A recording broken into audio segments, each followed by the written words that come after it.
faster, you can control the speed down below. So the very first thing you have to do is create a folder. So here I have created a folder called ERC20 generator. You can call whatever you want. Now you have to get the starter file, and that I have provided all the resources. So come back here in the blockchain coder, and here you will find all the resources which you need to build this particular project. So come back here in the resource code, click on that, and here you will find all the project which I have worked on so far on this channel. Check that out. All the project are absolutely industry ready, and that will teach you a lot of things.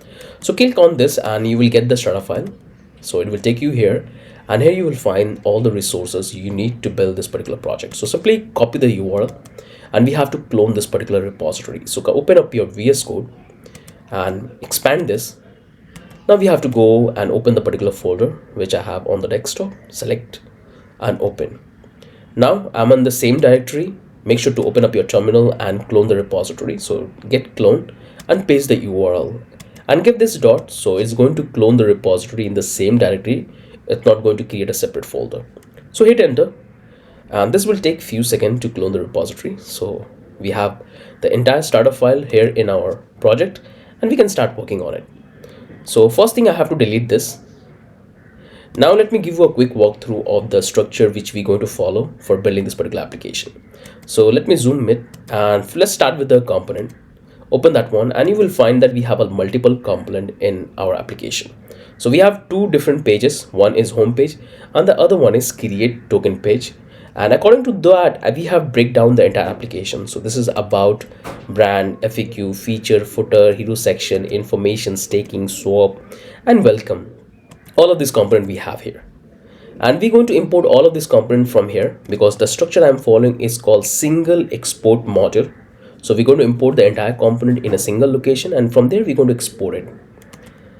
And that's all we have. Now if you look at the profile here, we have the component for the create page. That's why I have called this profile. That's the component folder we have. Now let's move to the context. In that we have a couple of files and the ABIs of the contract. So this is the context, in that we're going to import the ABI and the addresses. And here we have the lookup contract ABI, and this is the index, and this is the token generated ABI. So what I want, I'm not going to keep this because I want to show you everything from scratch. So let's delete this one, because we're going to deploy the contract and we're going to bring the ABI from there. Or you can go with the same ABI unless or until you not make any changes in the contract. So close this one. Now we come back to the contract, and we have to build this two contract, ERC20 token and lookup contract. So the first contract will build which allow the user to create the token, and the second contract will build to get the fee and store the information in the contract, so we can display and provide the information to the user about their token. So that's two contracts we have to build. Close that one. Now come back to the pages. So we have these three pages. App.js, here we have to do all the configuration for our context management and the library and the JavaScript which we are using. Then we have this create page where we're going to start working first. We're going to build all the logic, all the functionality in the create page. Then we have the index. Here we're going to build the home page. Close that one. Come back to the public, and here you will find all the resources which you need to work on this particular project. So we have the CSS. If you open that, in that you will find all the CSS files which we need to have the styling. Then we have the font, we have the images. You have provided all the images which you need, and you can see all of these images. I want to tell you one thing, that if you make any changes in the images, make sure to give the exact name. Change the image but give the exact name. In that way you will not create any confusion. This is the background images. You can replace the images, but make sure to give the exact name, because this is the exact name I'm going to use, and I'm going to use for building the logic. This is the block. Pretty good. And we have this brand where we are using multiple brands. Pretty fine. Close that one. Close that one. And here we have the JavaScript folder, in that we are using all the library like Bootstrap, jQuery, Magnifying. So for the carousels, you can check that all. Don't need to do any changes unless or until you know how to deal with the libraries. We're going to use it straight away. So this is the folder and file structure which is given in the starter file for you. So this is the public. Close that one. Now we have to write the deploy script from scratch to deploy the two contract. And we have the style, in that you will have this asset folder, in that you will get all the resources like CSS and fonts which we're going to use in our main CSS file. And here we have this custom CSS which we have created All you have to do is to utilize it. And we have the global CSS. So we're going to import all the CSS file here and we're going to export it here. So it will be available in our application. So that looks pretty good. Don't need to do any changes. Now close that one. Now we're not going to write any test. Come back to the utils. And here we have to build a lot of logics. We have to build a lot of function, because what we'll do is when we'll start building our functionality, we have to extract certain code and we have to keep it as a utility function so we can utilize it over and over again in our application. So we have to write a lot of utility function. Close that one and come back to the hardhat config file. So I have already done the configuration, so you can literally deploy to any network. So all this configuration is done. All you have to do is to provide your private key and you are ready to deploy the contract.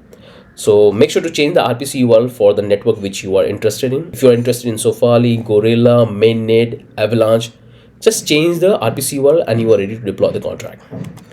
But we are focusing on the Polygon. Now come back to the Next.js config.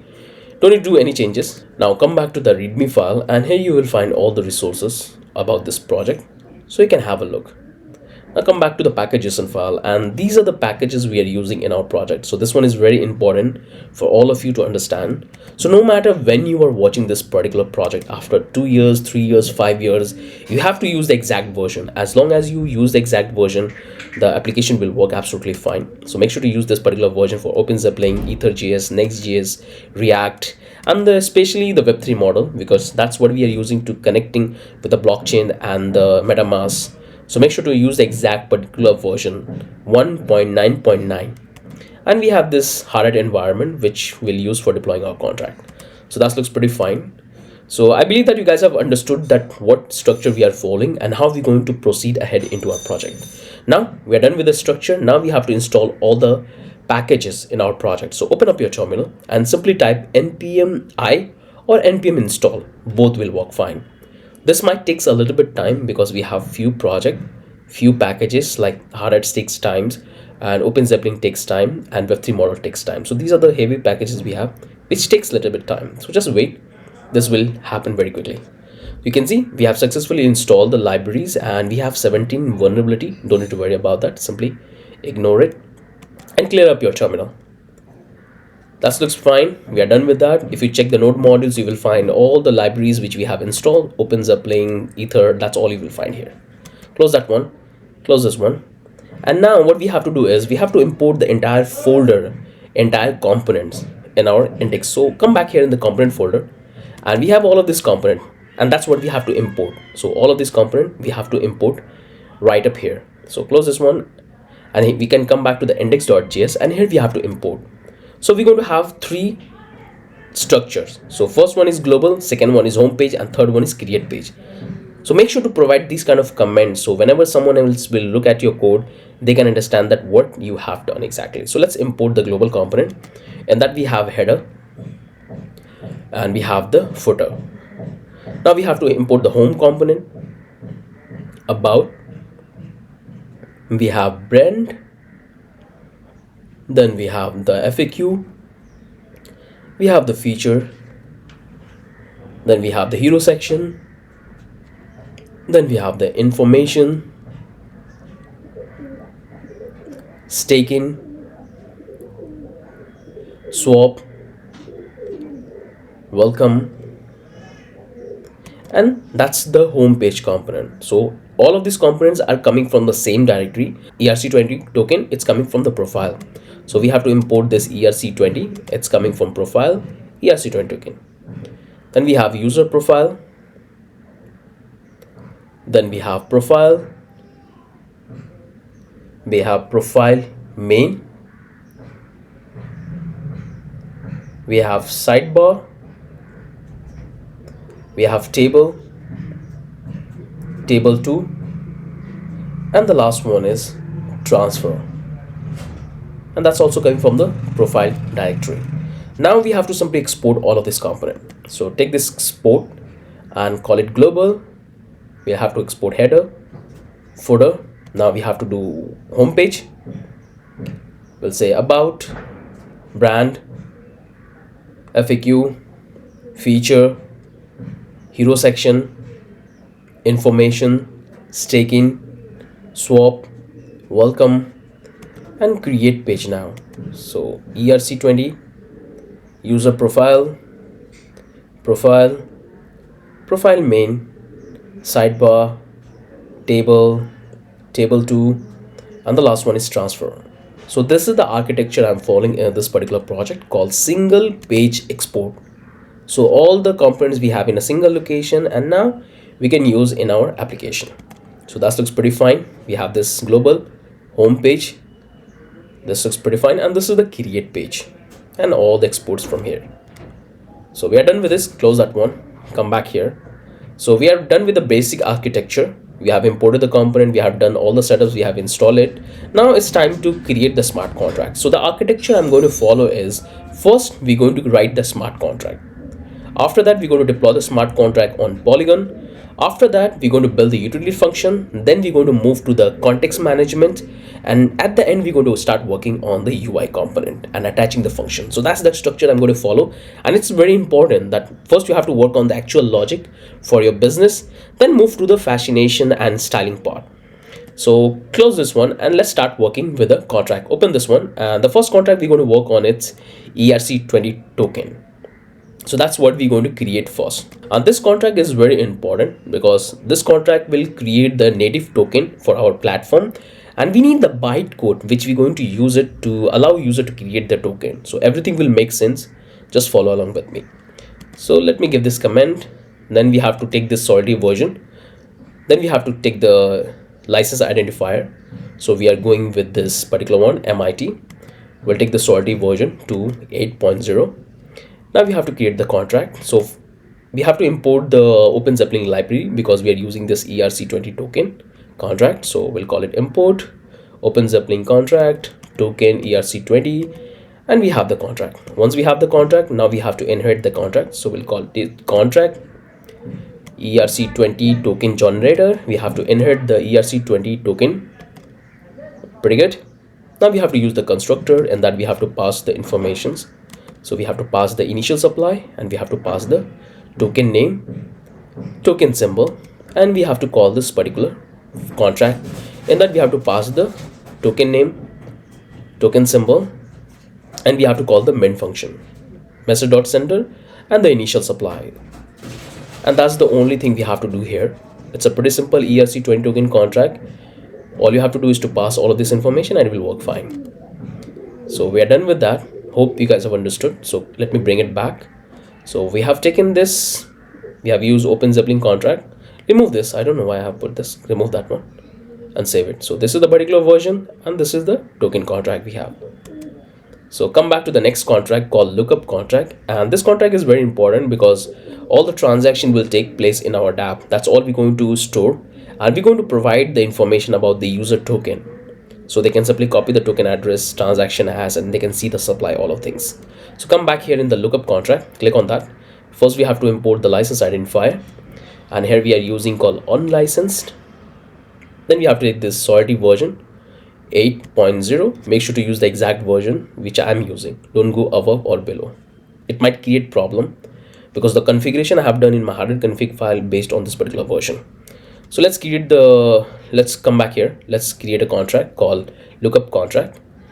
First thing, we have to take a couple of variables. So we'll take a struct, we'll call it ERC20 token, and in that we have to keep the information we want to keep it and display in the front end. So first thing is going to be our UNT variable for token ID, because every single token the user will create on our platform, it will have a unique ID, and on the base of that we're going to fetch the information. So we have the token ID, then we'll have the address of the owner, then we'll have the token supply. You can keep it as a string or you can keep it as a UNT variable, but I'm going with a string because I don't want to convert it in way, then I have to simply convert into a number and display. So it's safest. Then we have to take this token name, then we have the token supply, then we have the token address, we have the token transaction hash, and we have the token created date. So these are the information we are keeping, which we're going to display in the front end. So that's the first struct. Let's create the second struct for the donation, because we are receiving donation as well. In that we're going to keep few information. We take the donation ID, then we'll take the donor address, and we're going to keep the fund, the amount they have donated. So these are the two struct we have for the data storage. Now we can come back here. Let's create a contract owner address, because what we're going to do is whenever the user will do any transaction, the fund is going to be stored in the contract. So we need a function, we need a way to get the fund with the get the balance of the contract out of to our address, to the owner address. So I'll make it public and I will say contract owner, and I'm going to provide his address. In your case, you have to put your wallet address because we have to take the balance out of this contract. Now come back here. We have to take the UNT variable. We'll say public listing fee.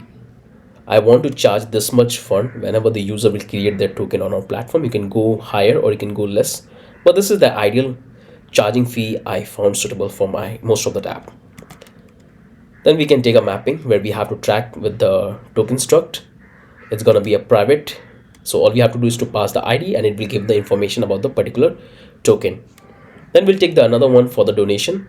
We'll call it donation. It will be private, call it donation. Now we have to create a two UNT variable for the ID generation. So we'll say public token ID token index, and the second one is for donation index. So all we have to do is we have to increment this number, so that will give us the information that how many tokens user have created in our platform. So every time the user will create, this number will go up. Whenever the user will donate, this number will go up. So we have this two UNT variable. Now we can come back here. Let's take an event for the donation receive. In that we have to pass this information, donation amount. Then we have to take this ERC token listed. So when the user will list, we have to initialize this event.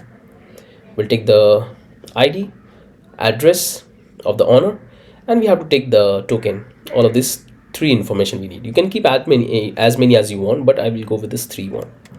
So these are the two events we have. Now we can come back here and let's define a modifier function, because there are certain functions which we want to restrict for the owner of the contract. We not allow anyone to call those function except the owner.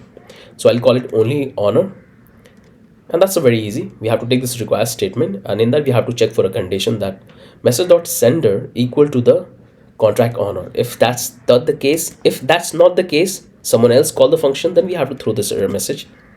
Only owner of the contract can change the listing fee. And you need to have this kind of function.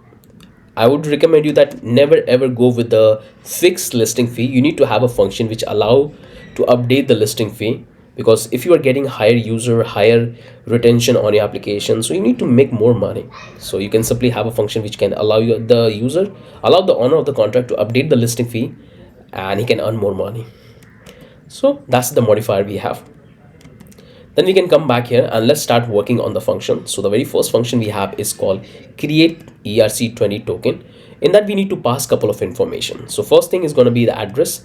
Second one is the token supply. Third one is the token name. And we have the token symbol.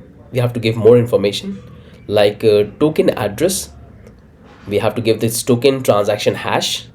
We have to give this token created date. And all of this information we have to pass into this particular function, which we're going to update in our struct. So it's going to be a payable, and it's going to be an external function, so anybody can call. And then we have to return a couple of information. So we have to return the UNT address string,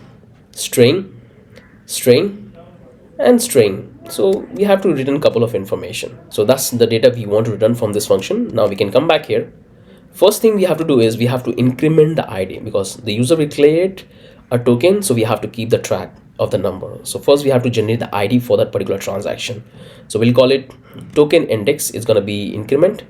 Then we have to take that current value of the token index. We can take it as a ID, and here we have to simply pass this information in our mapping. So we'll take this ERC20 token storage. We'll call it ERC20 token, and we have this ERC20 token. In that we have to simply pass the ID. So that's how we can make a relation between an ID and particular transaction. And all we have to do is to simply update the data. So we already have the data. Let's update that. So we'll take this ERC20 token and we have to update the information in our struct. So token ID to the token ID. Then we have to update the information about the owner, and we have the owner and that address we are getting from in the function. Then we have to update the information of the total supply, and this is the total supply we have. Then we have to update the token name to token name. Then we'll take this token supply to token supply. Then we'll take this token address to token address. And we have the token transaction hash to transaction hash. And we have this token created date to token created date. So that's the information we have received, and that's what we have to update in our struct. Pretty good. And now at the end we have to simply initialize the event. So we'll say ERC20 token listed. We have to pass the token ID, owner, and the address. Pretty good. And at the end we have to return the information of the token ID, owner, token address. We'll have the token name, token symbol, and token address. So all of this information we are returning at the end of this function call. And that's pretty much. Hope you guys have understood that what logic we have implemented. First, we are getting the information into this function, updating in our struct, generating an ID, making a relation between that particular transaction about that particular token in the mapping, and updating the information. And at the end, we're simply initializing our event and returning a couple of data. That's the first thing we are doing. Let's move to the next function. Let's create a function called get all ERC20 token listed. So this particular function will allow us to get the information of all the listing of the token in our dApp. That's going to be a very simple function. So we'll call it public view return, and we want to return as a format for array. So we'll take a unity variable, we'll call it item count, and we already have this token index which will give us the number of token is there. Once we have that, then we have to create another variable called current index. We'll start with the 0. Then we have to run a new array. So we're going to take this ERC20 token, we'll call it memory items, and we have to create a new array. So we'll call it new ERC20 token, and we have to provide the length. So we'll provide this item count. Once we have that one, now we have to simply run a for loop. So I is equal to 0. If I is less than the item count, then we have to increment, means we have to run the loop. In this particular loop, what we have to do is we have to simply find out the information. So we'll take this UNT 256, we'll say current ID I plus 1, that's how it will go up. So first loop will come 1, 2, 3, that's how it will go up, because our token index ID is going to start with 1. So we have to create that relation between the IDs. So that's the ID we have, current ID.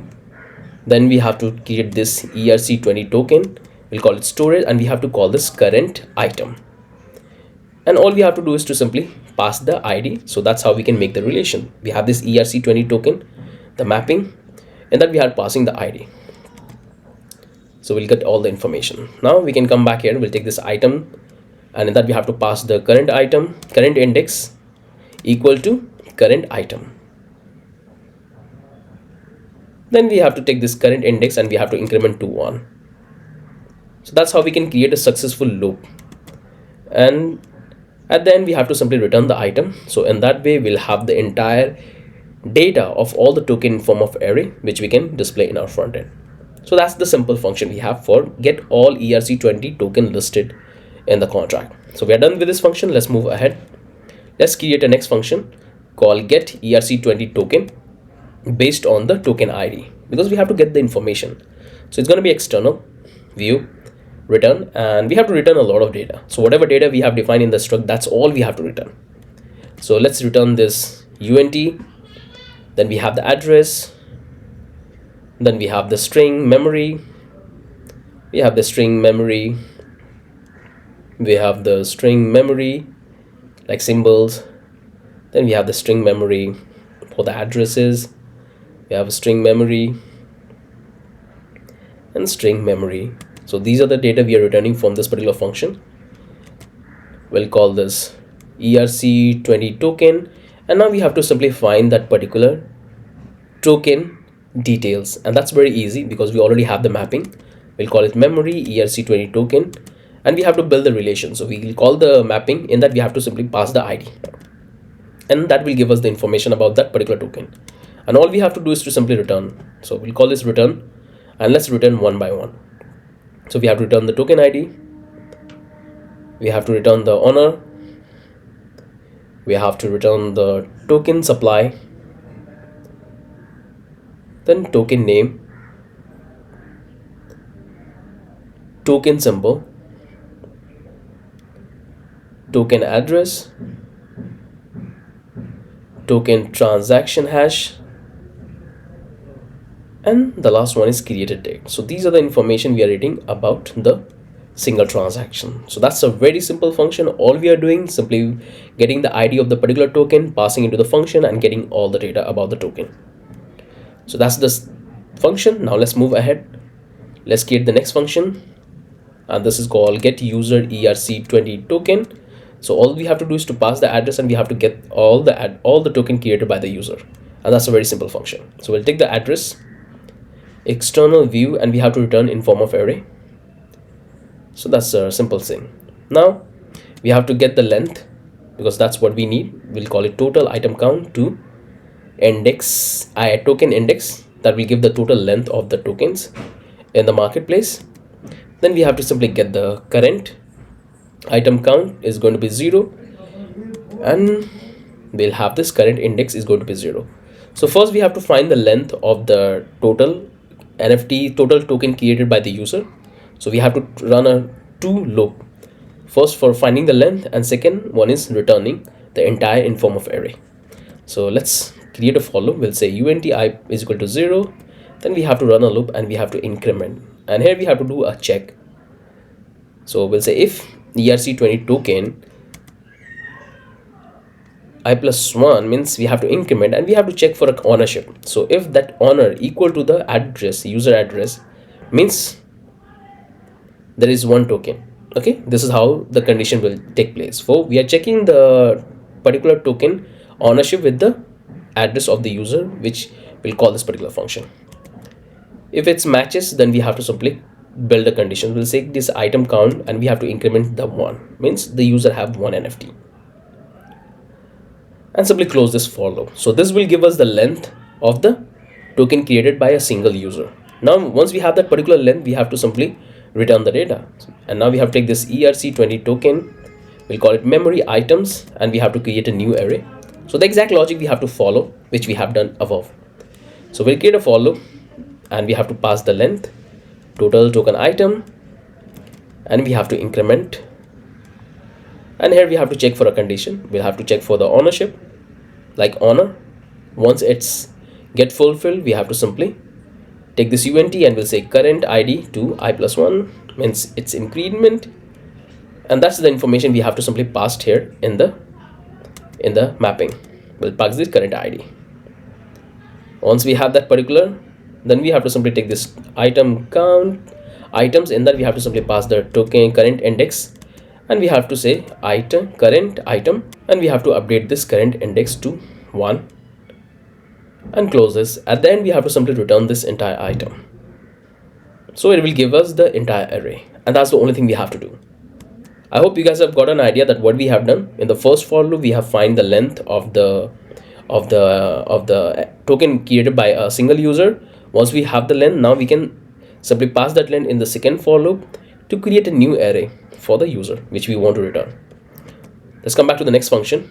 Let's call it get ERC20 token listed pricing, and that's a very simple function. We will return a UNT variable, that what is the price of the listing of the token, and that's the simple function we have. Okay, now we can come back here. Let's create a next function called update listing fee. We'll take the price and the address of the owner who is calling this particular function, because remember, only owner of the contract can have the access.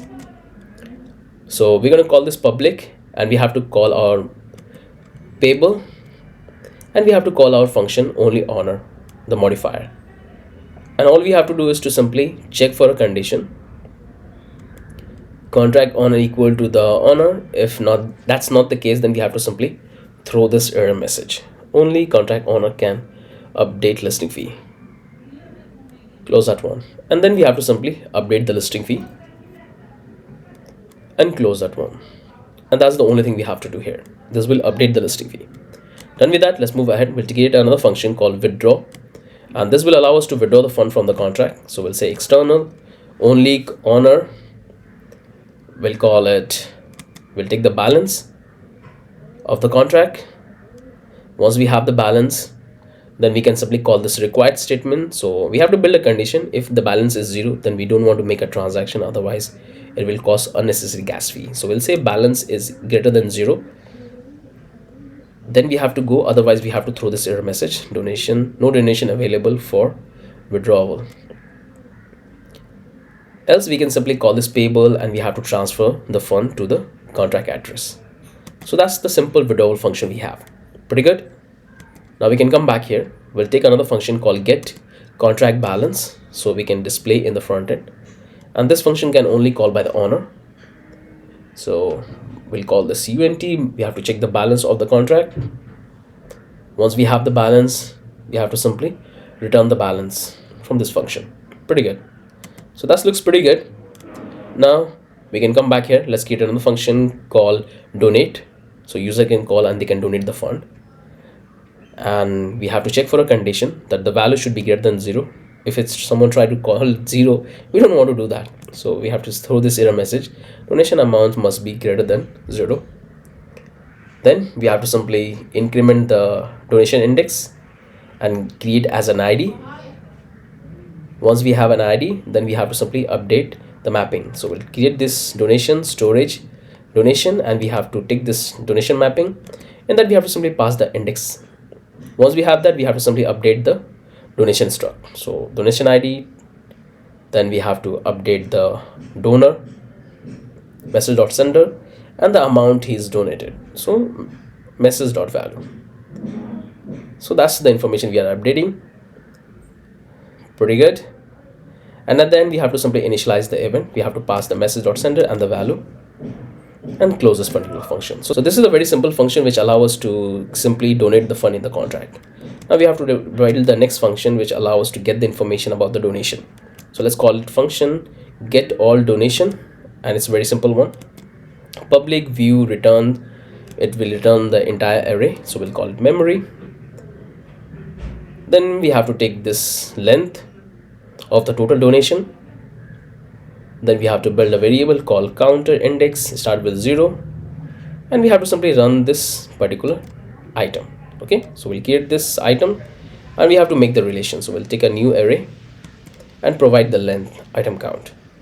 Now we have to simply build a for loop. The same logic we have to follow here as well. So we have to check for a condition, and we have to increment, and here we have to take a variable called current ID, and we have to increment that. Then we have to take this donation storage current item to the donations, and in that we have to simply pass the current ID. Once we have that, we have to simply update that. So we'll take this items, and we have to update with the current item, and we'll say current index +1, and at the end we have to simply return the entire item. Pretty simple logic we have built. So this particular one will give you the entire donation which user have done in the contract, and that's pretty much. So that's the entire smart contract we have written for the lookup contract, which will keep the track of all the transaction is taking place in our marketplace. So hope this entire thing makes sense. So let's come back here, and okay, we are already here. Okay, so this is the first struct we have. This is the donation struct. We have the only and the create function, and all of these things we have. So this is the first one, struct. This is the donation. This is the contract owner, and all the information we have stored as a mapping and the UNT variable. This is the event. This is the modifier. This is the very first function. We are getting all of this information in the contract, and then we are simply updating. Then we have this, and we have this single token information function, get user token, get listing pricing, and update. And we have this withdrawal, get contract balance, donation, get all donations. So that's pretty huge. We have written so many code, and I believe that you guys have understood that what logic we have followed. So we are done with this entire smart contract. This is the one, and this is the second. So pretty good. All of things are looking pretty fine.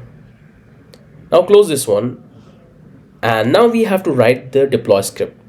So come back here in the script, and here we have to start working next. So click here. So first we have to import the hardhat. Then we have to come back here and build a utility function, because we are also creating a native token. So we'll take this token, and that we have to simply pass the number of token, and it's going to convert that. So we'll take this ether package, utility parse ether, and in that we have to simply pass this number. We have to convert it to a string and call it ether. So this is the simple utility function. All you have to do is to pass the number of token supply which you want, and it will convert into ether. Now once we're done with that, come back here, and now we have to build the deploy script.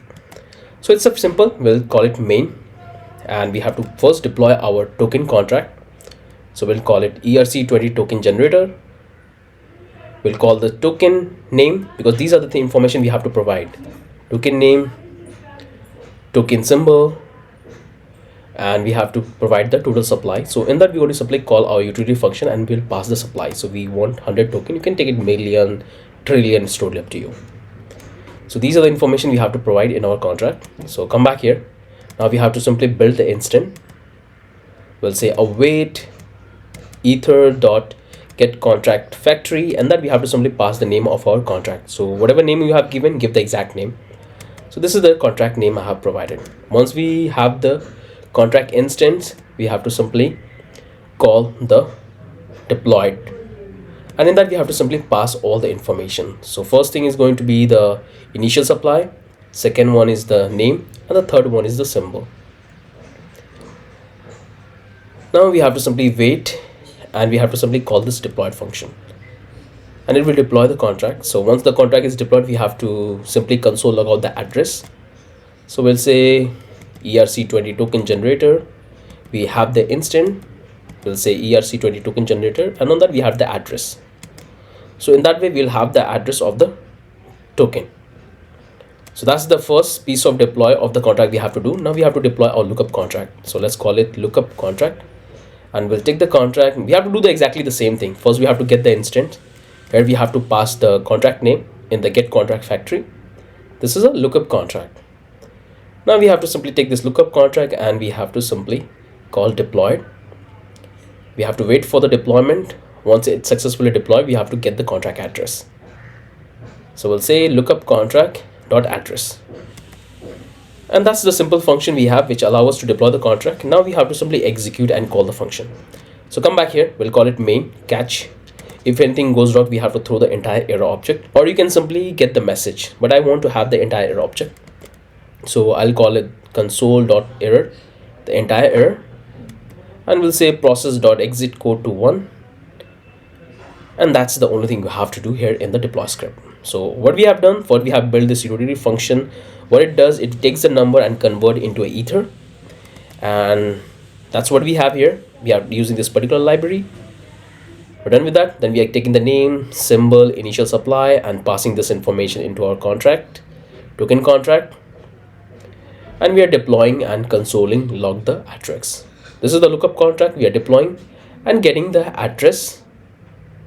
Pretty simple. So we are done with the deploy script. Now we can come back here, and if you come back here in the ERC20 token, these are the information we are exactly passing, and here we have the lookup contract. So far things are pretty clear. We are done with the contract, we are done with the deploy script, and this looks pretty fine. I guess I'm not missing anything at all. So come back here. Now what we have to do is we have to simply deploy our contract. So come back here in the hardhat config file, and here we have to do the changes. So I'm not going to test the contract locally. I'm going to simply deploy the contract to Polygon. You can deploy to any network, Gorilla, Sofali, Mainnet, Testnet, you can do that. So first thing I have to do is, as I'm deploying to the Mumbai Polygon, I have to get my private key, and you can simply deploy to any network. All you have to do is to change the RPC URL. So I'm going to do with the Polygon, and I would suggest you to start with the Polygon. Once you build the entire application, after that you can do the modification in the contract and the network. So first I have to get my private key, but the setup is exactly the same. So this looks fine. Now you have to come back here in the, let me close this one. Now let me go to the MetaMask, click here, and I'm already connected with the Mumbai test network. You can see this is the network I have.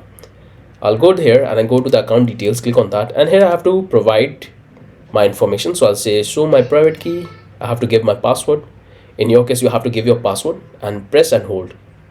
So this is the private key which I'm going to use for the deployment of the contract, and I'm showing you because it's my obviously a test account. So copy this one, and all you have to do is to paste your private key here in this particular location. But before you make the transaction and deploy your contract, you need to have at least some fund in your wallet address. The private key you have pasted here. So to give you the free test Matty for deploying the contract on the Polygon, then we need to get that. So open a new tab, close this one.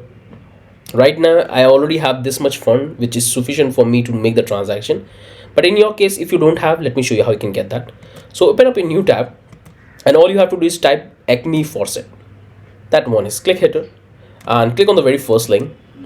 Here you will have these three options like Sofali, Gorilla and Polygon. So if you want to get Sofali, Gorilla, you need to have at least some real fund ether in your wallet, then you will get, otherwise you won't get it. That's why I'm going to go with the Polygon, because in that I don't need to have actually any real amount. So come back here, I need to get the address, copy, click here and paste here, send Matty, and here the transaction is successfully done. If I show you, you can see the balances went up. Yes, there it is. We got this too, Matty. So we have fund in our wallet address, and now we can ready to deploy our contract. So this is fine. Close this one. Now let me bring up the terminal, and this is the exact script you have to type. So let me paste this script. We have this npx hard run script deploy network, and the network is the Polygon Mumbai. In case if you are deploying to any other network, I would recommend you to check the documentation that what script they want you to run. So some network will have only Gorilla or Gorilla ETH. So that's the thing you have to keep in mind when you are deploying to the Gorilla or Sofali. But this one is for the Polygon. So hit enter, and it's going to deploy your contract. So for it will compile, and here we get the artifact. Inside that artifact we have the contract, and we have the API of both the contract, and we need this API. This is the lookup API, and this is the generator API. We got our first contract address. Just wait, the second one will come soon. So this is the second. So we got the both contracts. So simply select both and copy, and come back here in the readme file, and that's what I want you to paste here. Okay, let's keep it here. So we have the address of both the contract. Now close that one, and if I show you, come back here in the Poly Mumbai scan, come here, and if you paste the address of the token, you will find that it's deployed successfully. So if I paste here, you can see we have just deployed the contract 43 seconds ago. If you do the same thing for the lookup contract, you will find the contract is successfully deployed. Paste here, hit enter, and the contract is successfully deployed 48 seconds ago. And right now you cannot able to see the contract because we have not verified, and I have shown you multiple times that how you can verify your contract. So this looks pretty fine, no issue we have here. Come back here, this fine. Now close this one. Now we are done with this. The entire work with the hard hat is done. So close that one, and now we have to simply come back to this context. So right now we have this two file, constant and index. So first we have to simply drag and drop the API of both the contracts. So open this one, go to the context and click here, and we have to simply drag and drop here, and we have to get the lookup contract as well. So we have the two API of both the contract. So this is the generator and this is the lookup. Pretty fine. So we're going to do the import and export of the address and the APIs in the context file. But before we do that, let's start working on the utils function. So this is done. Come back here and let's start working on the util function, which allows us to communicate with our contract. So click on that, and first we have to import the ether package, and that's coming from ether. Then we have to import the web3 model. Then we have to simply import the lookup contract API, lookup contract address, generator API address, API, and all of this is coming from the context. We're going to obviously create, but these are the coming from context. We need the API of both the contract, we need the address of both the contract. Now let's start working on the functionality. So we have to build a function called check if wallet is connect. It's going to be an async function. So first thing, we have to take this try and catch block. So if anything goes wrong, we have to catch that. So we'll take this window.ethereum, and this particular condition will check whether the Ethereum object is available in our browser or not. If it's not, then we have to simply throw the error message, install MetaMask, or you can simply redirect the user to the MetaMask wallet. Otherwise, if it exists, then we have to simply get the accounts. So we'll take this window.ethereum request, and we have to request for ETH account. So this will give you the array of accounts. Once we have the account, we have to simply take this first account, and we can easily able to access with the indexes because it will return an array. So we can get the first account, and then we have to simply return the address. So that's the simple function we have, and we have to simply catch an error if anything goes wrong. So this is the first function we have, which check if wallet is exist or not, means there is a connection or not. Then let's work on the second function called connect wallet, and it's going to be quite similar because this function is going to be attached on the click event. So simply install MetaMask, then we have to simply get the account. We'll say window Ethereum request, and this time we have to call different method. So the method is going to be called request account, and it will give us an array, and we have to simply return at the end the address. So this is the connect wallet function we have. So we are done with this two function. Simply catch the error if anything goes wrong, and we have to console log out. So this is the second function we have. And now let's move ahead. Let's create another function called a fetch contract. In that we have to pass the signer or provider, and we have to use our ether library. So we'll say new ether contract. In that we have to pass the information. So we have two different contracts. So let's pass the lookup contract address, then the ABI, and we have to pass the signer provider. Make sure to follow the exact order because the order is very important. So we have this fetch contract, and now we have to simply call the contract. So we'll call the const connecting with contract, and that it's going to be an async function. Then we have to take this try and catch block. We'll take this window web3 model, we'll take the instance, then we have to simply build the connection. We'll say await web3 model dot connect. In that we have to pass the web3.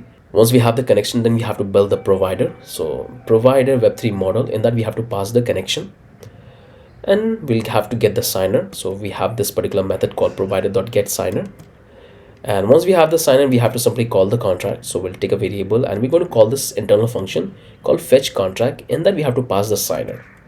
So in that way, our model can identify that who is exactly interacting with our contract. So for that, signer is very important. And at the end, we have to simply return the entire contract object. And if anything goes wrong, we have to simply throw the error message, means the user is not connected. Then we have to throw this error message.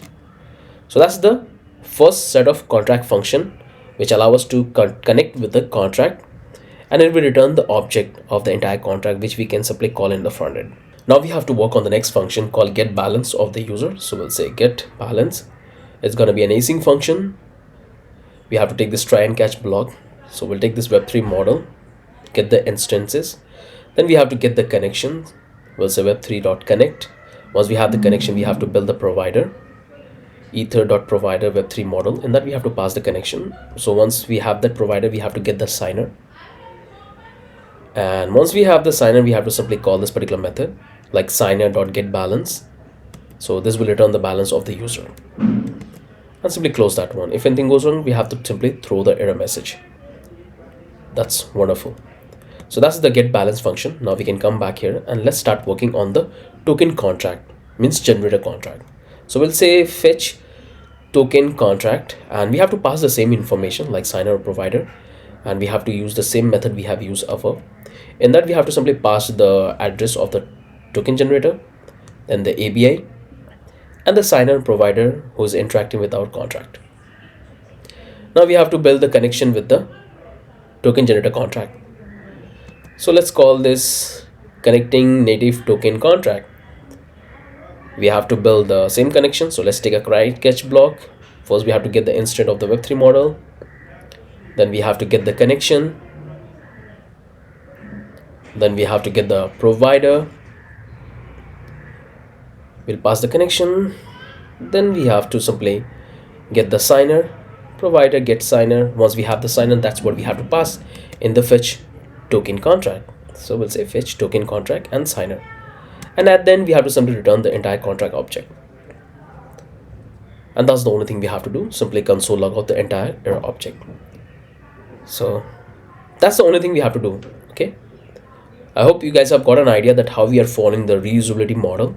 So first we have taken all the addresses and the ABI. We have used these particular libraries. We have this check if wallet connect function. Then we have connect wallet function, which will add on the click event. Then we have this fetch contract. This is the connecting with the contract. Then we have this get balance, fetch token contract, and we have this native token contract. So this is the entire utility function we have to write here in the index file. So we are done with this. Come back here. So close this one. And now we have to work on the context. So come back here, go back to the constants, and we have to import the ABIs of the token generator coming from the same directory. Then we have to get the ABI of the lookup contract. We got the ABIs. Now we have to simply export. So let's export the generator ABI, which we have here. Then we have to simply export the generator bytecode, because that's what we need, and we need to generate and allow the user to have the facility to create the token in our platform. So we need the bytecode, which is also available in the ABI, and we need the address of the generator contract. So let me quickly paste it. So this is the address. Now let's do the same thing with the lookup contract.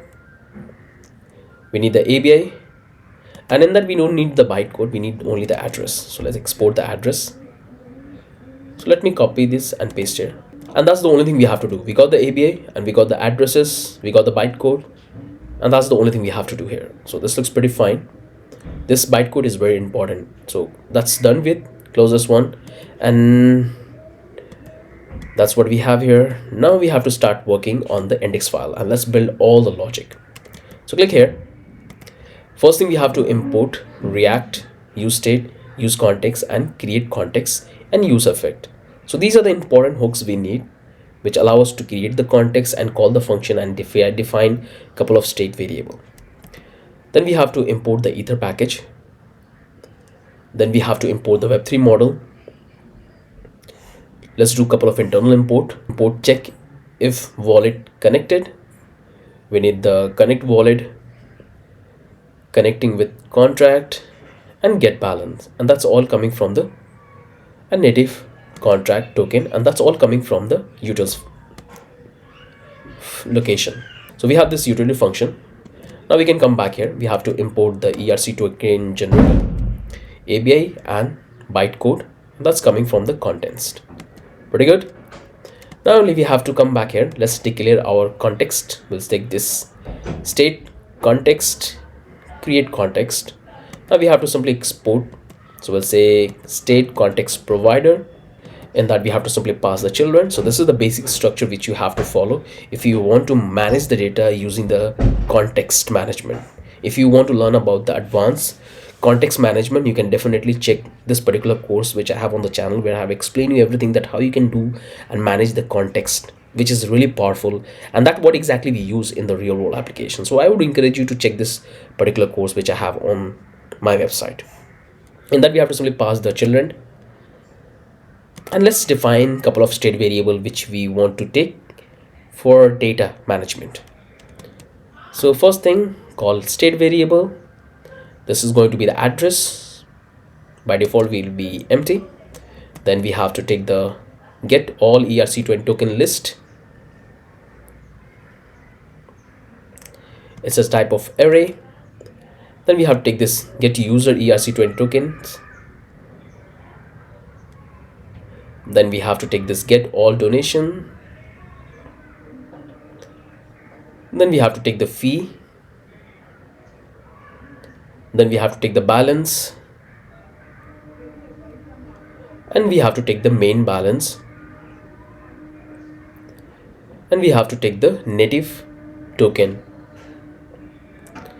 So these are the state variable we have taken for data storage, because we're going to fetch the data from the contract and we're going to store in a state variable, and that's what we're going to pass in our component. Let's come back here. Let's take this fetch initial data, and this is the very first function we're going to call, because whenever the user will come to our application, in that we're going to fetch all the information from the contract and we're going to set in our state variable so we can display in our application. So this particular function will fetch all the informations about both the contracts. So let's create that.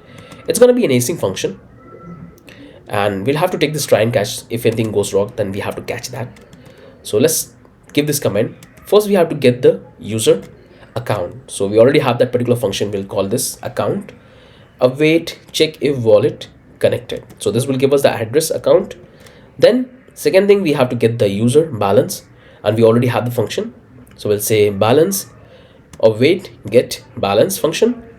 Then we have to simply set that balance to our state variable. We'll say set balance to the balance, and we have to convert it into ether, because the balance will come in form of fay. We have to convert that format ether, and we have to convert it to a string.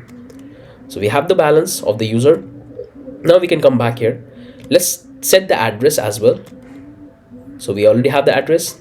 So these are the two things we have done. First we have got the address, we have got the balance, and we have updated in our state variable. Now let's move ahead. Then we have to simply take the information of the native token, because it has a lot of information like name, symbol, supply, honor, all of this information we need, and set as a state variable. So we'll call it native token, and we'll call this particular function native token contract. We'll say await, and we already have a function called connecting native token contract. This will give us the entire object of our contract, and we can call one by one function. So we'll say if account exists, means the user is connected, then only we have to store the information in the state variable, and we have to call this particular block. So if the account exists, then we have to simply take this native balance, because we have to get the balance of that particular user in this particular contract in terms of the token. Okay, so we'll say await native contract, and we have to call this balance of, and we'll pass the address.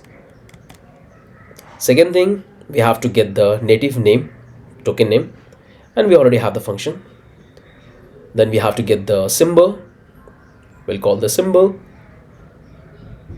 Then we have to get the decimal points. So we have the decimal point of 18. Then we have the native token supply, and we have the token supply. Then we have the address. We have the address of the token, and we have the token. So let's take a variable and let's set this entire data in form of object.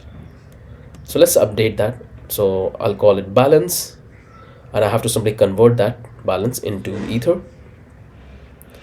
Let's take another one called name. We'll call it native token. Let's take the address. Then we have to take the symbol. Then we have to take the decimals. Then we have to take the total supply, and we have to simply convert it into ether. So we'll take the total supply and we'll pass it ether. So that's the total supply we have. Then we have to store all this information in this particular object, and once we have that, all we have to do is to simply update this object in our state variable. So we already have a hook called state native token, and we have to simply pass this native token. So we have all this information about the token in our state variable. Now let's move ahead. Let's come back here. Let's take simply console log out the entire data so we can see in our console, and close this one. So this is the entire if block we have. If account exists, we want to perform all of these tasks. Now come out of this if block. Then we have to get contract. We'll call it lookup contract. We have to get the object. So we already have the function called connecting with contract. Once we have the contract, then we have to get the balance of the contract, and we have to get the balance of the contract. So I want to set a condition. So if the owner of the contract can see the balance which is available in the contract, so we have to build a simple if block. We'll say if account is equal to this particular address. So this is the address of my wallet. So if I'm interacting with this particular tab and the account and the address is both are same, then we have to simply call this function and get the balance. So I'll say contract balance, we'll say lookup get contract balance, and this will give us the balance. And once I have the balance, I have to simply set the balance to our state variable. So let's convert that into ether. So we'll take this balance to a string and we'll say ether, and I have the balance. Now I have to simply console log out the balance, and then I can simply update that to our state variable. Pretty simple. Okay, so that's the if block we have. Once again, let me repeat what I'm doing. I want to call this particular function when the owner is connected with the dApp. If anybody else is connected, I don't want to fetch the balance of the contract. So that's the second if block we have. Now come out of that. Now let's take the get all ERC20 token. So we'll take this cons get all ERC20 token, and we already have a function. So we'll call it await lookup contract, and on that we have to simply call the function called get all ERC20 token listed, and this will give us an array. Let's call this parse token, and we have to simply learn a simple loop, and we have to format the data as per our requirement. So we need the token ID, we have to convert it to a number, then we need the owner, then we need the supply, we have to convert it. It's actually a string, don't need to convert that. Then we have to take the name, then we have to take the symbol, then we have the address, then we have the transaction hash, we have the create token date, and these are the information we are getting. We have successfully parsed the entire data in a proper structure, and once we have the data, all we have to do is to set this data in our state variable. So we'll call it get all ERC20 token listed, and in that we have to simply pass this parse token. So it will be available in a form of array. So that's the all data we have. Simply come back here. Now get user ERC20 token. So now we have to get all the token created by user. So we already have a function. So we'll say if account is exist, means the user is connected, then only we want to call this. And that we can say get user tokens await, we have to call the lookup contract, and we have the function available. And that we have to simply pass the account, and that will give us the all the tokens. Then we have to do exactly the same thing. We have to pass the entire data because it will return an array, and we have to loop over it, and we have to set in form of object. So we'll take this token ID, convert into a number, then we'll take the owner,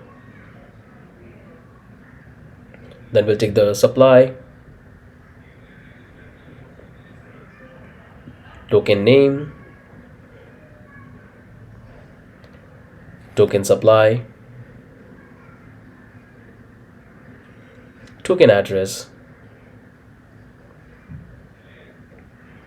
transaction hash, and the last one is the date, created date. So we have successfully formatted the entire data, and now we have to simply set this data to our state variable, pass that passed user tokens, and we have to close this if block. So this is pretty simple. We are checking for a condition, then we are simply getting the data and setting in our state variable for the user. Now we can take listing fee, because that's also we want to display in the front end. So we can simply call this listing price. We already have the function get ERC20 listing price. We'll say price, we have to simply convert that in ether, and then we have to simply set. So we have the listing price. Now we have to get the donation. We'll say get all donations lookup contract, and we have to call the function get all donation, and we have to do exactly the same thing because it will give us an array. So we have to format the data. So we'll have this donation ID, convert into a number, then we have the donor, and we have the fund. You have to simply format that ether.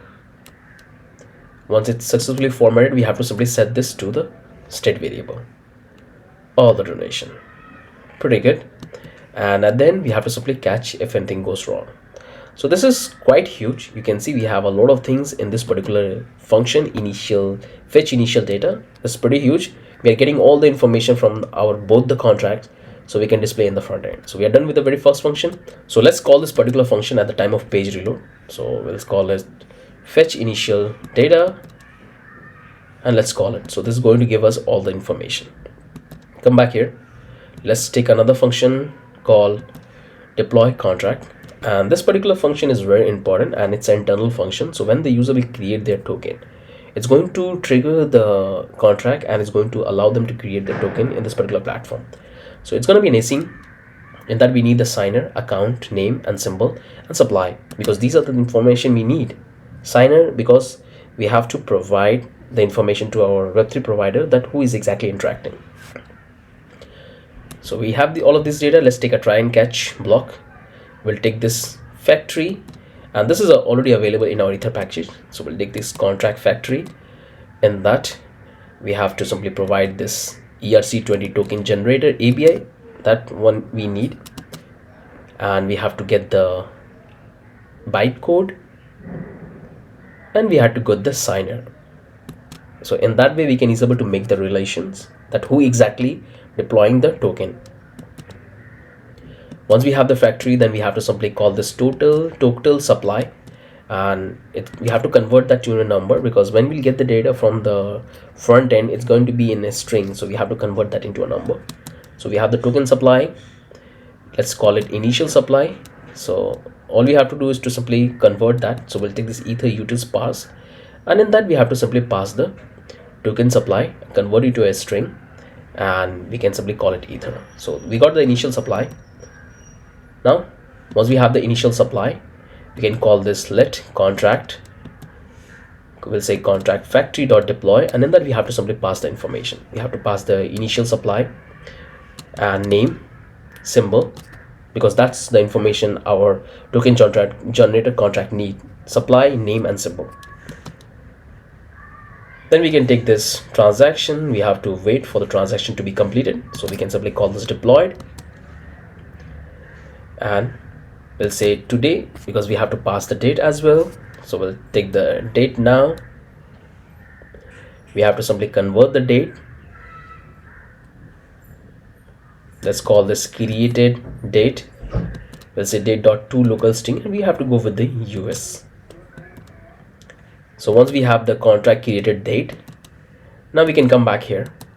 We'll take this if contract dot address, means once the transaction is completed and we got the address of that particular contract, then only I want to call this create ERC20 token. In that we have to simply pass the information. So this is the function which is already available to us. Let's pass the information called account, supply, and we have to create this name and symbol, and this is called contract address, and contract deploy transaction hash, because all of this information is available once the transaction is successfully completed. And we need the token created date, and that's what we have to check in this particular condition. So what we are doing, let me repeat here, we are first getting all the information like supply, date, and we are checking when the user is successfully deploy the contract. We have the address, then we have to simply call this create ERC20 token, and we have to call our contract function, lookup contract function. In that we're going to store all of this information, and this function is we're going to create in a while because it's an internal function. Looks pretty fine. Now let's come back here. Let's console log out the entire contract address, and we can console log out the contract deploy transaction hash, so we can check and close this particular function. If anything goes wrong, we have to simply console log out that. Pretty good. Okay, so this is the first internal function we have for deploy. Now we have to build the second internal function. So let's come back here. Let's call it create ERC20 token, and we have to receive all the information which we have sent. So it's going to be an async. Let's receive all the data on a token supply, token name, token symbol, token address, token transaction hash, token created date, and these are the information we are receiving in the internal function. And once we have that one, we have to take this try and catch block, and we have to get the contract. So we already have the contract here. Connecting with the contract will give you the entire object, and in that we have the particular function which we can call. So we need to charge the listing fee as well. So let's get the listing fee, the current listing fees. So we got the listing fee. Now we have to call this transaction. We'll say await contract dot create ERC20 token. So this is the function we have in the contract, and we need to pass all of this information. So let's pass one by one. Honor, token supply, token name, token symbol, token address, token transaction hash, token created date. All of this information is there, and we have to pass the listing fee as well. So let's call it value listing fee. We have to convert it to a string and close that one. So now we have to wait for the transaction to be completed. So we'll say await transaction.wait. Once the transaction is completed, we have to simply console log out the entire transaction hash, and we have to simply reload the window. And that's the only thing we have to do. Simply close this and catch error if anything goes wrong. That's a very simple function we have. So what we have done, we have created an internal function, and in that internal function we are simply updating and passing all the information to our contract. So we are done with this. Now come back here. Now let's work on the next function. So let's call this const create ERC20. Will be an async function, and this is the function we're going to call it in the front end. We need a couple of information. We need the token. We have to take the data. We have to deconstruct the data because the data will come in the token form of object. So we have to deconstruct that. We'll take the name, symbol, and the supply. It's coming from token. Then we have to simply console log out to see everything is getting there. Let's take a try and catch. And here we have to check for a condition because we need these three information to create the token. And this particular function is a external function which user will call in the front end. So we have to check for the name, symbol, and supply, that whether it's exist or not. If it's not exist, then we have to simply throw the error message, or we can simply console log out the entire data we can see, or we can display. Else we have to simply execute. So we'll take this and we can simply console log all that and execute the function.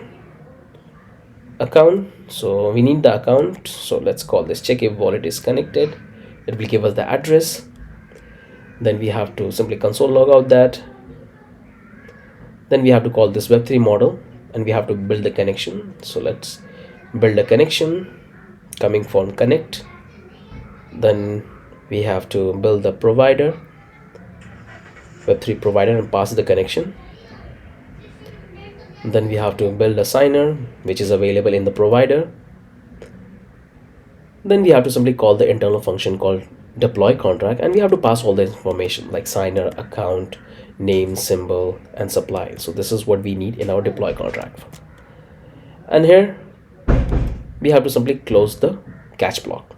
That's the only thing we have to do here, and console log out the entire error. That's pretty much. I hope you guys have understood that what logic we have implemented. So we have these two internal function, and we are certainly calling in the external function. Now we can come back here. Let's get the withdrawal function because we have to withdraw the fund, and that's a very simple function. We have to take the try and catch block, and we have to get the contract object. Once we have the contract object, then we have to simply call the contract function, the withdraw function.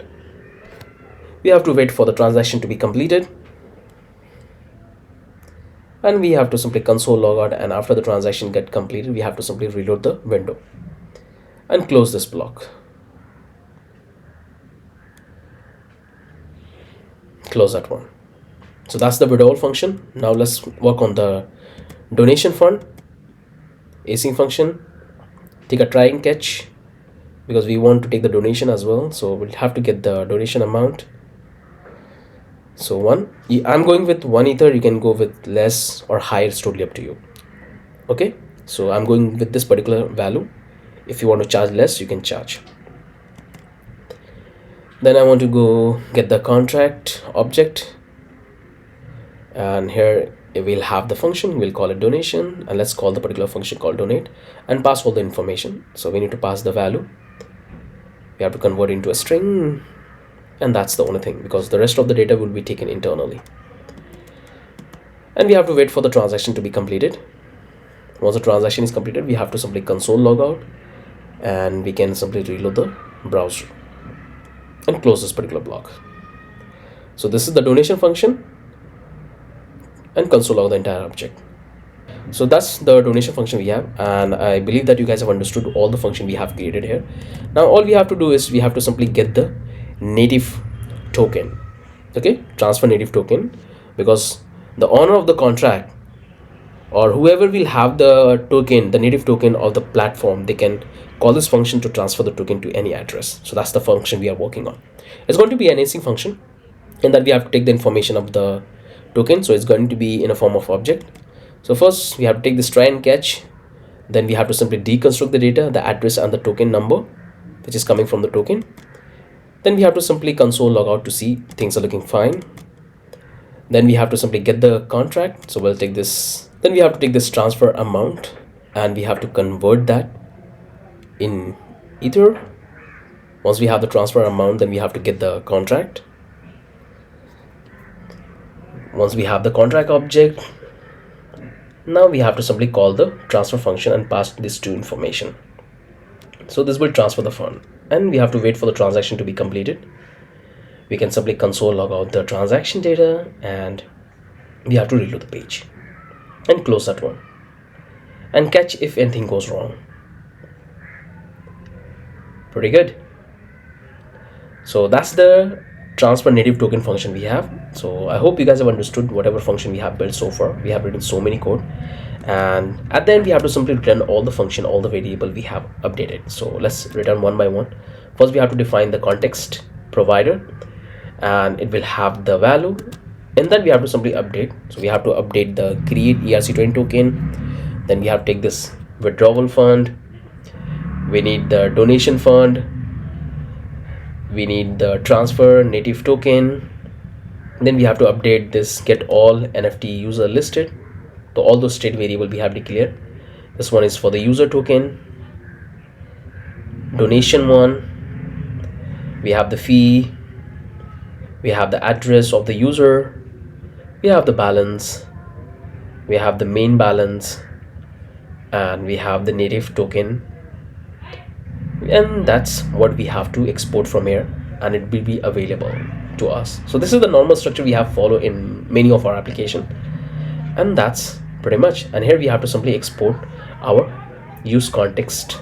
We'll call it use context. In that we have to simply pass the state context. So that's pretty much. Hope you guys have understood that what we have followed here. So like pretty good. Here we have all of these three packages. Then we have done the internal import. Here we have the ABI and the contract bytecode, and we have the context. Here we have the state variable we have defined. This is the very first function. We are getting the information about the account, then the balance, then we are getting the information about the native contract, checking for a condition, and then simply getting all the information about the native token and updating in our state variable. So this is the first if condition we have, and that's what we are simply updating. Close that one. Then we are working on the lookup contract, getting the balance, and here we have the condition that only all of the contract can have that balance and call this particular function. So that's the second check we have. This is my address, and that's what we are updating. And here we have all the token listed in the marketplace, getting all of that. Then we are simply parse the information in a readable format so we can display in the front end. So close that one. This is the second condition. Like this is for the user, checking for the account, and we are doing exactly the same thing, passing the data and setting up the interstate variable. This is the fee, getting the listing fee, getting all the donations and setting in that, and calling this. So this is the initial data function we have, and here we are calling the function. Now we have this first internal function called deploy contract. We are getting all of this information. First we are getting the factory, then getting the information about the token which user want to create, then getting this particular deploy and checking for server condition. That's what we have, and this is the second internal function which we are calling in our deploy contract. So we are getting all of this information, then we are passing all of this information in the contract and making the transaction complete. Close that one. And we have this create ERC20 token. So this one is the front end function which user will call. So first we have deconstructed the data, then we have built all of this logic, and we are calling this internal function and passing all this information. Close that one. And this is the withdrawal. That's a very simple one. We are withdrawing the fund from the contract. And this is what for the donation, simply anybody can donate to fund. And this is the transfer native function. Okay, pretty good. And here we have exported all the things. So I hope you guys have understood that what we have done. If you guys have a stuck and if you guys have encountered any error, make sure to rewatch and try to understand the logic we have built. So we are done with this context management, so close that one.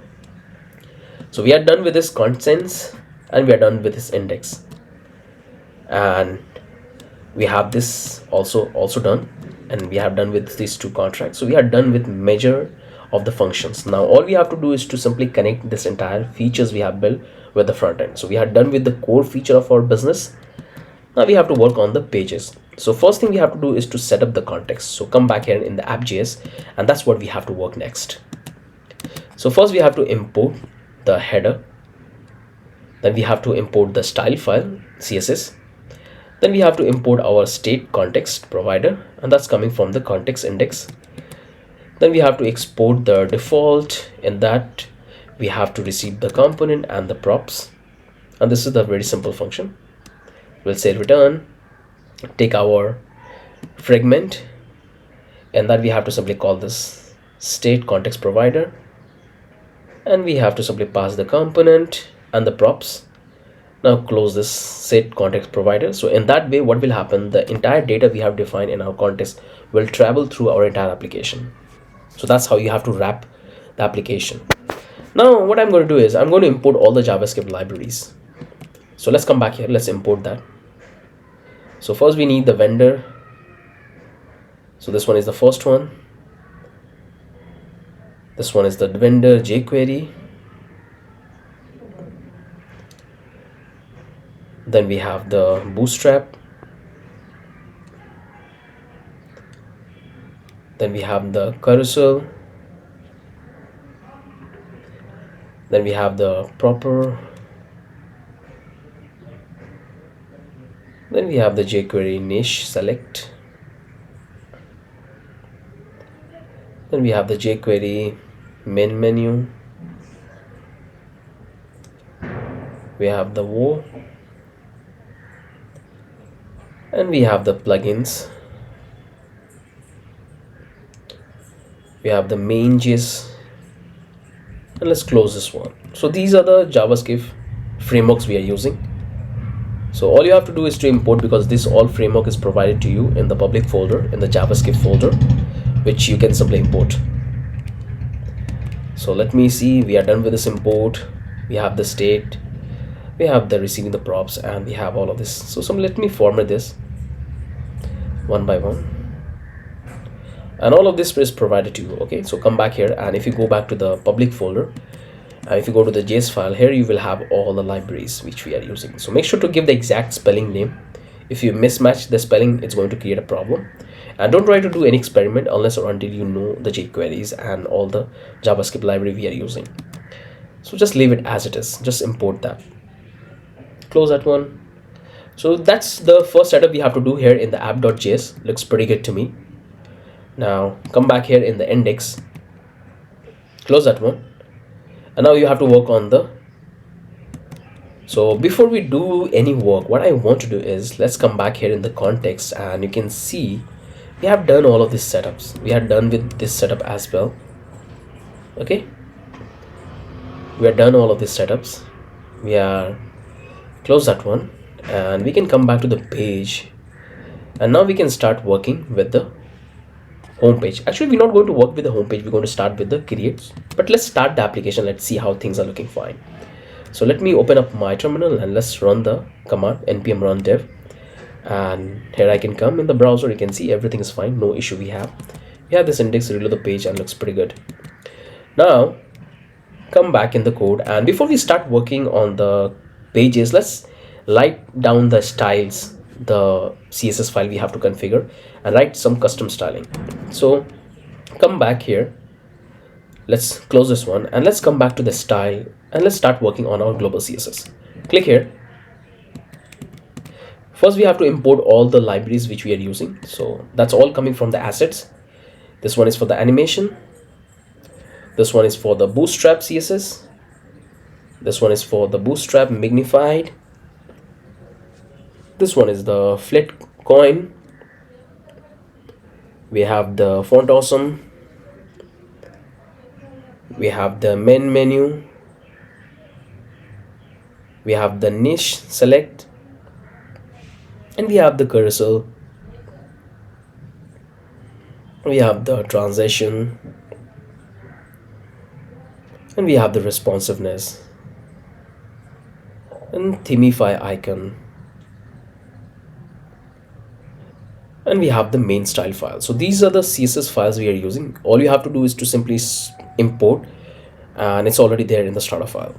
Now we have to write some custom css classes which we're going to use it. So let's come back here, let's create the first one called custom classes, and let's call this one new margin, bottom 8 ram, let's call new flex, call display flex, gap 2 ram, let's call new text size, display none, let's create new space, padding right 1 ram, let's call new profile space, padding inline 5 ram, font input color is going to be white, let's add a media query, only screen, max width is going to be 600 pixels. So in that we'll take this new flex, display grid template column, repeat to 1fr, cap is going to be 1fr, new text size, display none, we'll take this new image width is going to be 130 pixels, height auto,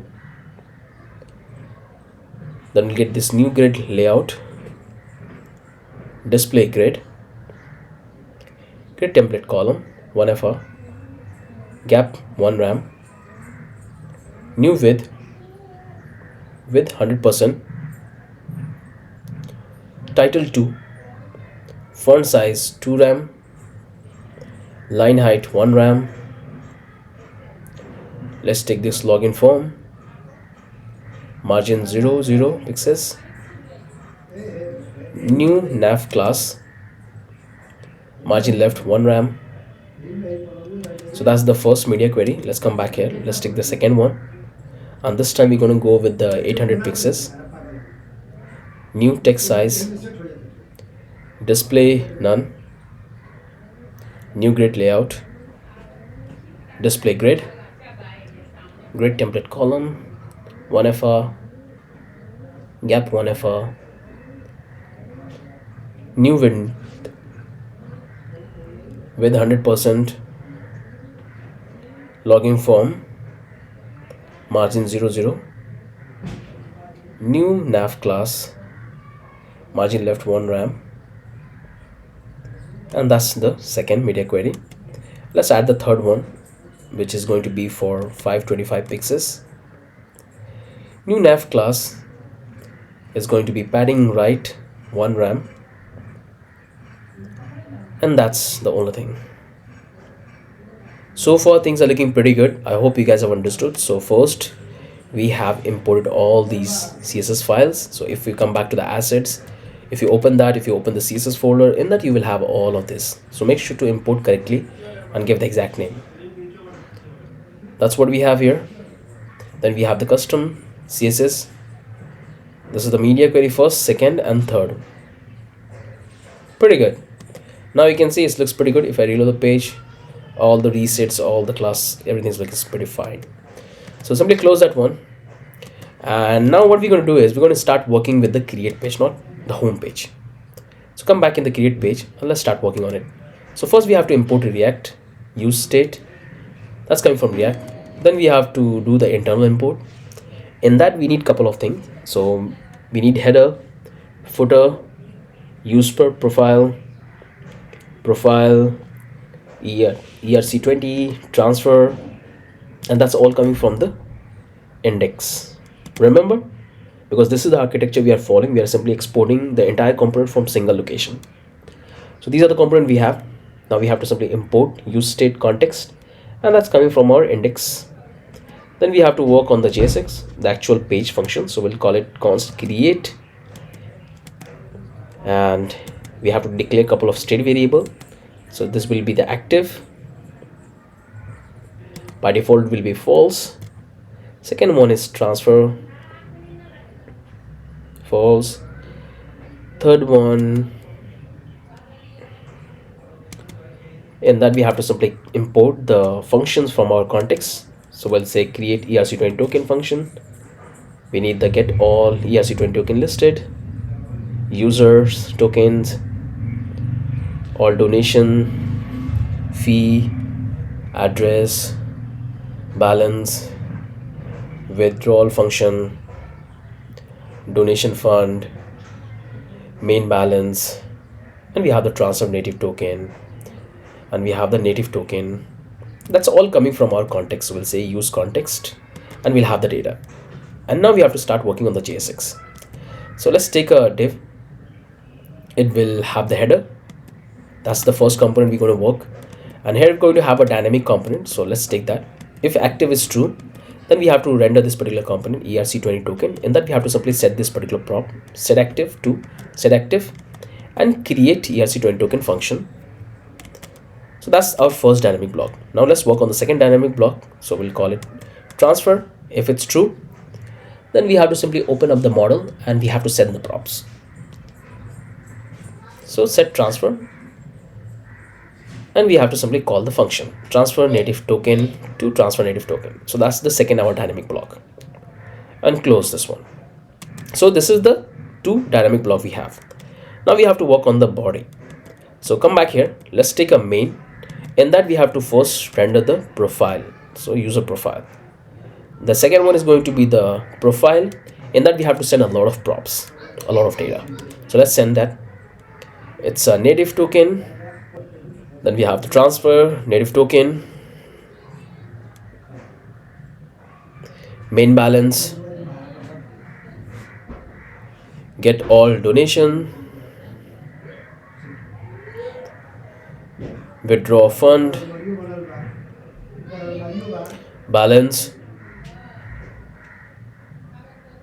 get all ERC20 token listed, get user,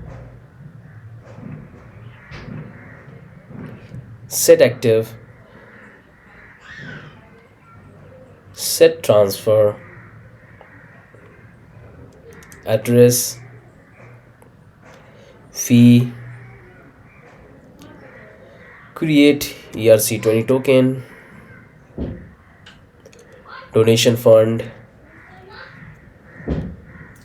and that's all information we are sending in the props in the profile component, because we're going to have some sub component in the profile. That's why you can see we have a lot of data.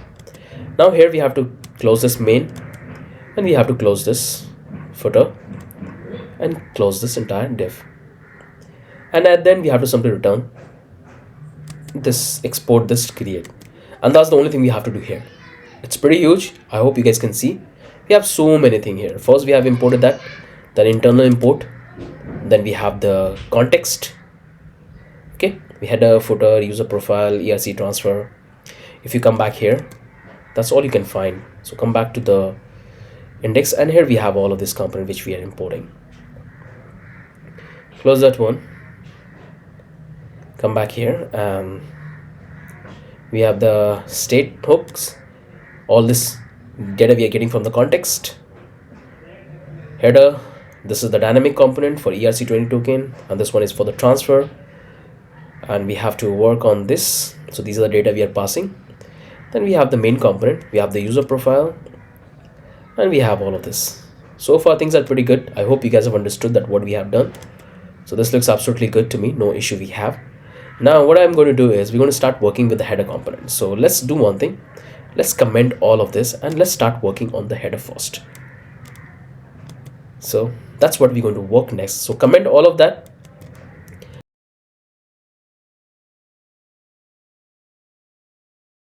Now we can start working on our header section. So let's import React. Then we have to create the header component. So let's take its header. And we're not going to receive any props into this component. So let's come back here. Let's take a menu list. It's going to be an array of object. We'll take the name. We'll take the link. Then we're going to simply take the next menu. This will be our ERC20, and we have to redirect to the create page. Let's take the third menu. This is contact us, and we don't need to redirect anywhere. Let's take the fourth one, and this one is blog, and no need to redirect. So this is the entire array for our menu. Now we have to start working on the JSX part. So let's take this return, and we're going to take a header. It will have a class called header1. It will have a div. It will have a class called header menu area, header area. Inside the div, we're going to take another div. It will have a class called container. Inside that, we'll take a div. It will have a class called row, because we're going to have a multiple section in our header. So in this row, we have to take a div. It will have a class called column XL2, column large 2, column medium 3, and deflex align item center. Inside the div, we're going to take the div. It will have a class called logo, and we have to display our logo. So we'll take an anchor, and we have to redirect to the home page. Inside this anchor tag, we have to display our image. So the image is already provided to you. So we have to get into the image folder. From there, we have to go into the logo folder, and from there we can have the access of logo too. And simply close this one. Close the div, and we can close the first logo section. Now we can come back. Let's take a div. It will have a class called column XL10, column large 10, column medium 9. In that, we have to take a div. It will have a class called header right. In that div, we have to take an anchor, and we have to display the top button coin button. Inside that, we have to display our buy token, so user can click and they can buy the token. So we don't need to redirect anywhere. We have to close the div. Take a div. It will have a class called header menu. If right means flex. Inside that, we have to take the nav bar. It will have an ID called mobile menu, because we're going to hide on the mobile device. Inside this nav, we're going to take this UL. It will have a class called new nav class main menu. Inside that, we'll take our menu item, and we have to simply loop. So we'll take a li. It will have a class called result. It will have a key, and inside that, we have to simply take the anchor. We have to redirect to the menu link, and we'll take the menu name, and we have to simply close this one, and we have to close our dynamic block, and now you have to close our UL, and we have to close our nav. Close the div, and we can close the main div. Close that, and we have to close all the divs. So let me do it. And header. Now we have to simply export the header component, and that's the only thing we have to do. Okay, I hope you guys have understood that what logic we have taken. First, we have taken the menu list. imported the React. Then we have this menu list, and we have this multiple sections. So we have divided into our entire header section in 3 component. First one is logo, second one is the menu, and third one is the button. So this is the logo section we have, this is the buy button we have, and here we have the entire menu. So far things are good. Make sure to provide all the classes correctly. Now we are done with this. Save it and come back to the browser, and if you reload the page, let's go back to the create, because that's where we have connected. So let's go to the create, hit enter, and here you can see right now it's not displaying because we need to have a background, dark background color. So we're going to attach that. So if I over my cursor on the menus, you can able to see the effects we have created. So it looks pretty fine. You can see the over effect is working fine, and we are getting this color. Our button is also working fine, so it's looking pretty fine. So we are done with the header component. This is done. Now we have to start working on the profile. So let's come back here, and what I'm going to do is now I'm going to start working on the profile section. So what we can do is let's bring that back. Let's comment the things. So we need to comment the dynamic components. We have to comment because we have not written any piece of code. So we're going to work on this particular one, user profile. So let's select this and comment, and we have to comment the footer. We have to comment this particular one. So only we have to comment the profile. So this portion comment. Okay, make sure to have the main tag open, and that we have this user profile. So click here and let's start working on this. First we have to import React, then we have to import the icons, and that's coming from React Bootstrap on the user profile. So user profile, we're not going to receive any props. In that we have to start working on the JSX. So let's take a div. It will have a class called page area bread pd. Then we have the div. It will have a class called breadcrumb overlay. Inside the main div we have to take another div, and it will have a class called container. Inside that we have to take a div. It will have a class called row, and that will take a div. It will have a class called column xl12. In that we have to take a div. It will have a class called bread background. In that we'll take a div. It will have a class called breadcrumb title, and here we have to take h2. We'll say user profile, and we have to close that one. Then we have to take a div. It will have a class called breadcrumb. Then we have to take the navbar Arial label to breadcrumb, because that's what we are triggering in the JavaScript. And inside this navbar we have to take a OL. We'll provide a class called breadcrumb. We'll take a li. We'll say breadcrumb items, and we have to simply display the text.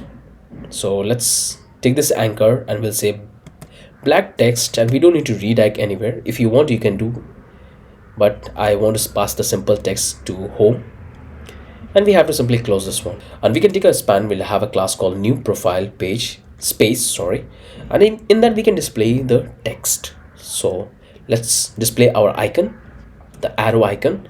So close that one, and let's have the icon and close this li, and take the second one, breadcrumb title. Then we can take the anchor, black text. We don't need to redirect anywhere. And that we can display our text called user profile. So first it will have home, then we'll have the icon, and then we'll have this particular text. Means user is on the user profile. And we have to simply close this li. Pretty fine, no problem so far. Let's close this OL. And now we have to simply close our nav. Close the div. Close the div. Close the div. Close that one. So we have to close all the div. Close it. And finally we have to export this user profile component. So that's the only thing we have to do here in the user profile, and it looks pretty fine. So this is the icon, and we have written a lot of components we have created. So this is the breadcrumb. You can go with a simple approach, but here I show you the proper structure which you have to follow when it's come to search engine optimization. So you have to give the proper tag. So that looks pretty fine. We're done with this. Close that one, and we are done with this particular one. If you come back, and that's how it's going to look. You can see we have the image, and that's how it's going to look. So we have the image, home, then the user profile. So that's how it's going to look. We have the user profile, home, and the arrow icon, the image, the component, and everything looks pretty fine. So let's come back. Now what we're going to do is you can simply change this to div. It will work fine. So if you don't like to go with the tag, it will not create any problem, but I would like to bring the proper tags. So when the crawler of Google comes and analyze your structure of your application, it can identify that what section is for what. So it's always important that you have to give the right tag name to your HTML element. Now we can start working on the profile. So we are done with this. So let's start working on the profile. So this is what I have here. So we have so many props. So before we start working on the profile, let's work on the footer, because I can see we have the footer and we have to start working on it. So click here. Now we have to import React. Then we have to create the footer component, and we have to take footer menu. So let's take that, call coin list, and that will say Ripple coin, Bitcoin, Ethereum, Litecoin, Coinbase, Sarcard, and these are the coins, the menu which I'm displaying. Now we can come back here. Let's take the second menu, and it will be an array of object. So we'll take the name, home, then we'll have the link. Close that one. Take the second menu. It will be ERC20, and the link is going to be hash. Let's take the third one, name, contact us, link. Close that one. And the last one we have is the blog, and we have to provide the link and close. Let's take the another one, call detail, link, and close that one. And this is the entire array we have for all the menus. Now we have to work on the J6. So let's take a return, and we'll take a footer. It will have a class called footer1. Let's take a div. It will have a class called footer area. Inside the div, we're going to take a div. It will have a class called container. Then we'll have this div class row, and we have multiple sections. So we have close to 4 sections in our footer. So that's what we have to work. So inside this div row class, we have to take a div. It will have a class called column XL4, column XL large 4, and column medium 4. Then we'll take a div. It will have a class called footer, content, logo, footer. So this one is the logo section. And let's take this div. It will have a class called footer, head. Inside that, we can take a div. It will have a class called footer, logo. In that, we'll take a anchor, and in the anchor we have to provide the image source. So again, logo 2, and we have to simply close this anchor. Close that one. Then we have to close the div, and here we have to take a div. It will have a class called footer icon, and we have multiple icons. That's what we have to display. So let's take a UL, and we have to display the icons. So we'll take this array, we'll call it social, and we have to simply render the component, means the icons. So we'll take this li. In this, we're going to have this anchor. We don't even want to redirect anywhere, and we can simply display the icon. So we'll take this image, we'll provide the source, and here we have to change the image dynamically. So we'll change this I+1, so it will have a different images for the icons, and that's the only thing we have to do. And we have to simply close this anchor.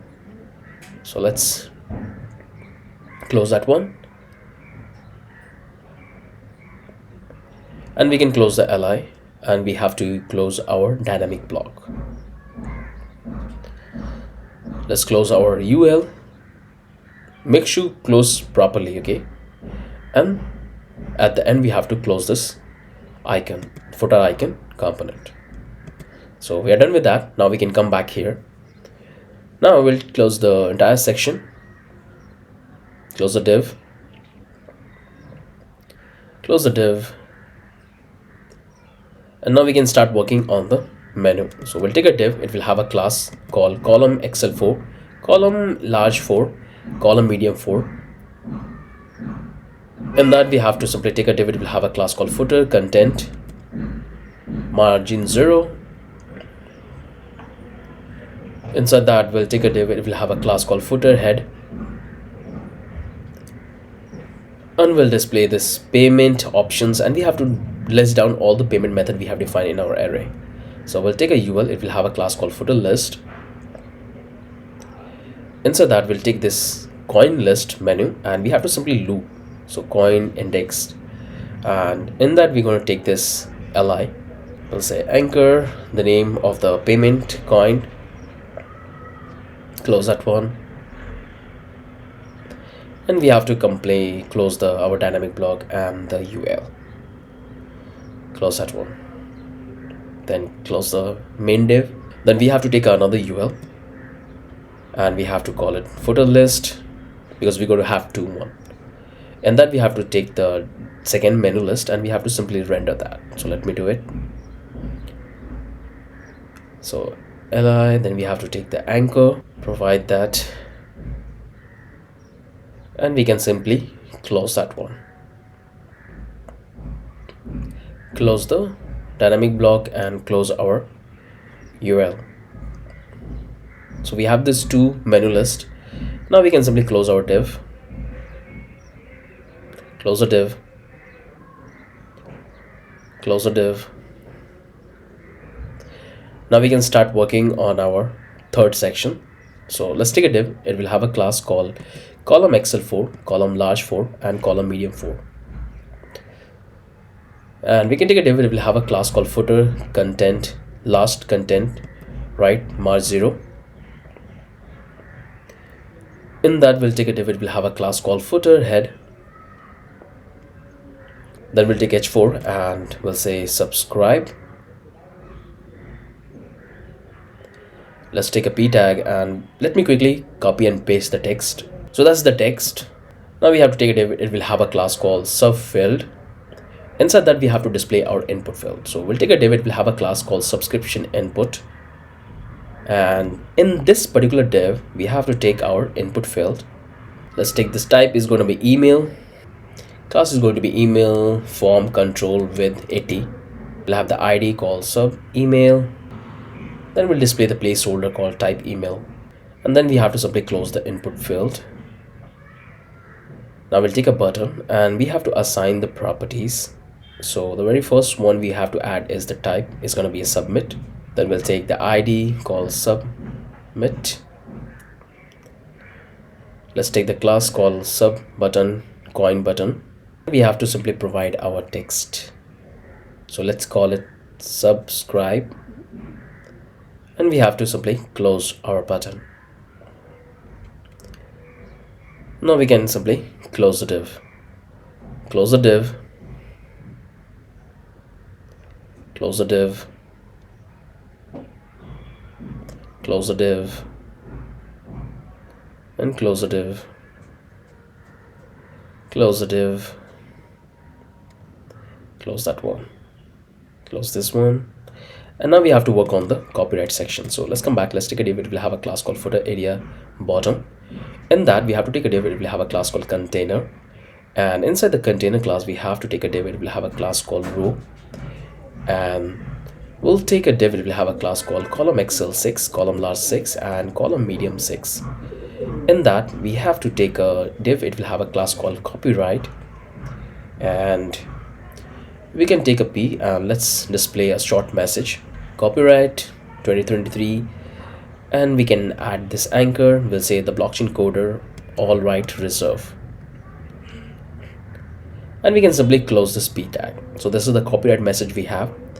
Now here we're going to close the div. Now we can display our down menu. So let's take a div. It will have a class called column XL6, column XL large and 6, and we'll have the column medium 6. In that, we're going to take the div. It will have a class called footer menu. We'll take a UL, and we'll take a arrays, and we're going to simply define it. So about terms and condition, privacy, and we have to simply run a loop, and we have to render the component with the menu. So we'll take a li. Inside the li, we have to take the anchor. So let's come here. Let's take an anchor, and we have to display the items, and close that one, and close the dynamic block, close the UL, and we have to close the div, close the main div, and close this one, close this one, and with that we are done. Simply close all the div and footer, and finally we have to export the footer component. So that's it. So you can see we have a lot of things going on here. So we have the first menu. This is the first menu coin. This is the menu list, and we have this huge JSX because we have multiple section in our footer. So this is the first one. Let me close this one. This is the second one. This is the third one. So this is the third components, the first component of the footer, and this is the copyright one. I hope you guys have followed and apply all the classes correctly, which the way I have done it. So if you have stuck and found any error, make sure to rewatch it and try to understand. So this is the entire footer component we have. Now we can simply clump and we can have a look. And that's how our footer would look like. You can see the icon, the social media, the menu, the subscriptions, and the footer menu. Looks pretty fine. All the classes, all the stylings are looking absolutely good. On over effect, this is the subscription component. Input, and they can easily able to have the menus. They can click and it will automatically trigger. So this particular arrow is coming from JavaScript because we have used this functionality with the JavaScript, so it will automatically reflect here. Return to the page. So this is the global component. We have worked pretty good, no issue we have so far. Things are looking pretty good to me. We're done with that. Simply close this footer, come back here, and now we have to start working on the profile component because it contains a lot of sub component in this profile component. So let's bring it back. So let's uncomment this one, and now we have to work on it. So this header is done, footer is done, user profile is done. Now we have to work on the profile. So let's uncomment this one, and let's get into the profile. So first thing, we have to import React use state, and that's coming from React. Then we have to do the internal import because this particular component will be dependent on sub components. So let's import those components. So we need to import the profile menu, sidebar, and that's coming from the index. Let's work on the profile. So it's going to receive a lot of props. So let's receive all the props which we have sent. Set active, get all ERC20 token listed, get user ERC20 token, address, fee, create ERC20, balance, withdraw fund, donation fund. We have get all donation, main balance, set transfer, native token. So these are the props we are receiving into this component. Now we have to take a couple of state variable. So let's call this open, set open. By default it will be dashboard because we're going to have multiple component. So the very first component we're going to open is the dashboard. Then we can come back here and let's start working on the JSX. So let's take a div. It will have a class called dashboard area, and let's assign a background color, area padding 3. Inside that we'll take a div. It will have a class called container, and in that container we'll have a div. It will have a class called row. Let's take a sidebar component, and that we have to send a lot of props.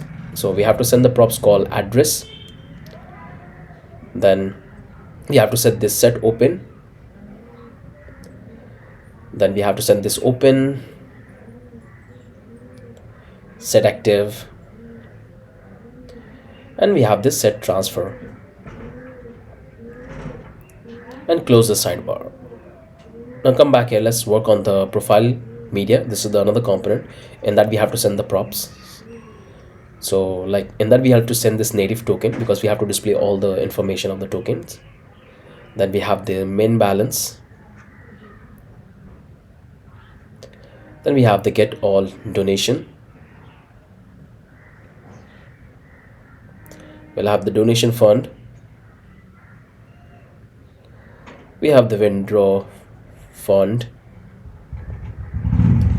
We'll have the balance. We'll have the create ERC20 token, and we have the set open. We'll say open fee address, and we have the get all ERC20 token listed, and that's what we have to pass. We'll take the get user tokens, and we have to simply close this entire. So we have sent a lot of props. Now we have to close the main div, close this one, close this one, close this, and we have to simply export this profile. And that's the only thing we have to do. So what we have done, first we have imported this React, then the components, then we have received all the props we have sent here, and we have taken this particular variable, then we have built this particular logic. So we're going to have this two component. One is the sidebar and the profile menu. Now let's start working on the sidebar. So click here, and we have to import React, then we have to import the icons, and that's coming from React icons bootstrap. Then we have to create the sidebar component. So in that we have to receive the prop set active, set open, open address, and set transfer. And now we have to take a menu list because we have to render the menus. We'll say menu list, it's gonna be an array, so it's gonna be an array of object. So we'll take this menu, we'll say dashboard, name dashboard, then we'll take the your token, then we'll have the donation. So these are the three menu we are taking. The reason why I have taken this array of object, because if in case if you want to add a new page, then you can simply pass the link and you will have the data. Okay, now let's start working on the JSX. Let's take a div. It will have a class called column XL3, column large 3, and column medium 4. Inside that we'll take a side. It will have a class sidebar. Then we have to take a div. It will have a class called dashboard side. We'll take a div. It will have a class called dashboard head. Inside that we have to take a div. It will have a class called dashboard profile, and we have to take a image, and we have to display the profile image which is already there. So we can display the image, and now we have to take a div. It will have a class called profile content, and we have to display the information of the user. So we can do one thing. We can take this span. It will have a class called pro name, and I can give this hardcode name. You can give your brand name. I'll say Daulat Hussain, and I can simply take this span. It will have the number, like pro number, and in that we're going to display the address of the user. So I'm going to slice it down to 15 character only. I don't want to display the entire address. So once we have the name and address, we can simply close the div. We can close the div. Now we can close the div, take a div. It will have a class called dashboard menu, and we'll take a UL. Inside that we're going to take our dynamic block, and we already have the menu. We have to simply render. So inside that dynamic block we have to take a li. Let's add an on-click function, and we have to simply call this set open, and we have to add the name. So we'll take this element.name,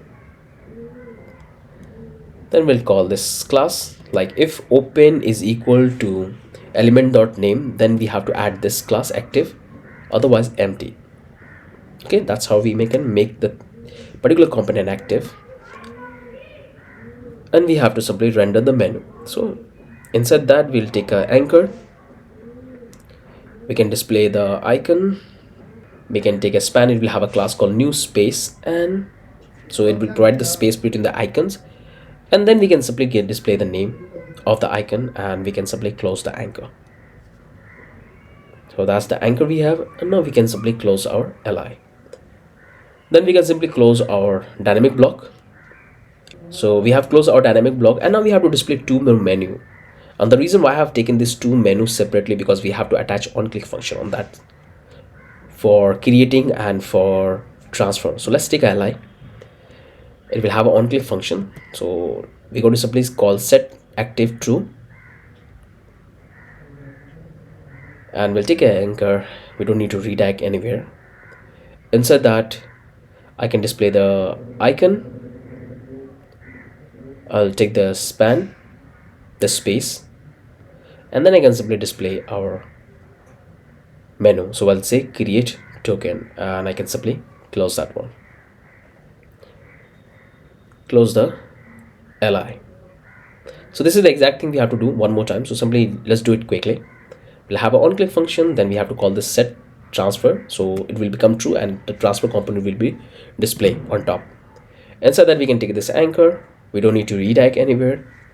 We have to display the icons. Let's take a span,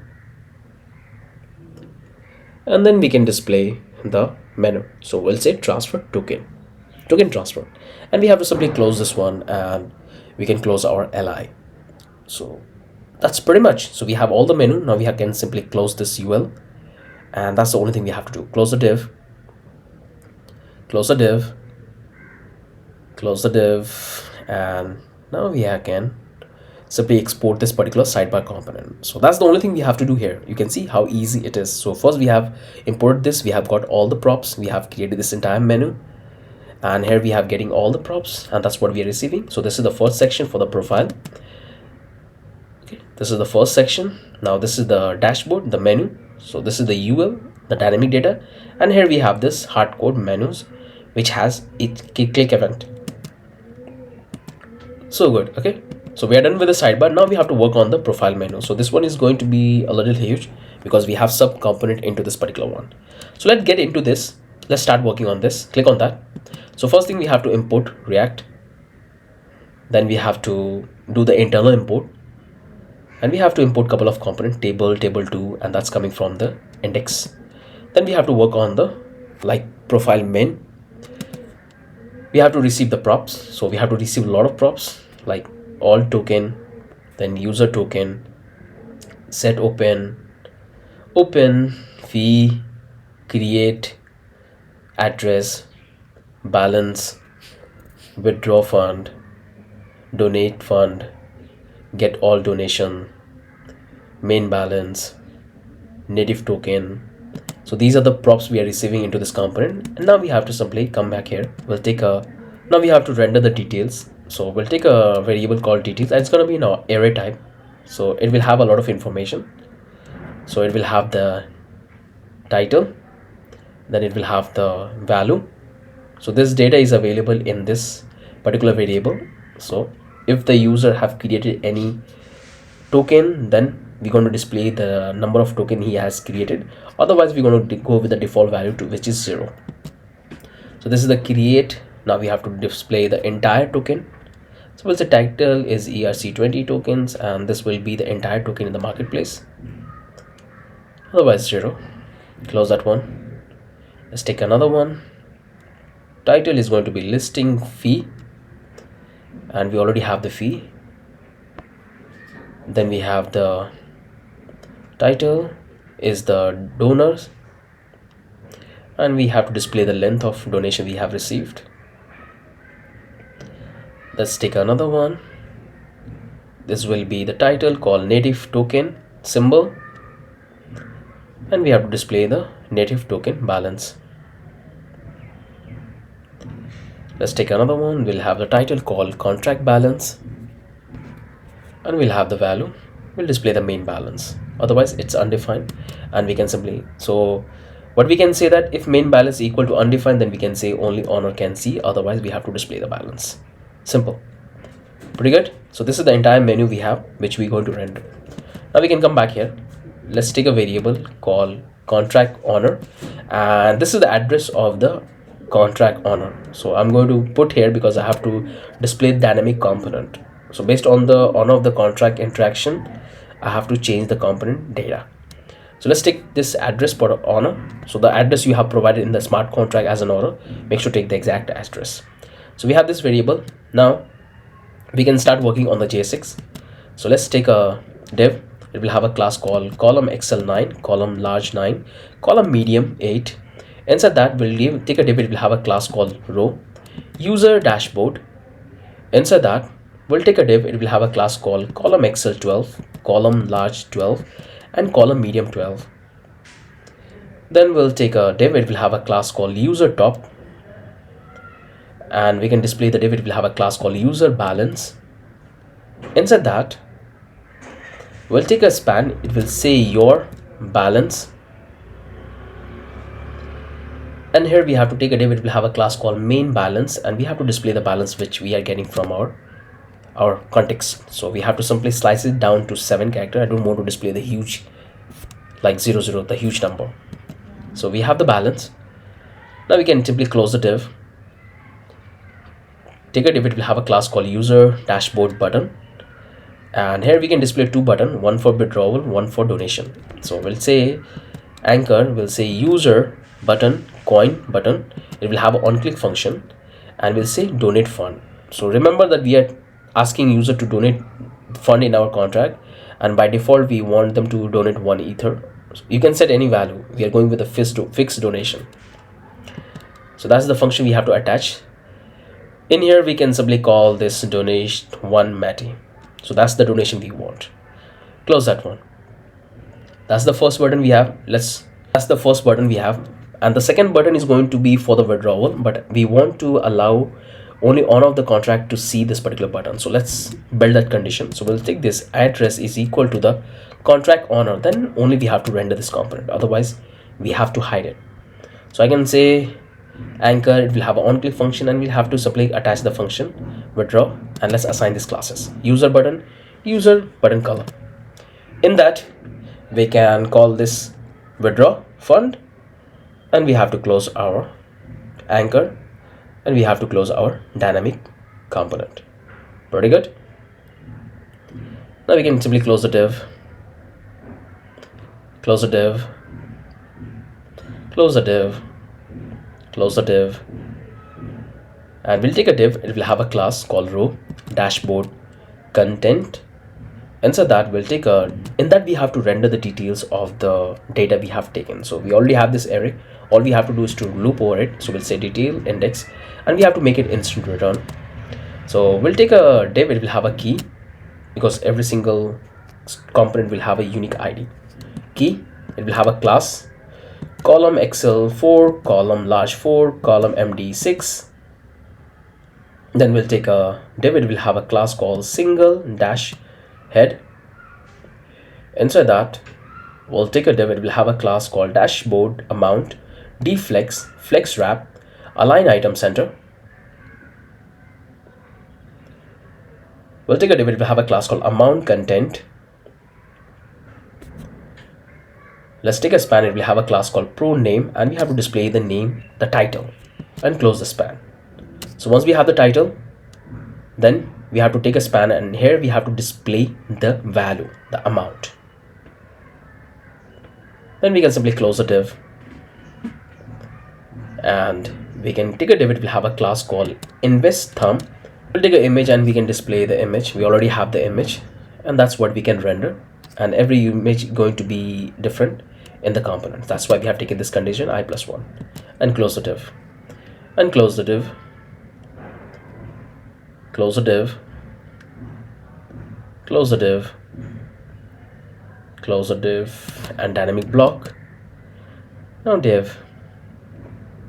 Now we have to build a condition. So if open is equal to dashboard, then we have to render this particular component. So we'll check this table, and in that we have to simply pass the props, the data. So we'll take this title, all created ERC20 token, and we have to pass the data. So we'll take this table data, get all ERC20 token listed, and that's the data we have to send in the table.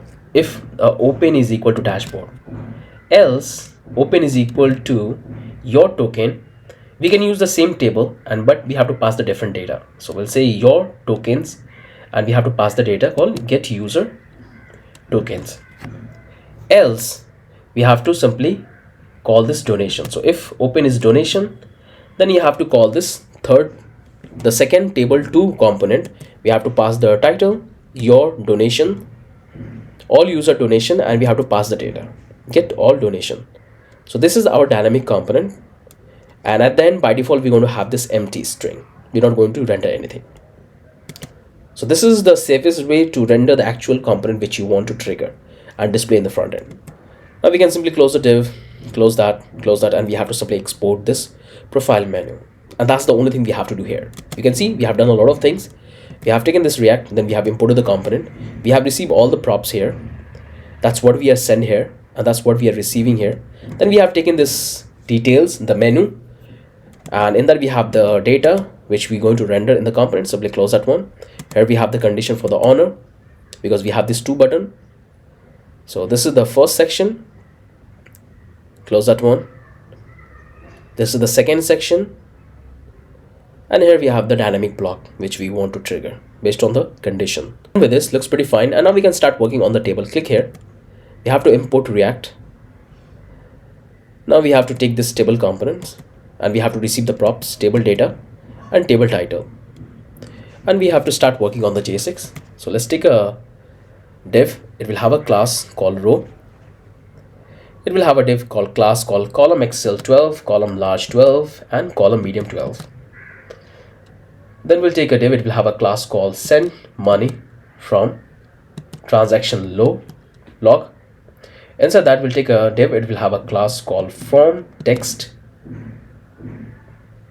and that will take a h4, and it will have a class called form top, and we have to display our title. So we can take this space and we can display the title. We'll say table data dot length. If it's equal to 0, means there is no transaction, then we can call this particular title no token created. Otherwise we have to display the title which we have sent as a prop. Okay, this is the dynamic title. And now we have to simply close this h4. Now we have to simply render the table data. So we already have the data. We have to check for the length. If it's not, if it's equal to 0, then we don't want to render anything. It's an empty string. But if we have the length, means if there is a token, then we have to simply render the data. So we'll come back here. We'll take a div. It will have a class called form inner, table inner. Inside that, we'll take a table, and we'll take this head. We'll take this tier. Let's take this table head. Let's assign the property quickly.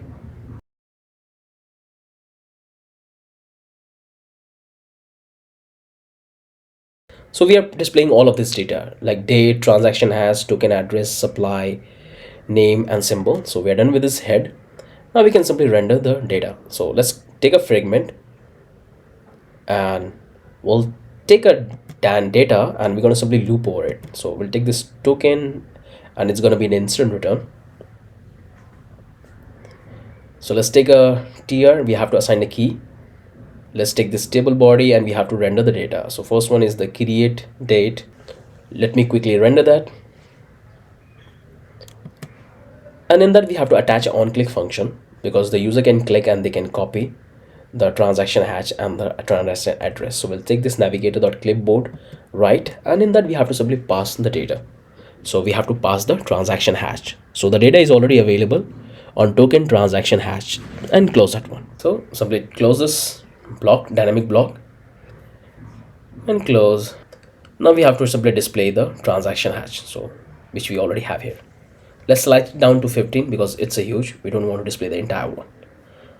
Now we have to simply close this one, body.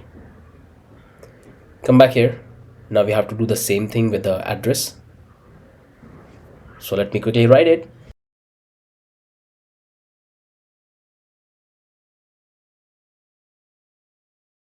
And we have to simply close the div, close the table body. Hope you guys have got an idea what we have done. Simply we have done exactly the same thing which we have done for the transaction hash. We can allow the user to click on the address and they can copy. So now let's move ahead and let's put other data in the table. So let's take this token supply. This one is the token symbol, and we have the token name, and we have to close this table body. Close that dynamic rendering component. We can close the fragment. We can close the table head, and we have to close the table. close the div, close the dynamic block, close the div, and close it, close it, close it. And that's the only thing we have to do. And now we have to simply export this component, which is the table. So we're done with this. It's pretty simple. We have imported the data, then that's the data we have received. We are checking for a condition. If the length is there, then we have to display the message different. If it's not, then we have to display the title. Then we have the header, then we have all of this data which we are rendering. Pretty simple. Okay, that's a simple thing we have. So we are done with this table. Now we have to work, this is done, this is done. Now we have to work on the table 2 for the donation. So click here.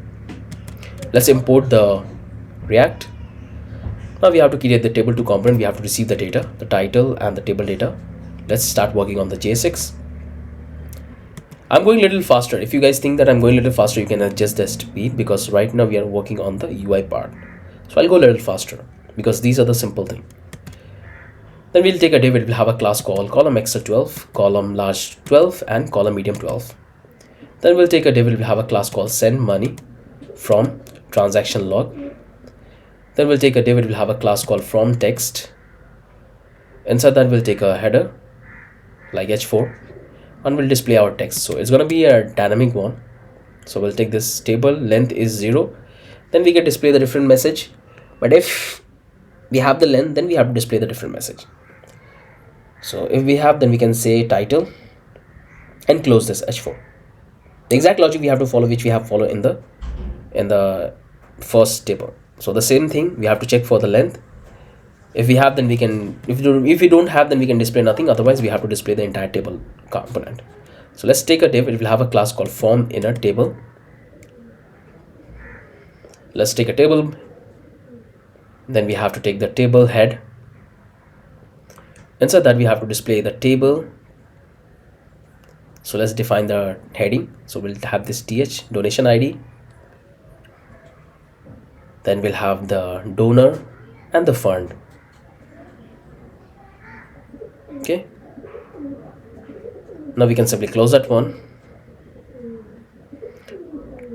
Take a fragment, and here we have to build the dynamic conditions. We'll take table. We have the data, then we have to simply render and make it instant return. So we can take this tr, we'll assign a key, and let's assign the data. So we'll take this donation ID. We can take the donation, the donor address, and the last one is going to be the fund, Matty. You can take any currency, but I'm going with Matty, and close that one. We can close our dynamic block, close the fragment, and we can take this head close, then the table close, and then the dynamic div, and then we have the dynamic one. So close that one, close this one, and close this, and close this. So this is the only thing we have to do here. We have to simply export the table 2, and that's the only thing. So first we have imported the data, then we have checked for the condition. If we have the data, then we are simply rendering the data, exactly the thing which we have done in the table, in the first table. So that's the only thing we have to do here. All of these components are pretty good. Close that one, and this looks pretty fine. Now we are done with that. So before we start working on this, like, I want to show you something. So come close that one. Now let me start the application. So what I did, I simply changed the address because the contract I have already deployed, and I'm using the old contract, and I have already done a couple of transactions. So I've simply passed the address of that particular contracts. So it already has a lot of transactions, so it will display the data. So let's see the data is working or not. And the address is already given to you guys also, so you can paste that address. So if I simply start the application called npm run dev, it's going to start the application, and you can see the application is started. Now let's come back to the browser and click here, and it's going to open the MetaMask. It's open. Now I can simply log in to my application. So here I'm connected. Now I have to go back to the create page. So before we go back to the create page, let me show you what I have done. So let's come back here. So this is the components we have done, and come back here in the contract, and this is the contract we have done. No need to do any changes here. So the thing I want to show you that, come back here in the context and click here. Like we have the APIs and we have the context. So I have done the changes in the address. So this is the old address when I use and I test the application, and it has already a couple of transactions. So I want to show you those data in the component, but later we're going to replace this. Okay, so I have made the changes in the addresses in both the one, so we can fetch the data. So make sure to pause and pass the exact address in your context file. You can also have the same data which we're going to render. Okay, so I have done that, and you can see it already had a lot of transaction, and all of the data is reflecting here in the component. So you can see we have this particular one. We're not going to work on this. First we have to look at the data. So all the data is looking fine. You can see it created two. I have created with this particular address 2 tokens. So the data is displaying that. We have the total number of token creation, the listing fee, the total donation it receive, the token, the native token balance I have, and I'm the owner, so I can fetch the balance of the contract and I can display in the front end. So it looks pretty fine. This is good. Now here we have all the token which user have created. You will have the date, your transaction has token address, supply, name, symbol. Looks pretty good. And here we have all of this menu. So if I click on the donation, right now we don't have any donation, so it's empty. If you go back to the your token, so right now I've created 2 token, it's displaying, and we have to work on this create token and transfer one. Okay, these 2 components we have to work. Looks fine. If I come back here and if I change to account 1, and if I reload the page, you will see that we'll not have the access to see the balance of the contract. Okay, it took a little bit time, and we got this data. Right now this particular account has created only 1 token, which you can see, and no donation, and that's what you can see. If you come back to the dashboard, here you will find all the tokens, and the button is also gone. So the entire logic looks absolutely fine. So if I go back to the owner, so this is the owner, if I reload the page, you will see that we have the balance, and we can see all of this data, the button and all, the withdrawal button, the donations, and the contract balance. So everything's looking fine. You can see we can easily able to fetch the data and render in the component. So it looks pretty beautiful. Now we are left with only 2 functions, 2 components. So it looks fine. I have no issue in my end. So come back to the VS, and now we have to start working on this 2 component, ERC20 and transfer one. So this is the 2 component we're going to work on it. So what I will do is, let's start working with the first one, ERC20. Simply cut this one and paste here, and let's start with this particular token. So click here, close this one, and click here, and let's import React use state, and that's coming from React. Then we have to import the icon, that's coming from the React. Then we have to start working on the J6, the ERC20 component. In that we have to receive the prop set active and the function for creating. Then we have to take a variable called token, and it's gonna type of object. So we need the information of the name, then we need the symbol, and we need the supply. So these are the information we need from the user so they can create the token, and close that one. Let's take a function which can allow us to update this data. So we'll call it handle token info. It will take the field and event, and we're going to simply call this set token. We have to spread the object, and then we have to simply update it. So we'll take the field name, and we can say e.target.value. So this is the reusable function we have built. All we have to do is to simply call this function in our input field, and it will update the data in the state variable. Now we can start working on the J6.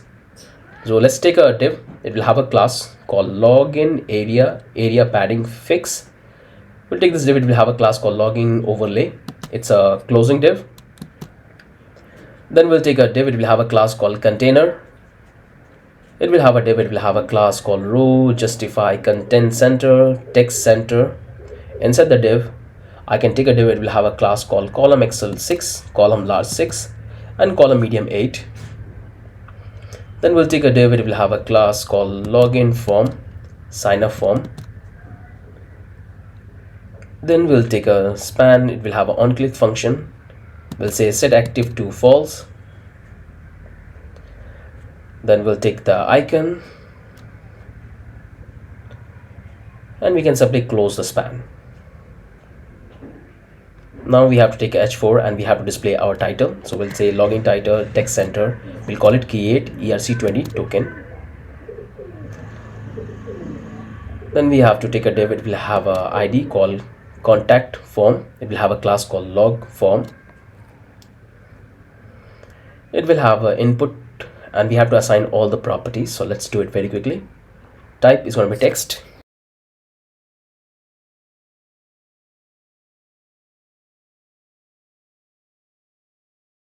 So this is the first input field we have. We have type, text, ID, class, form control, placeholder name, required, and we are simply calling our handle token info function. In that we have to pass the name and the event. So let's create two more. Let me do it very quickly.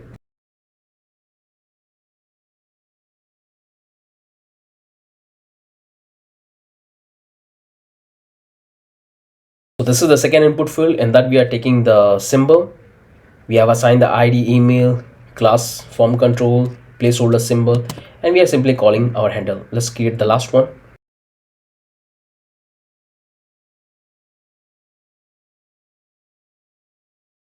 So this is the last one we have. Text, like placeholder total supply, and we have the supply. So it will automatically update our state object. So we got all the input fields. Now we have to take the button.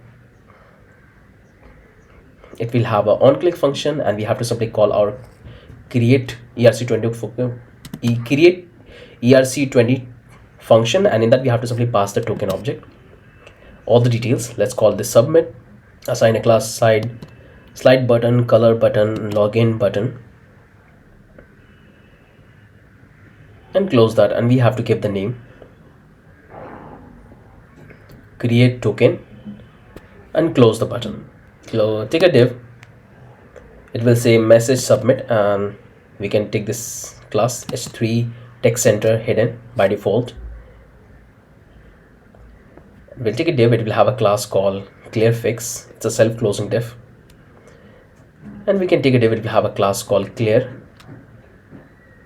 So we can pass different messages in each one of this div.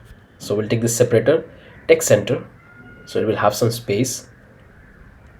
And we can take a span. It will have called create your ERC20 token, a short message, and we can close the div. We can take a div. It will have a class called single icon, sign icon. In that we can just take a div. It will have a class called account, and we'll say with minimum fee of 1 Matty. So that's the fee we are declaring here. Simply close the div and we can close the div and we can close the div, close the div, close the div, and close the div.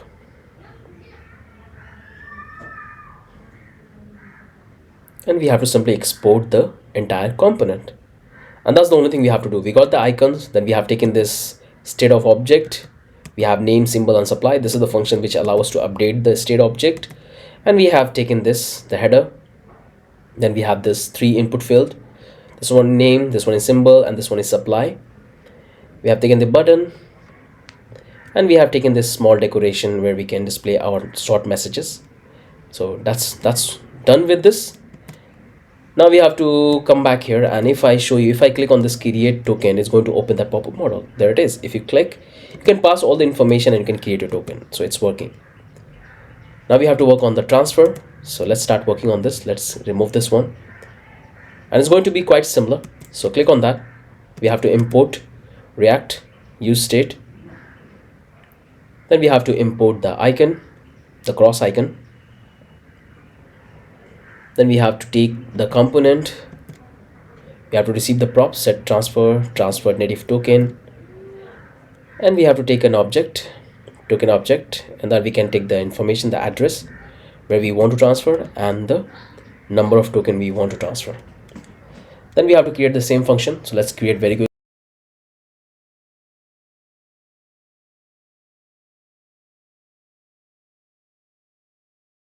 So we got the function handle token info. This will update that. Now we have to work on the J6. Let's take a div. It will have a class called logo area padding fixed. We'll have a div. It will have a class called logo overlay. Close the div.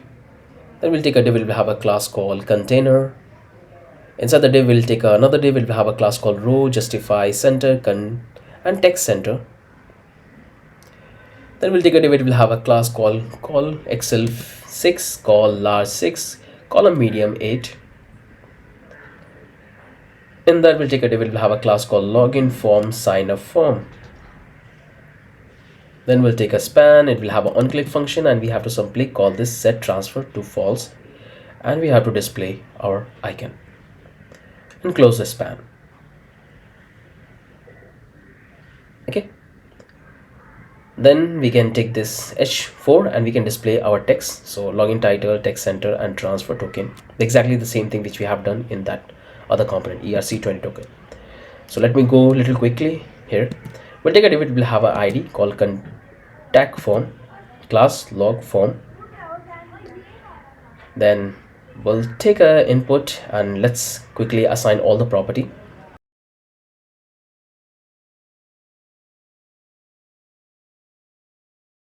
So this is the first input field. Type is going to be text, ID, name, class, form control, placeholder, address. It's a required field, and we have simply called the function handle token info, and we have passed the address and event, and it has an on change function. So let's create the next one very quickly.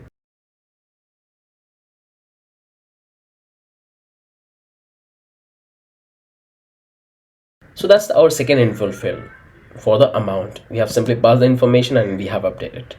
Now we can come back here and we can take the button. So we have to apply the same stylings. So let's do it very quickly.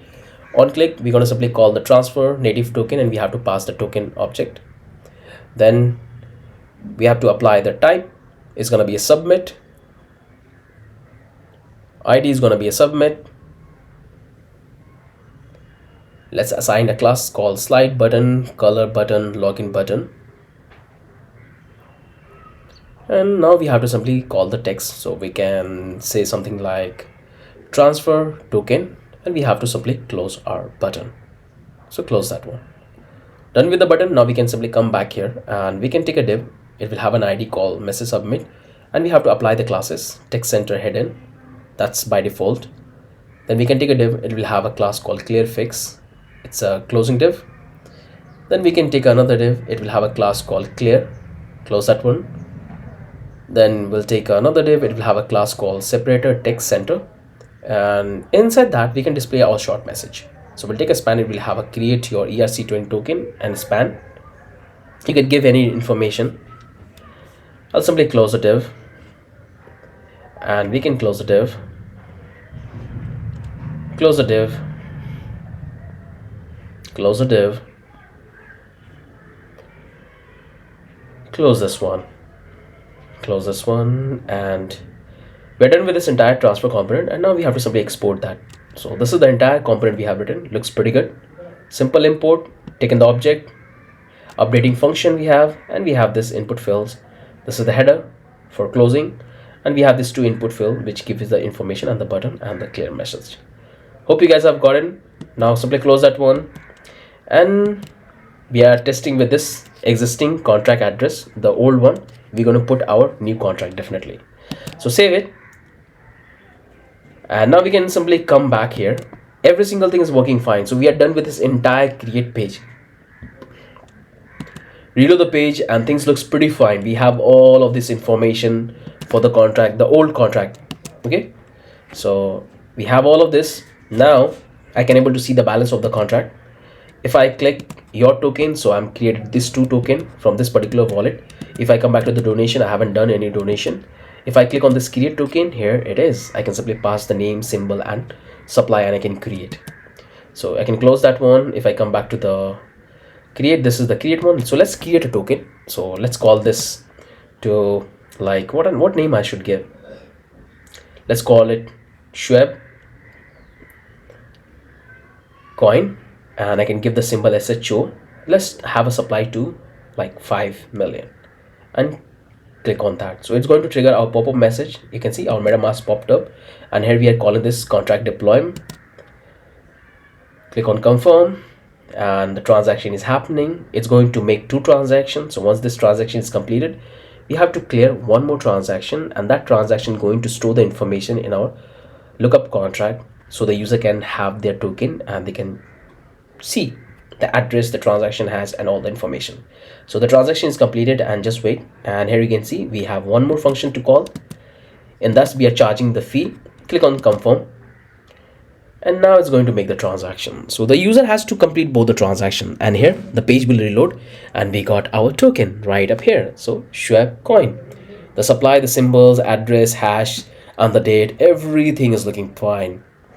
If you click on this, you will have the address. Come back here and paste. So this is the address, this is the transaction hash, paste, this is the transaction hash, and you can easily able to confirm on the test network. So if you come back to the polyscan, so what I call poly Mumbai scan, paste here, come back here, and I can simply get the address. So this is the token address, simply copy and come back here. If I paste, hit a request, you can see just now we have done the transaction and we have created this token 1 minute ago, and this is the address of the token. So what I will do is, if I check the ownership of the token, I can do that. So this is the address I have used, so copy this one address and paste here, make a request. So this is the my wallet address, and if I come back to the tokens here, you will find all the token I have created with this particular account. So you can see this is the one which I have created just now, the supply, the symbols, all that you will find here.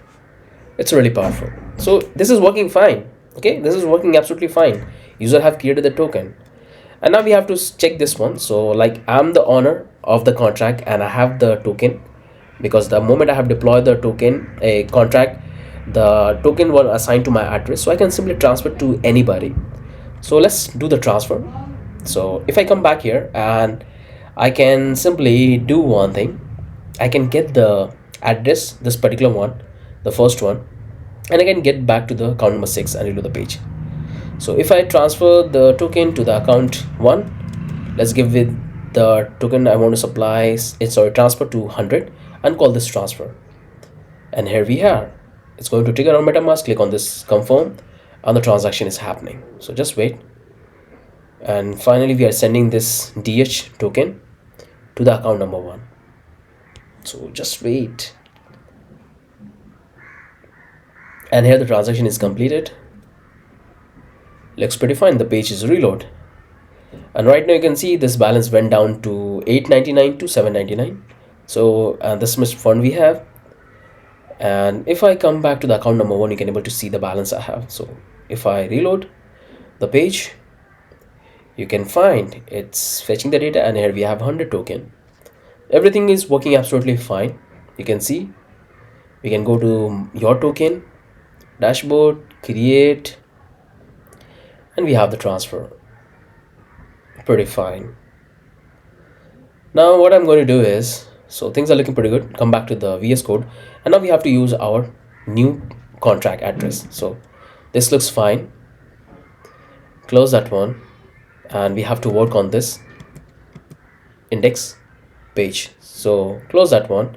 Now we can come back to the context, and here I'm going to use the new address. So I'm going to simply change the address file, and here we have keep the address of the contract which we have deployed. So all we have to do is to get these contract addresses, and we have to bring it here. So now we're going to deal with the our contract which we have deployed. So let's paste here, comment this, and we have to simply change the contract addresses. So this one is for generator. The ABI is going to be the same because we haven't made any changes in the contract. So simply copy that and paste here. Looks fine. So looks good. Now if we start the application, npm run dev, and come back to the applications, close this one, close this one, close this one, and if I reload the page, I'm connected with the application. You can see right now we don't have anything in here. So here we are. Now if you come here, you can see we have not created any token. We are getting the listing fee, we are getting the number of token we have, so as a native token. So that's all information you will find here. So everything is empty we have in a contract, and in your case you will have the same scenario. So you can see that here I'm not able to fetch the balance. Why? Because I have to do the changes. I'm in the account number 1 and I use the account 1 to deploy my contract, but it's saying that I'm not the owner. If I change my account to 6, and here I can see I'm able to fetch the balance. Okay, so this is the change I have to do, because I'm using the old address for fetching the contract balance. So I have to do the changes. Everything is 0. This is the one fix we have to do, because I have changed the account. Earlier I was using 6, but now I'm using account 1. So I'll come back here. I'll go back to the account 1, and I'm going to simply copy the addresses. So first I have to reload the page, and so I'm getting the balance. Okay, I'm getting the token, native token balance, and this is fine. Come back here, and I have to get the address, and I have to replace the old addresses which I have provided. So come back here in the page, in the create, and here we have this profile. So first thing I have to do is this is the profile. We have click on here. Okay, why it's opening the same component over and over again? So this is the profile. Click here. Okay, it's taking me. Come back here and let's go back to the profile, and here we have this profile. Click here, main profile, and here we have to replace that one. So this is the old address, the account number 6, but I've used account number 1 for deploying the contract. So let's change this address. So this is the first change we have to do. Once you do with that, you will have these 2 buttons like donation and withdraw. So this button is reflecting fine. Now we have to do the changes here in the contract balance. So that's the change we have to do here. Now come back here, and I know the change, the place where we have to do the changes. So first we have to come back here in the create. Here we are in the user profile, and no need to do any changes in here. So this looks pretty fine. So where else I have to do the changes? I can see the addresses, and this is the change I have done just now, and this is the profile. Okay, so what's is the matter? Now we have to come back to the contract, and let's have a look in the contract. Okay, I forgot to tell you that you have to change the address in the contract as well, because earlier I was using account number 6, but now I'm using account number 1. So I have to change here as well. Okay, make sure to change the address in all the places, okay, including the contract and in the front end. So I'll simply change that. So this is the account number 1 address I have. Save it, or we're going to redeploy the contract. Just wait. So that's the 2 changes we have to do in 2 places. Now we have to do one more changes. Close that one. Now we have to come back to the let's come back to the context, and we have that. So let's do one thing. Let's delete the let's delete this ABI. Let's redeploy the contract, because we have made the changes. And now let's open up it, and I'm deploying the contract for the same account number 1. Let's hit enter, and that's going to deploy the contract. So here it's compiled successfully, and it will give the address. So just wait, it will take a little bit time. And here I got the first address of the generator, and I have to get the lookup contract. So just a moment, and finally we got the address of the both contracts. Simply copy that one, and that's close this one, and simply replace, comment this one, and we have to paste here. Now close this one, come back in the context, and we have to provide it here. Paste here. Okay, let's open up the terminal, copy one more time, and that's what I have to provide here. Now I have to simply replace the address, this one, and I have to comment this. So make sure to do all of these changes. Now come back here in the artifact, we have to drag and drop the ABI in the context. Let's do the same thing for the lookup contract. Okay, so looks pretty fine, and let's start the application. Type clear npm run dev. Now we can simply reload the page, and no issue we have. Everything looks pretty fine, and you can see everything is good. We have updated the contract address, but still we have this particular problem. So I know what is the problem we are having this. So we have to do the changes in the context index. So come back here in the context index, And we here have a function, so like not in this, we have to call an initial data function, and here we have to do the changes. Okay, here we have to do the changes. So here we have to paste the account number 1, not account number 6. Copy and paste here and save, and that will work fine. So these are the changes you have to do. Now you will see the balance is there, it's 0, and now everything looks pretty fine. So now we are using the latest contract. Let's create a token. I'll say the blockchain coder. Let's give the supply like symbol and the supply. I'll say dollar, so it will look unique, and let's call this millions. Create, and here we have the deploy, and it's going to make the transaction. Just wait.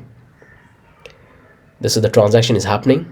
It's taking a little bit time, and finally the first transaction completed. Click on this confirm, and now we're going to simply have the second transaction, and it's going to put the data into our contract, look contract, so we can see in the front end and we can check. And finally the transaction is completed and the page is reload, and here you will find the token. We got it, the commission we have received, your token. And if I change the account, if I go back to the account number 6 and try to create a token, so reload the page, and right now I cannot able to see the balance. I have one token in the marketplace, but I haven't created. And let's create one more. So they'll say Schwab buy, let's give the symbol Schwab, and let's have a supply to something 50,000, and let's make the transaction. So let's call the second function. So here we have to click and confirm. The transaction is completed, and we have the 2 tokens here, your token and marketplace token. You can simply switch to different tabs. Donation. Right now I cannot able to donate because I have 1 Matty. I don't have that much fund, but you can have less fund. Okay, that's a static value we have provided, so you can simply change that. So things looks pretty fine. I can simply copy this address, and I can come back to the account number 1, and I can transfer the token. So this is what I have, like 1000 token. I can simply transfer that. Let's give the token transfer to 50 and click on this transfer, and we have the 50, and just wait, the transaction will complete soon. And here it will happen, so just a moment, and the transfer is completed. You can see I have 950 token, and the 50 token is transferred to the user. If I go to account number 6, you can able to find the information right up here in the dashboard. So here we have the 50 token. Everything is working fine. Everything is working fine. You can see the user can create token, they can get the details of the tokens, they can transfer, they can do all of things. So we have done with the most important functionality in the create page. Okay, we have done with this entire features. It's 100% responsive for the mobile device as well. You can see that's how it's going to look. You can open the tabs, and you can simply close it, reload the page, and you can simply close that one. You can have different components. This is the one we have. You can simply slide it down, and you will have the list of the token. Let's go with the, here we have the 2 tokens, the dashboard. Click and it will take you to up, and we have all the footers. Looks pretty beautiful.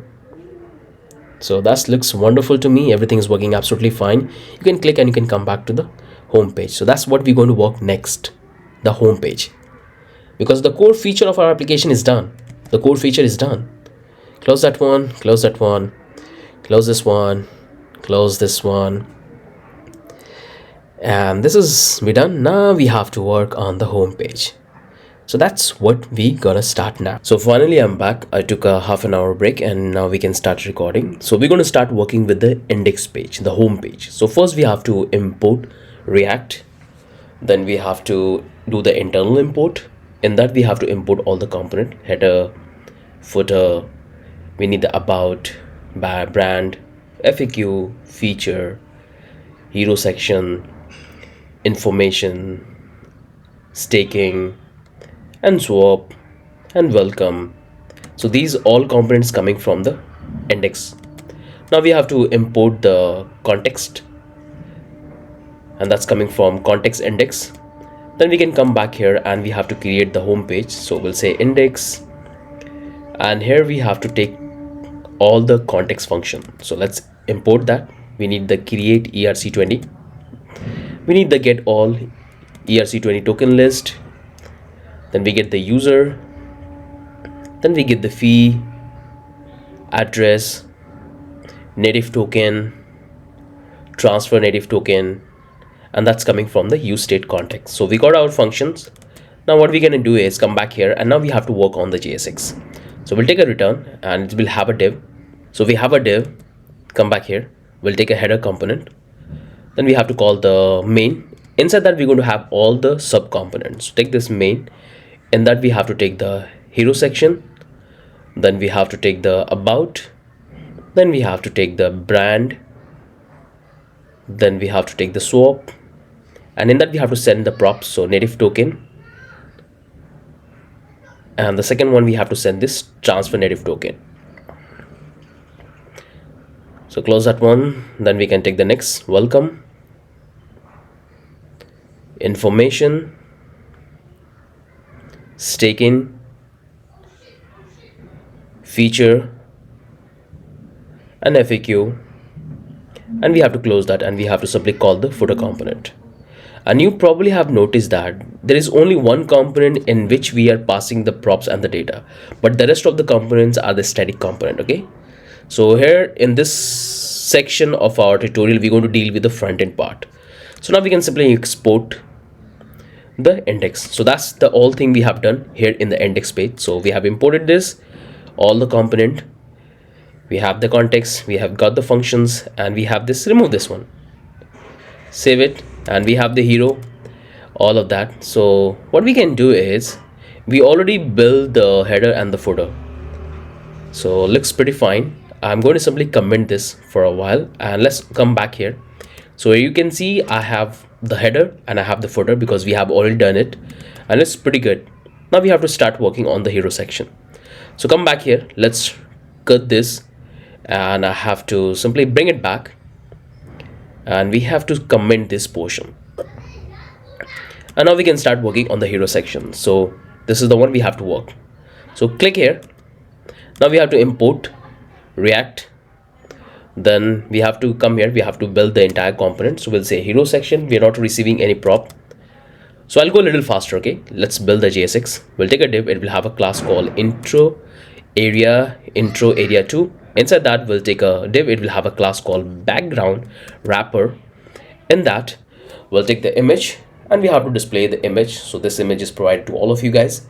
Now we have to close the div, take a div, it will have a class intro content. We'll take another div, it will have a class called slider content. In that we'll take another div, it will have a class container. Inside that we have to take a div, it will have a class called row, deflex, flex wrap, align item center. Inside that we have to take a div, it will have a class called column XL 6, column XL large, column large 6, and column medium 6. In this we have to take a div, it will have a class called slide all text. And in this we have to take a div, it will have a class called layer 2, wow, fade up, and we'll have this data attribute for the animation. Then we have to target the h1, and we have to assign the classes called title 2, and here we're going to display our title. So let's call this one the blockchain. We'll give the space, and we can take a span, and we'll have a color text bold, and we'll say technology for brighter tomorrow. And we have to simply close our h1, the heading tag. That looks fine. Come back here, we have to take a div, it will have a class called layer 3, wow, fade up, and we'll have the animation class in the data attribute. Actually the duration we are passing, you can easily able to change the duration time. Inside this div anchor, and we have to simply redirect the user to the contact, and it will have a class called ready button, coin button. And let's take the text, we'll say get started. we'll close that. Now we have to take the second button. So we have to redirect to the coin HTML. We have to apply the same classes, and we'll have this extra class called last button. In that, we have to change the text. So the first one is get started. This will be white paper. And now we can simply close this one, anchor. And we have to close the div. So this is the button, 2 buttons we have. Now we can come back here. We'll close the div. Let's close the div. Take a div, it will have a class called Excel column, Excel 6, column L, large 6, column medium 6. Inside that, we'll take a div, it will have a class called slide image, wow, fade up, and we'll have the data attribute, 3 seconds. Inside that, we'll take the image and we have to apply the source. So this is the image source, and simply close that one, and we have to simply close the div. So close the div. So that's the image section. So we have 2 sections in the hero section. In the first section, we are displaying the button, and the second section, we are displaying the image. So close all the div. Let me do it very quickly. I'll go a little fast because we are dealing with the HTML, the front end part. Now we can simply export the hero section, and that's the only thing we have to do here. Okay, it's entirely HTML, and we have built this entire section. We have this 2 button. Let's replace this one. We don't need to redirect anywhere. So user can click and they can redirect to the create page, and I don't want to redirect, like copy this and paste here, so they can go to the create one. Looks fine.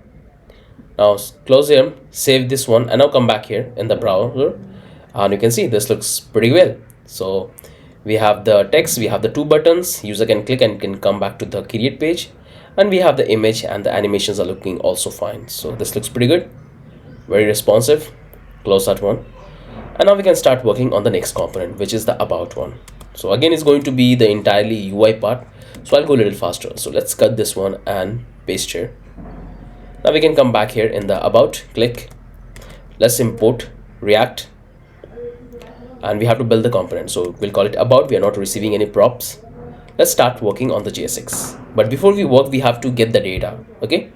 Because we are deploying different features. So we'll take this feature, and it's going to be in an array of object. So first is going to be the title. We'll say decentralized system. The second one is going to be the description. I'm going to simply paste. So this is the 2 information we have, and now we need altogether 4. So let me quickly write it down. Let me create that.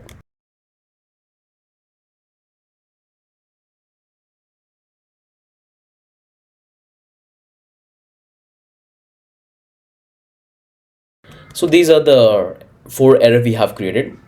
Okay, I believe that you guys have created this. Now we can start working on the JSX. So let's take a div. It will have a class called about area, and background is going to be color 3. Fix area padding. Inside that, we'll take a div. It will have a class called container. Inside the div, we'll take another div. It will have a class called row deflex flex wrap. Align item center. Inside the div, we'll take a div. It will have a class called column Excel 6, column large 6, and column medium 12. Inside that, we have to take a div. It will have a class called about content, and inside that, we'll take a div. It will have a class called about image wow fade in up, and we have to display the data attribute, so our animation will work. Inside that, we have to take a image. So this is the first image. Now once we have the image, we have to simply take the div. It will have a class called rotate image, and we'll have this rotate animation, so the image will be rotated at the background. Inside that, we'll take the image and we'll say circle.png, and that's the image, the second image we have. Then we have to simply close the div and close the div. So this is the first section we have. Now we can close this one, close this one. Now we have to work on the second section. So we have done with the right section. Now we have to do it with the second section, and we have to render all the feature we are providing. So let's take a div. It will have a class called column Excel 6, column large 6, and medium 12. Inside that, we're going to take this div. It will have a class called about all. And in that, we'll take a div, we'll have a class called about inner. Inside that, we'll take this feature and we have to simply loop over it, and we have to render. So we'll take a div and we have to apply the classes. So let's first apply the class called single about wow and the animation fed up. Then we can take this data wow delay, and it's going to be dynamic, so like it will start from 3 seconds, then 4 seconds, then 5 seconds, it will go on. Then we can simply close this one and we can simply display the, take the span, it will have a class called about icon. Then we'll take a div, we'll have a class called support text, and we'll display the h4, and we have to assign the classes. So let's write it down. We'll have an anchor, we'll take anchor, and in that we have to display the feature title. Then we have to close this one, and we'll take the p and we're going to display the description. So this is the title and the description is ready. Now close the div, and that's the only thing we have to do. Close the div and close the dynamic block. Close the div, close the div, close the div. So we have to close all the div and we have to simply export the about component. So let's export default about, and that's the only thing we have to do. So what we have done, let me repeat one more time.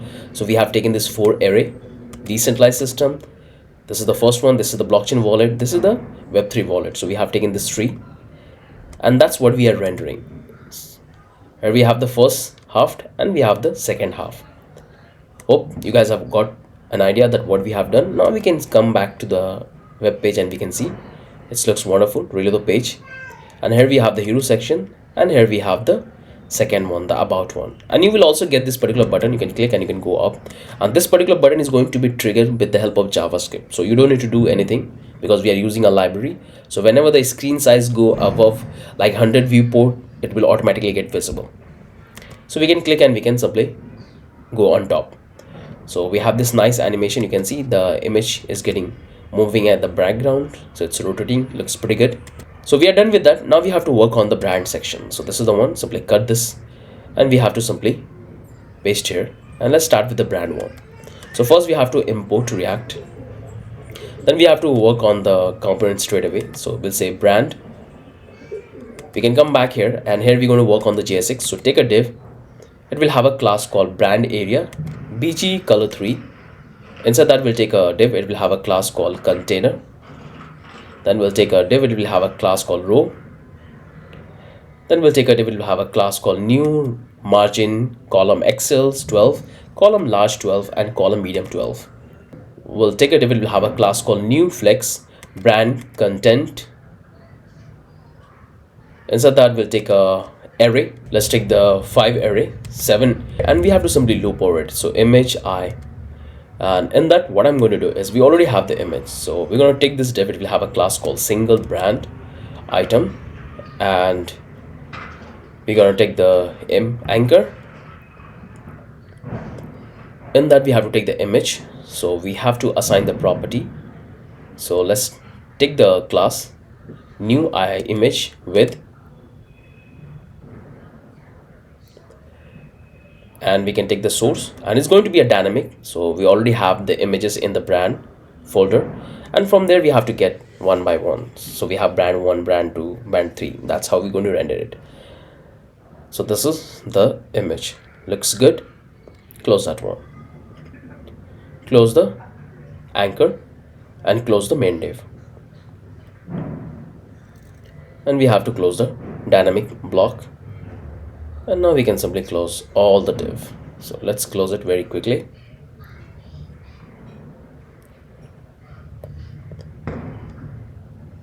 Close this one. And now we have to simply export this particular brand component. And that's the only thing we have to do. I believe that you guys have got an idea that what we have done exactly. We are simply rendering these images, the brand images. That's why we have taken this default array. So close that one and save it. Come back to the browser and you will see this is the brand. Looks pretty fine. So if we reload and looks good, this is the about and this is the brand section. Beautiful. So come back here and now we have to work on the swap component. So this is the one we have to work. Simply cut and that's what we have to paste here. And in that we are assigning a couple of information to the user and we are calling this particular function which user can transfer the token. So we have to receive this prop. So we have to take this use state and that's coming from React. Then we have to import the icon that's coming from the React icon fi. Then we have to import the next icon called power setting new and coming from material UI. Then we'll import the box arrow down and send fill and that's coming from React Bootstrap. Then we have to take this swap component and that we have to receive the prop like native token and transfer native token. And here we have to take this use state, the state variable for the token because we need the information of the address and the token, number of token user wants to transfer. So let's take the state variable. It's going to be an object. We'll have the address, then we'll have the number of token and close that one. Now we have to build the function which allows us to update this data in the state variable and that's the function we have already built. So let's quickly write it. And that we're going to take this field name E, we have to spread it and now we have to simply update it. So this is the reusable function we have which we have to call in the input field. And now we have to work on the JSX. It's going to be quite huge because we have two sections and we also providing the the transfer of the token. So there is a lot of things we have to write here. So let's take a div. We'll have a class called swap area background color 3 fix area padding. We'll take a div. We'll have a class called container. We'll take a div. We'll have a class called row deflex flex wrap align item center. We'll have a div. We'll have a class called column XL 6 column large 6 column medium 6. Then we'll have a div. We'll have a class called swap inner. Inside that we'll take a div. We'll have a class called swap token left hand left headline. Inside that we'll take a div. We'll have a class called top text title and we can say coin swap. We'll take a h2, the second heading 2, and we have to simply you can swap. We can take this span and we'll have a class color text bold and we'll say graphy token and we can give this sort information and close that one. Take a p and we have to simply give this small description and simply close the p tag. So this is the simple description I have given, copy and paste. Now we can come back. We'll close the div. We'll close the div. Close this one. So we are done with the very first section, the left hand section, and now we have to work on the right hand section where we have to allow the user the model where they can put the address and the token to swap. So let's take a div. It will have a class called column XL 6 column large 6 and medium 6. Inside that we have to take a div. It will have a class called money send. Inside this we have to take a div. It will have a class called calculator inner. And we'll take a div. It will have a class called single cell. We'll take a div. It will have a class called swap top deflex flex wrap align item center. Inside that we'll take a div. It will have a class called swap left and it will have a span called token. Then we'll close the div. Then we have to take a div. It will have a class called swap right. Then we have to take a UL. It will have a class called dashboard right menu. Inside that we'll take this li and we have to display the anchor. So we don't need to redact anywhere. We'll assign this particular class called thumb. Now we can take a div. It will have a class called notifications area left part. Inside the div, we're going to take the div. It will have a class called notification header, and in that we'll take a span. It will have a class called set text to native token, and simply close the span. Then we'll take a div. It will have a class called swap set.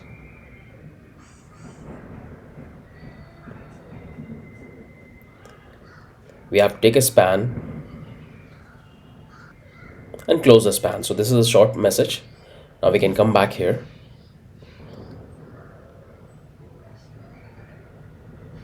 We can take a UL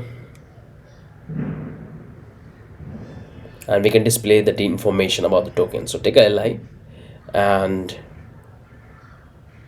here we're going to display the information. So we have this anchor, will display the token name,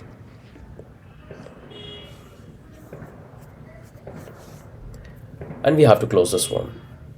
So let me quickly write it down, all the information.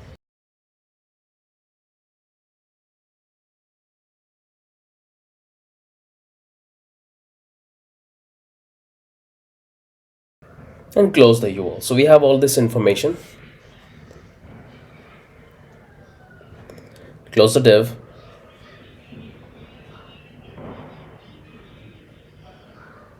Take a div. It will have a class called swap set slippage.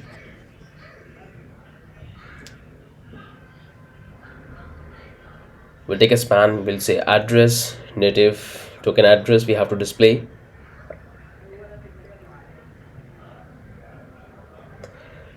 And we'll simply take another one, and in that we have to display the information. So we'll take a LI,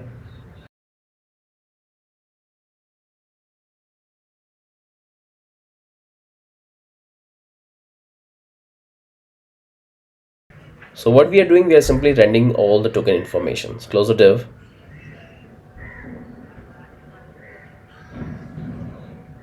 And close the div.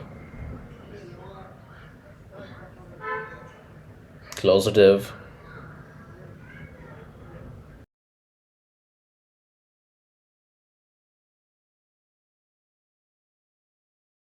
It will have a class called notification area side part.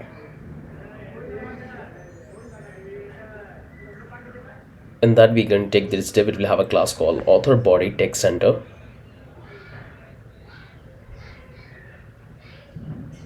Then we'll take a span.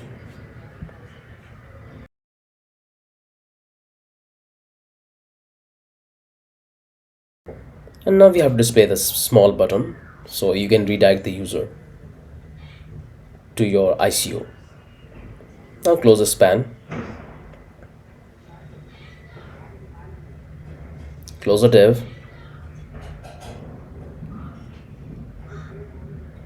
Close the div.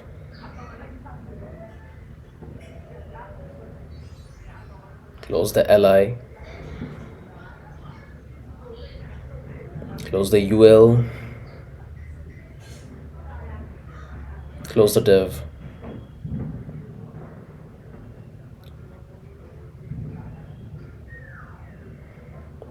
Then sticker div will have a class called inner form, and in that we have to display the input field. So let's take this form action to none. In that we have to take the label called address, and we have to display the input field. So it will have an input. Let's assign all the property, and we already built the function which we have to call it.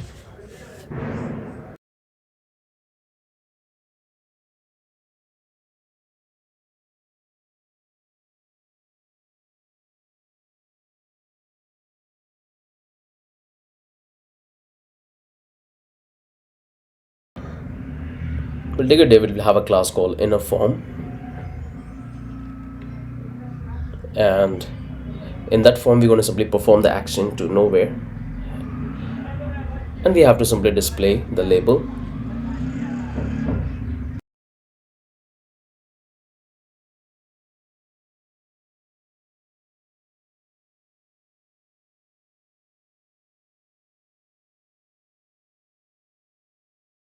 We'll have a class called inner form text, and we have to do exactly the same thing. So let's take a div. We'll have a class called red text deflex flex wrap align item center.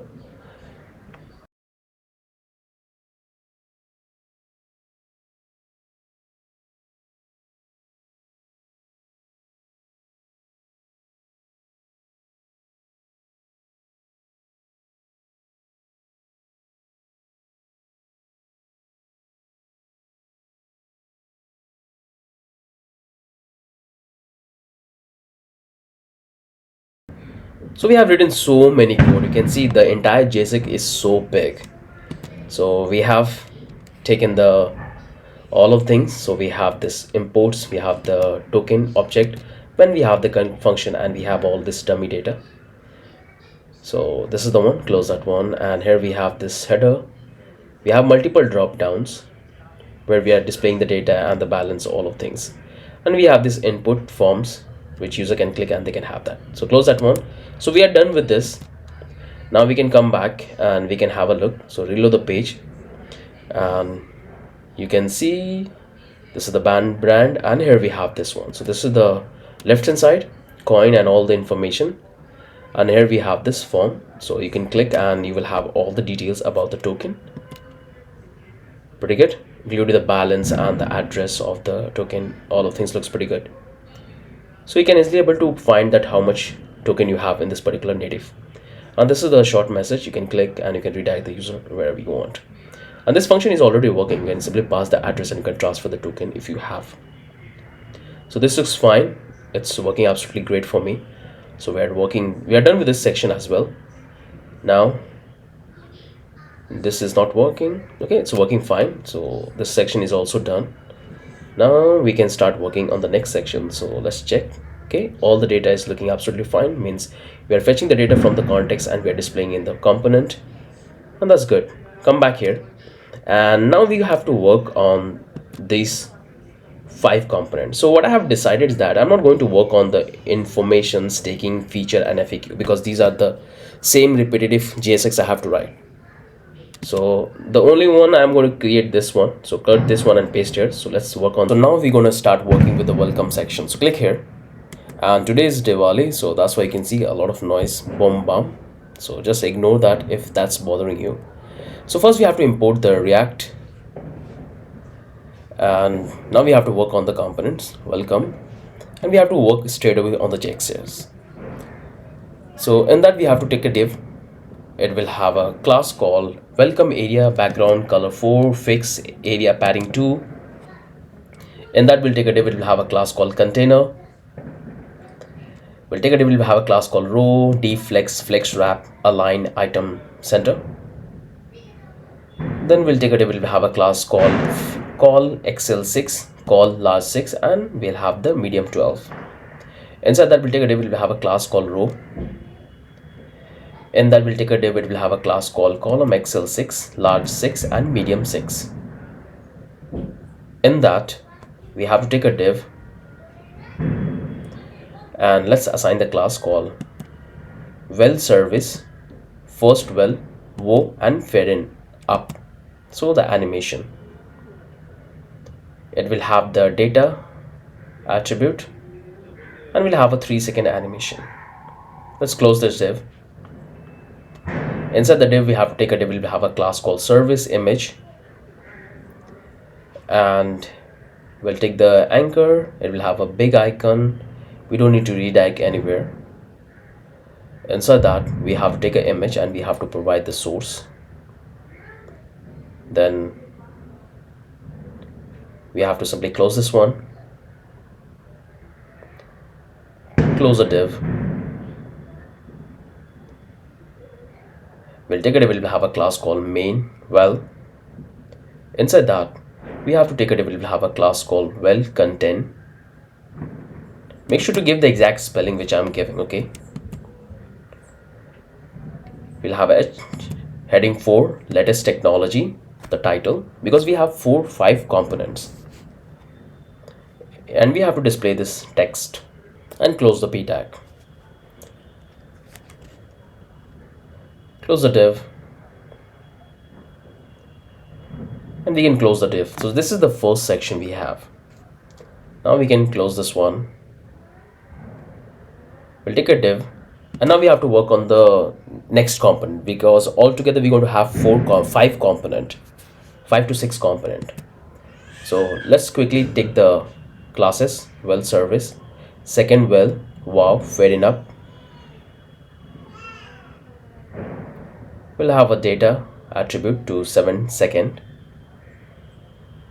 and close this one. And take a div will have a class called service image,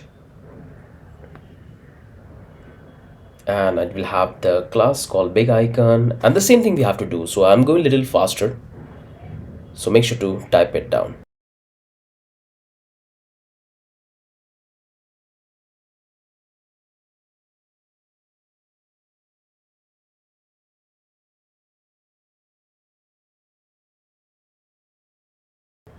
So that's our second component. Let's create one more. The same thing we have to do. Let's give this classes.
And we have to simply export the component. So finally we are done. It's a pretty huge, the same old repetitive things we have to write over and over again.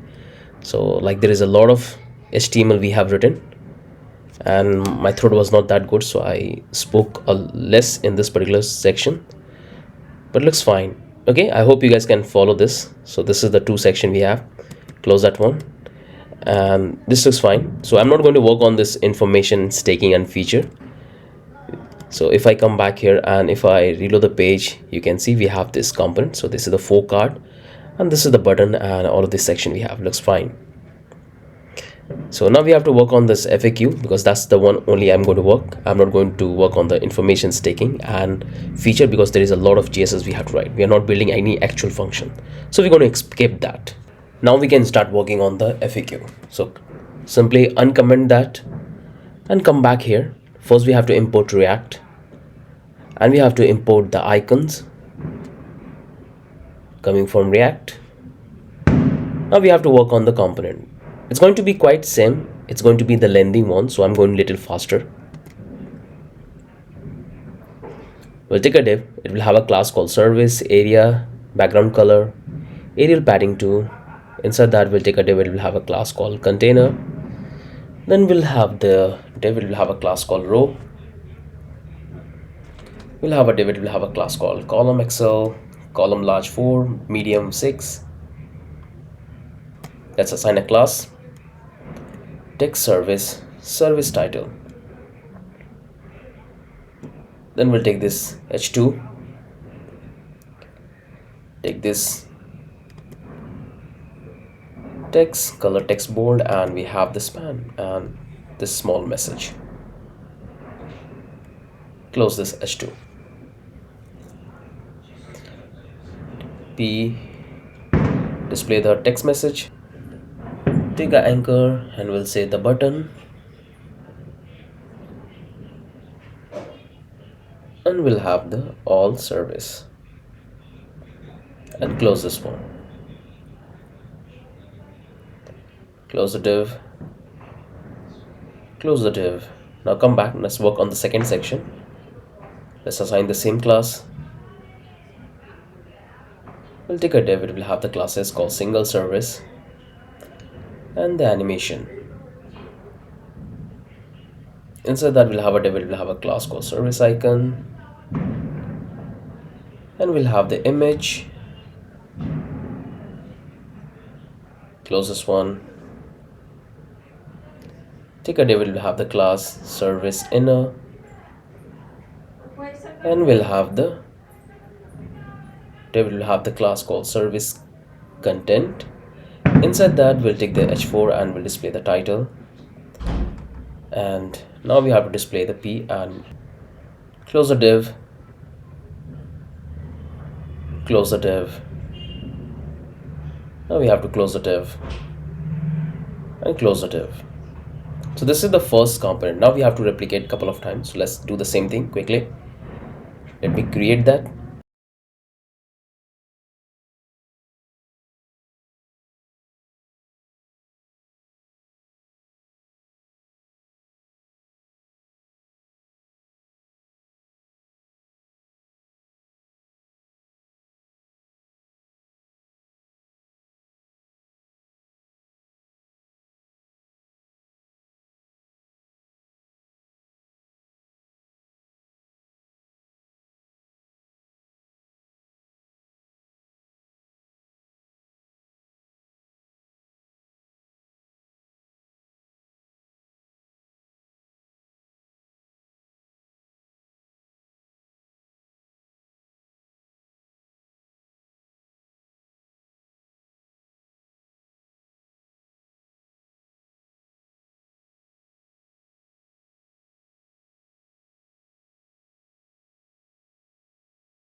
Now we have to simply close, and finally we are done.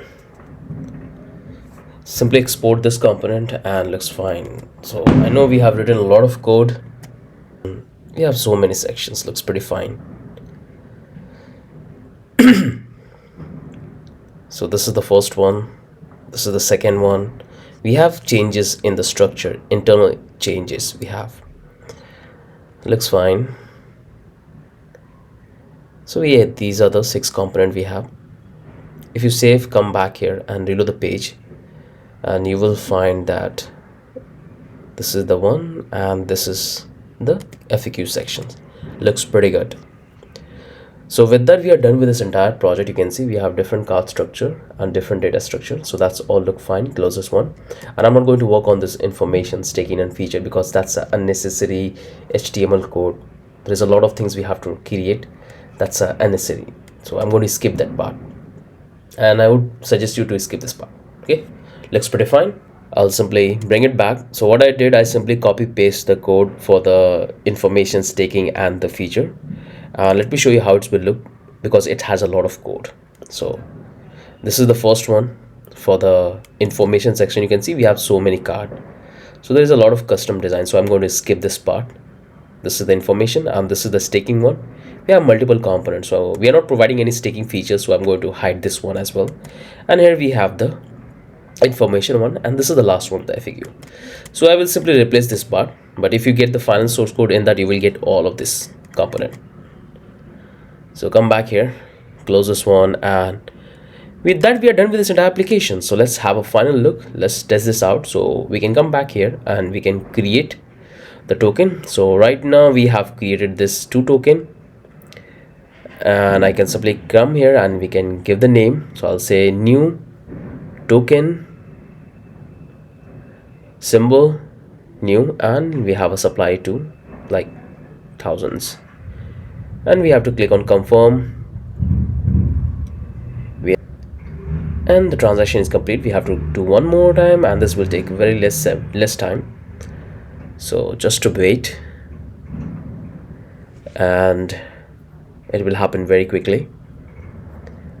So finally the transaction is completed and we have created a token. So if you scroll down, you will find this is the token we have created, and this is the 2 token, and this is the dashboard, all the tokens.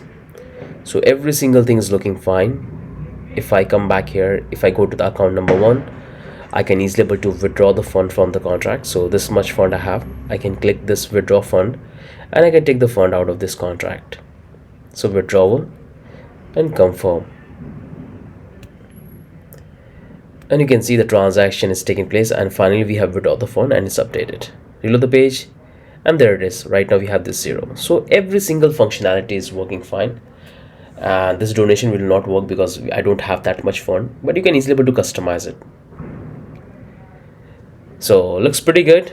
We are done with this entire application. I hope you guys have enjoyed. We have built all of this component, smart contract, lookup contract. Okay, we have the pages, create, index, we have all of this. So this is really amazing project. If you guys have followed till the end here, I believe that you guys have a lot of new things. Okay, so we have done all of these things. So close this one, and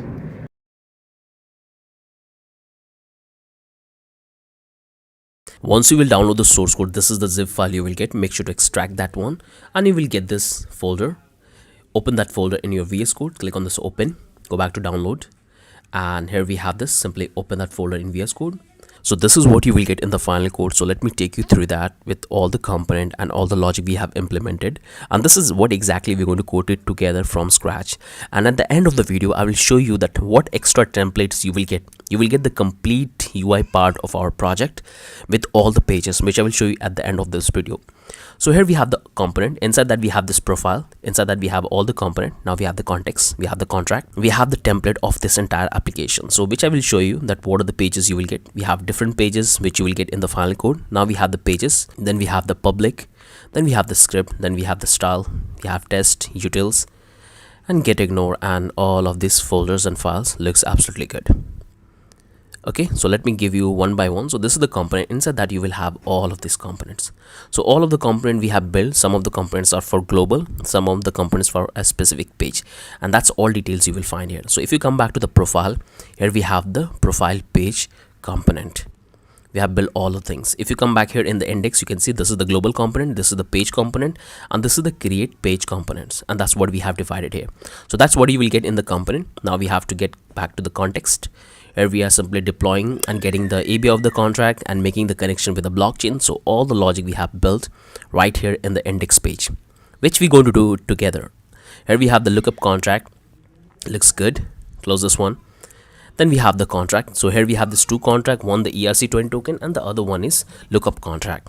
Then we have this entire one, which I will show you at the end. In that you will get this entire CSS file for all the different libraries we are using. All these files you will get. Close this one, and here we have the font. This is the images. So all the images we have used in the project, that's you will get.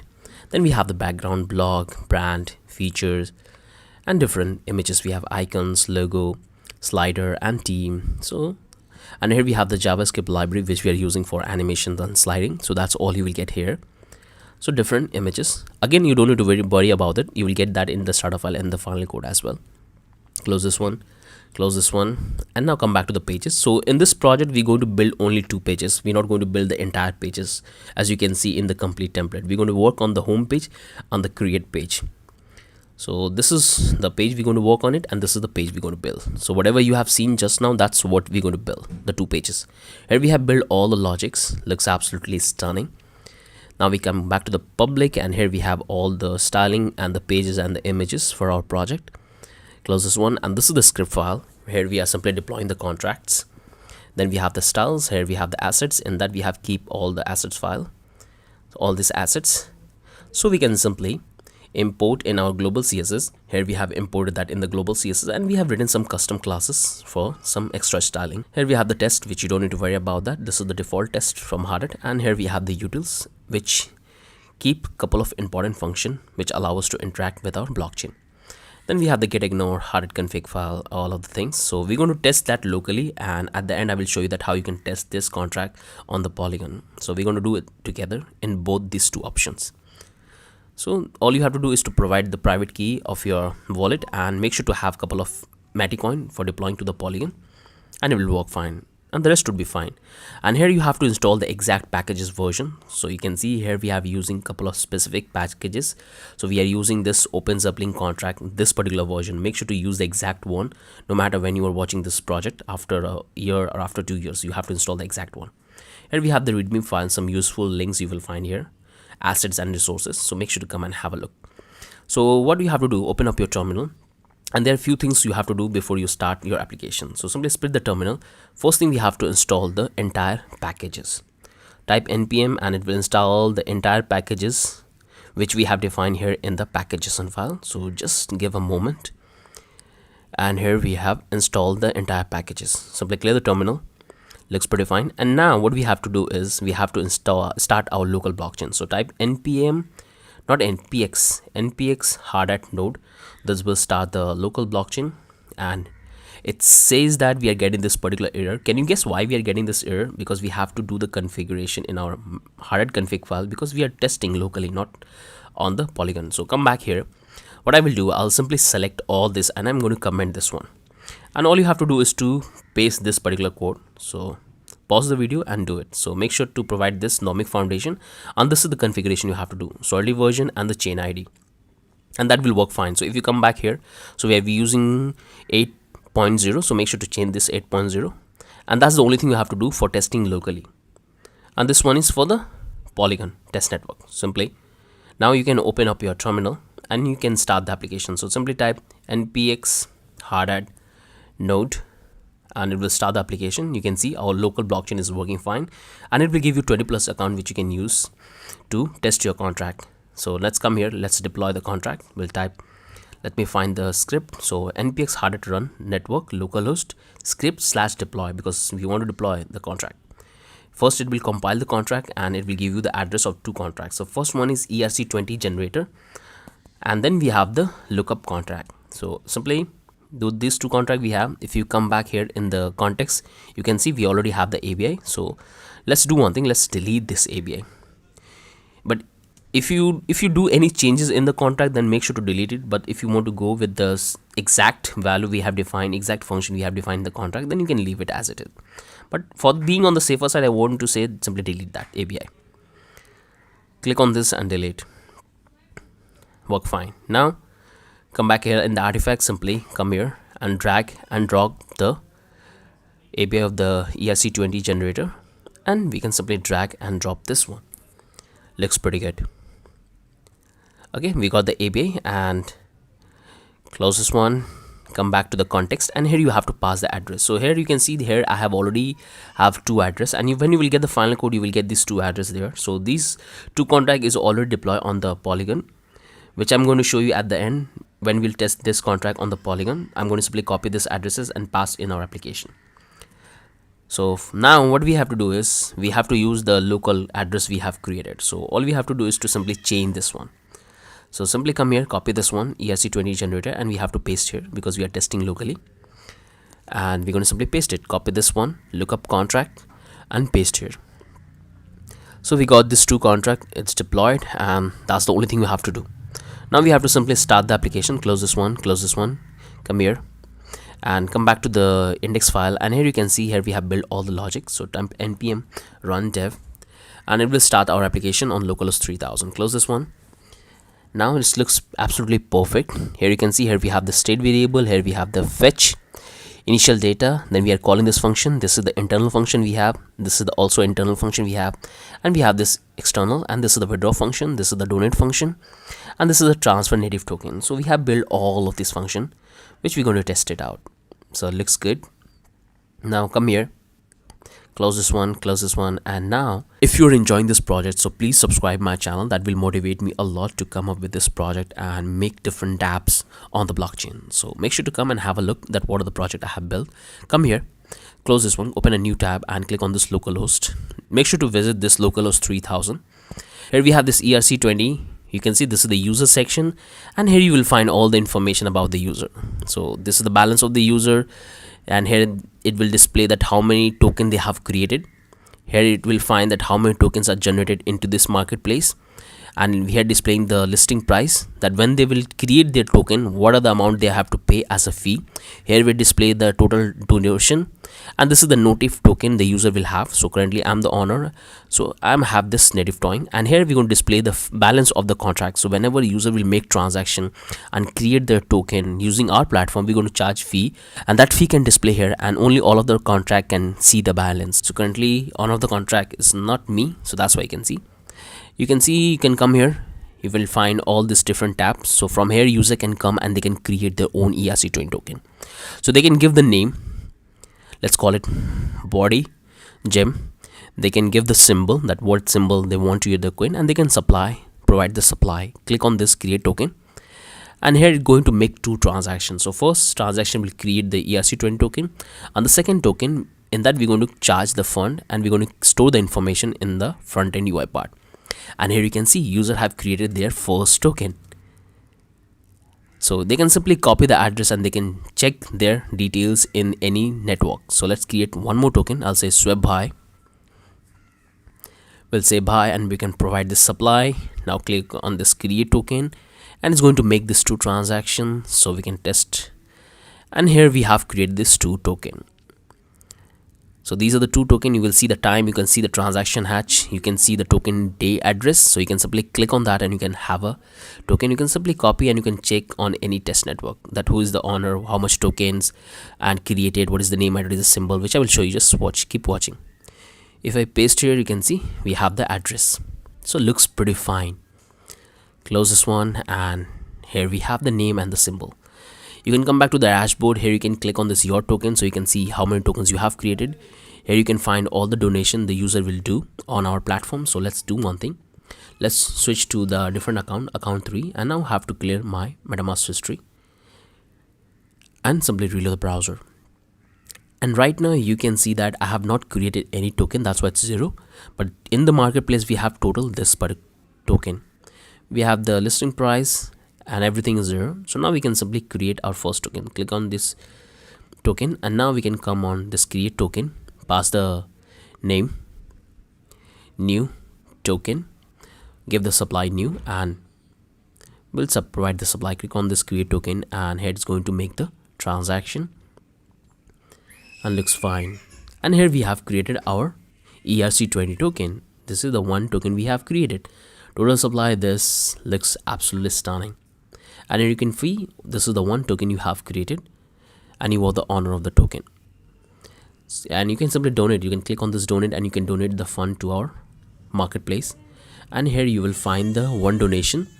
Right now we have 0 token as a native token, so that's why you can see it's 0. If you come back to the donation, you can see the address of the owner who donated the fund. You can donate as many amount as you want. So here we are going with the fixed value, but you can allow user to put their input and donate the fund.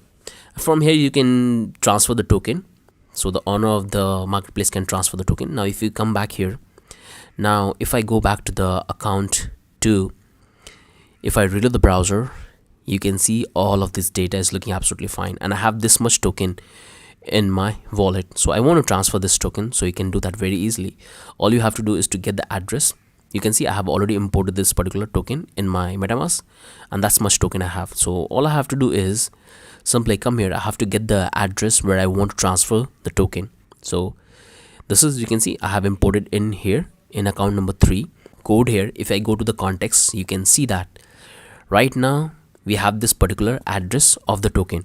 So this is the one token address, and that's what I have imported here. So all you have to do is to simply paste here, and you can see this is the token I have imported. In your case, if you haven't imported, this is how you have to do is provide the symbol. It will take the symbol automatically. All you have to do to provide the decimal point. So I have imported that. Now what I'm going to do is I'm going to take the address, copy this.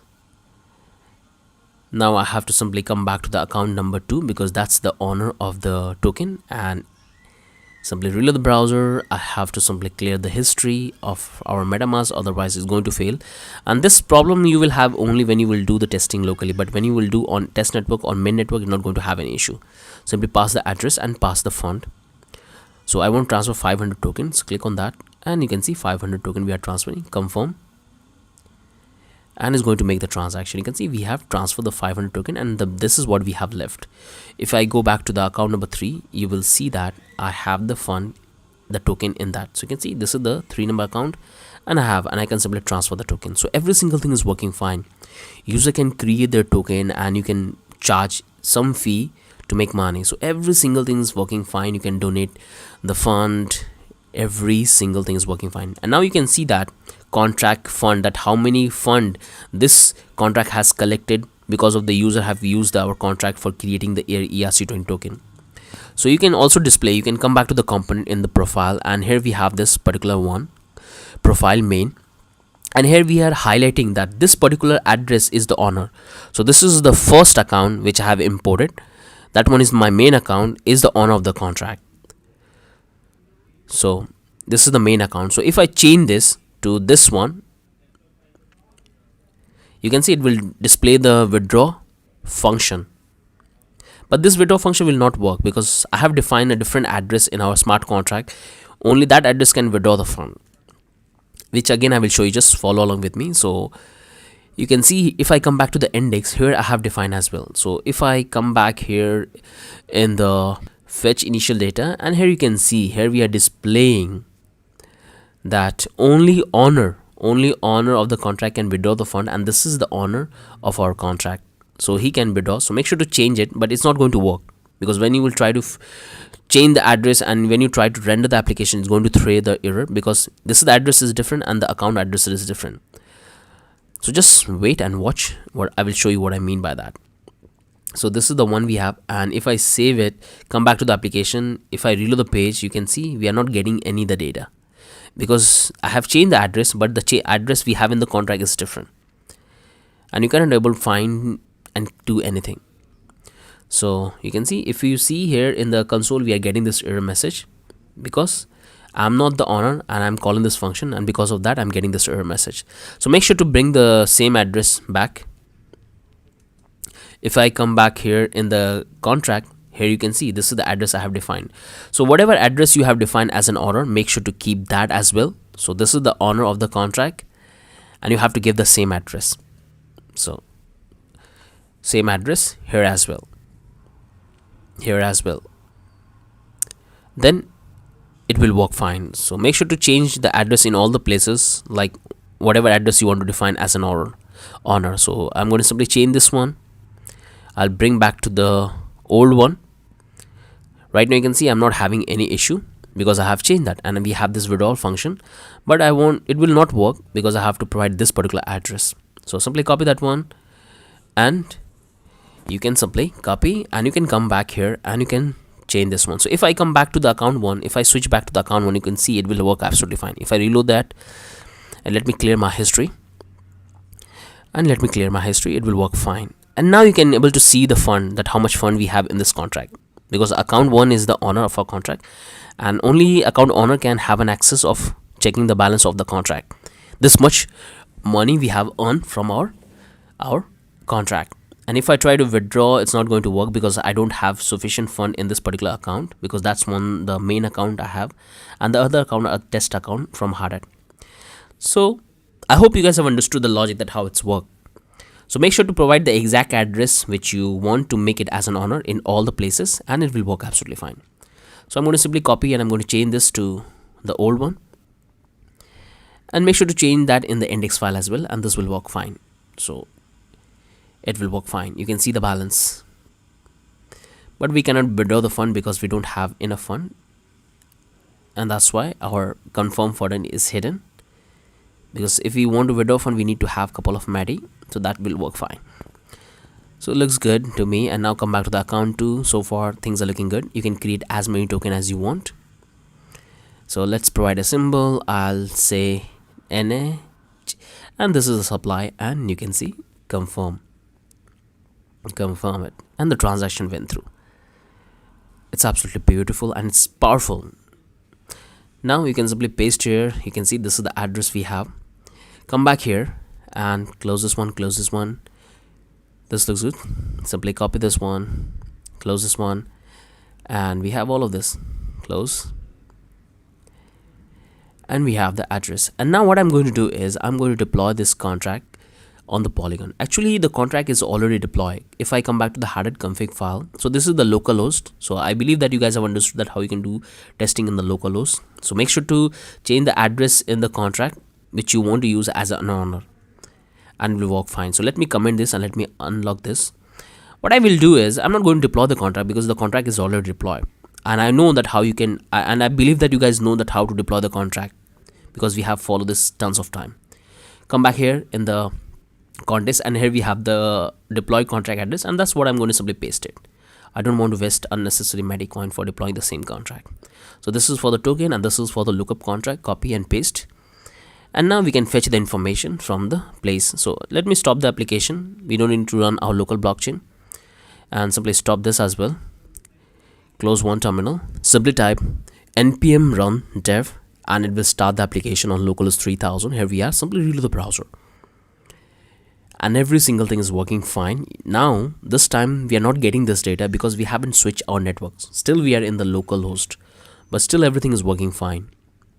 So the very first thing we have to do is come back here in the MetaMask, and we have to change the account. So we have to go back to the account 1 because the account 1 is the owner, and we have to switch the network to Mumbai. Clear the history, and here we have that one. Simply reload the browser, and now we can simply come back to this. You can fetch the balance. You can see the token balance available to you. This is the current fee we can receive from our contract, and we have this listing fee, and this is the one token we have created. No donation, your token, and now we can create the token. So simply close that one, come back here, and now we can simply create the token. So click on this. Let me give the name. So we'll say Jim Nodi, and we can give the symbol, say Jim, and we can provide the supply, this random number. Click on this create token, and this token will create it on the Polygon. So it's going to make a true transaction. Confirm, and it will open one more time. So click on this. Still the transaction is in pending mode. So once the transaction will complete, it will pop up another one. So just a moment, and here we have the second function we have to call, and we have to simply confirm this one, and the transaction it's going to be complete. And after this transaction, you can able to find this particular token you have created on the Polygon. So anybody can come and they can create the ERC20 token right on our platform, and we are making a small money out of it. So just wait, this will take a little bit time because we are fetching the information from the blockchain. It has to listen all the events. So just wait, the data will come very soon, and here we got the data back. So this is the two token we have created. You can see this is the two token we have. If you reload the page, still we'll have the data, and here we got the data back from our contract. This is the two token we have created, and you can create as many as you want. Now what I will do is I'll come here. I can simply copy this address, and you can click on this. You can copy this one, come here and paste. This is the address, and now you can simply verify this address, the token address you have created on the Polygon. So let's type this Polyscan Mumbai. Come here and paste the address, hit enter, and you can see this is the token you have created 1 minute ago. This is the token name, and this is the creator, and this is the transaction. So if you click on this token, you can see the supply and the one holder we have right now. This is the one holder, the method we have used, the transaction, the from, and this is the to, the owner of the token. So you can click that. If you click on that, you can see here you will find all the information about the token. So this is the token balance we have, and we have this user address and the decimal point and the contract address. So you can come back here and you can pick any, copy this address and come back here and paste this one, hit enter, and you will find the information about this particular token we have created. Actually I have created 2 days ago. You can see the name and the creator and the symbols, everything. You can click on that and you can find all the contract I have created. So that's all you can able to find. Their supply, this is the nobody we have created just now. All of the token you will find here. So it's really powerful application. You are solving the real world problem where you are allowing user, anybody can come and they can create their token in any network. Right now we are just focusing on the one network, but they can create on any network. You can come here, you can see every single thing is working fine. It's beautifully animated, and from here they use the owner of the contract. So this is the transfer function we have attached for the native token. So only owner of the contract can transfer the token to any place, but you can make it globally. And you can come here, you can simply come here in the token and you will find the information. So what I will do is I'm going to take this transfer a couple of token to the account 2. So for that I need the address. So copy this one, come back to the account I want, and simply clear your history. And now you can transfer the token to the account 2. So right now you can see in the account 1 I have this much fund, but when I transfer the token to the account 2 it will go down. So let's come here. Now we can paste the address, paste the amount. So I'll just want to transfer 100 token, click on this transfer, and it's going to open the MetaMask. Here we are transferring 100 token, click on confirm, and the transaction will complete soon. And after the transaction complete, it will reflect in the account 2 wallet address. So just wait, the transaction is still in pending, and here the transaction completed. We have transferred the token to the account 2. So if I come here, if I click on this, you can see the fund. So this was the total supply, and this is the 899, means we have transferred the 100 token. If you come back to the ERC20 token, you can be able to see the fund we have here. If I come back here, if I switch the account to 2, you can see the fund I have in this. So I have got this 100 token, DH token, and this is supply, and I cannot see the contract fund. So every single thing is working fine. This is the product which you can include in your portfolio, where you can show that you can able to build the SaaS business on the blockchain, where user can come and they can create their own ERC20 token and they can make money out of it, and you can charge a small commission for providing this service.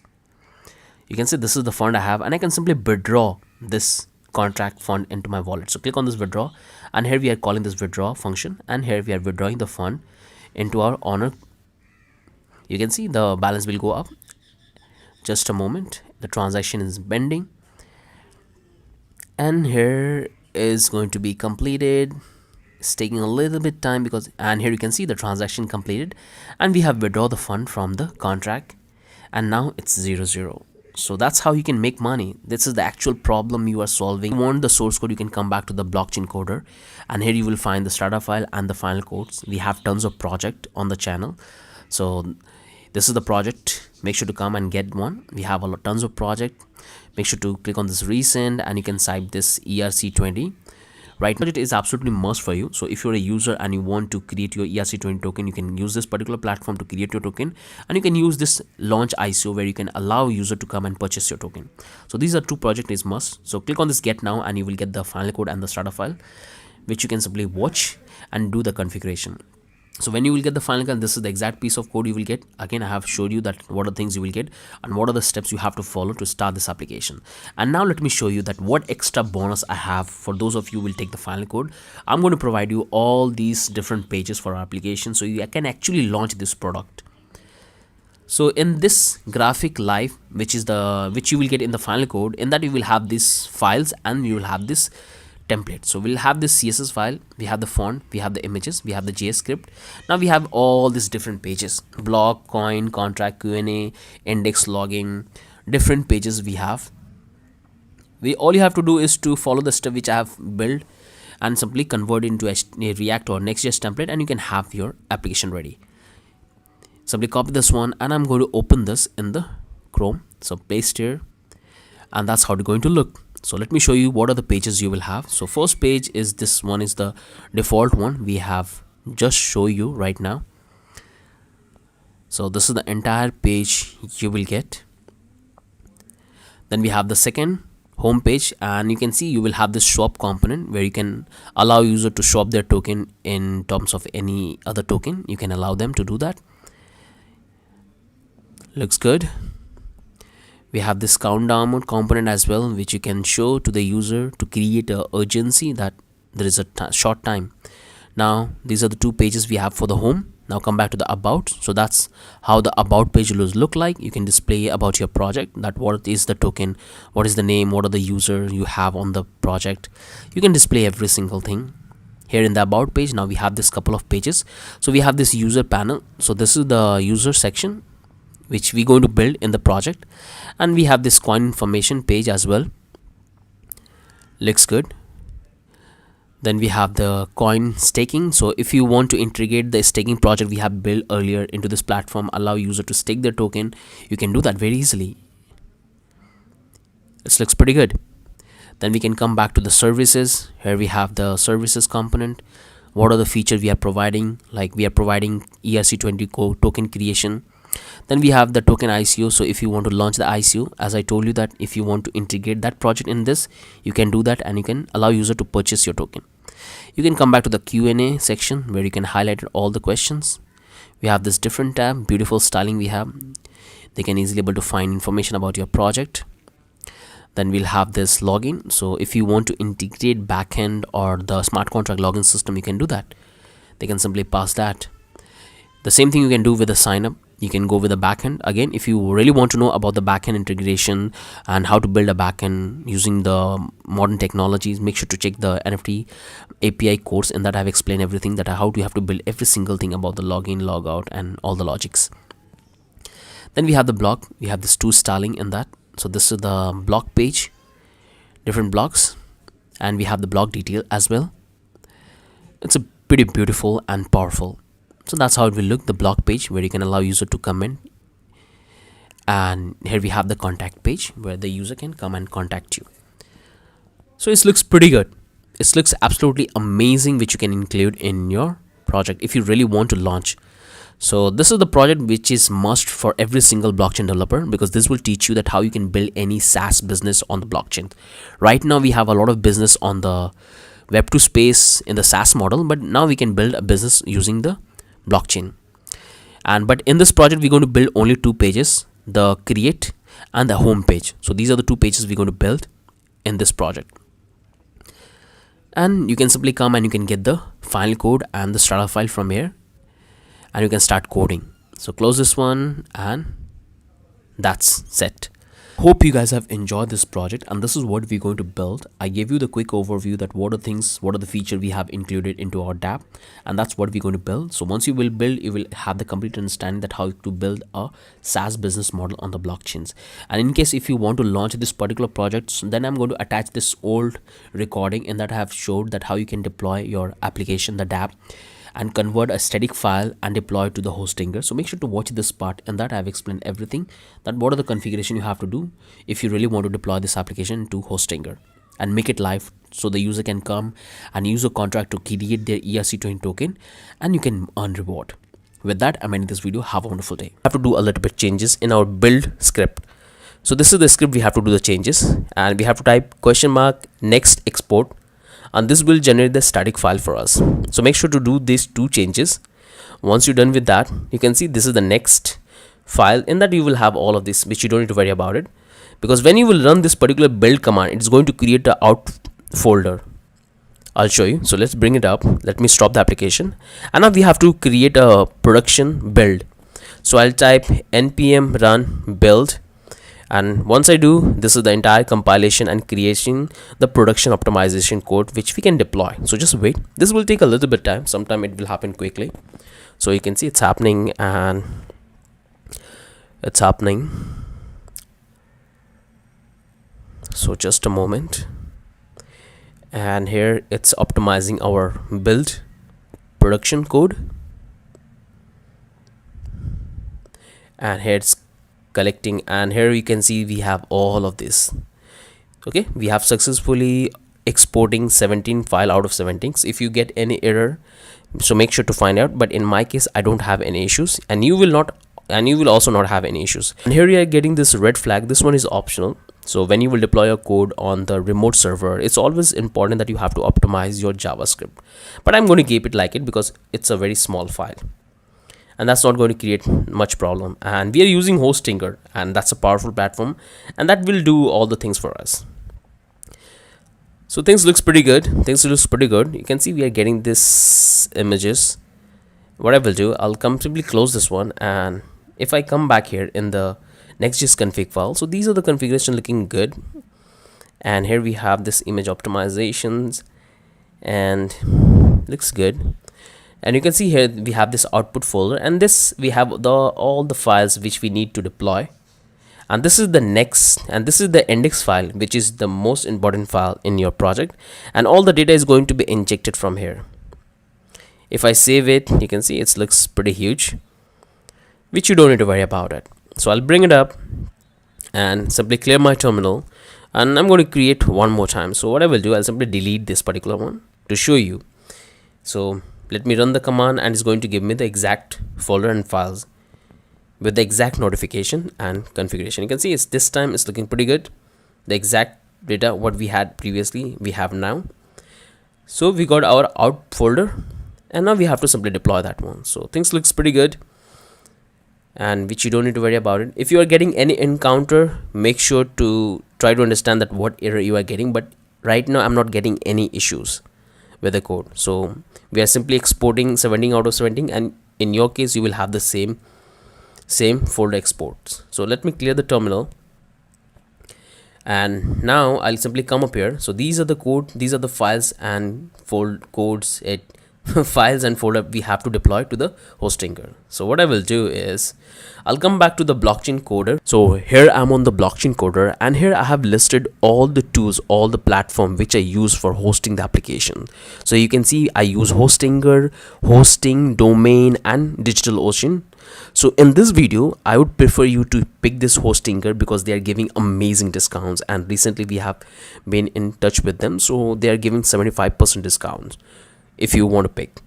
And generally we use DigitalOcean for the bot, for the automated tools running something on the server. But when it's come to uploading a static sites, Hostinger is one of the best, and they have amazing offer, and they have amazing customer support. So I'll go with this Hostinger. So make sure to come.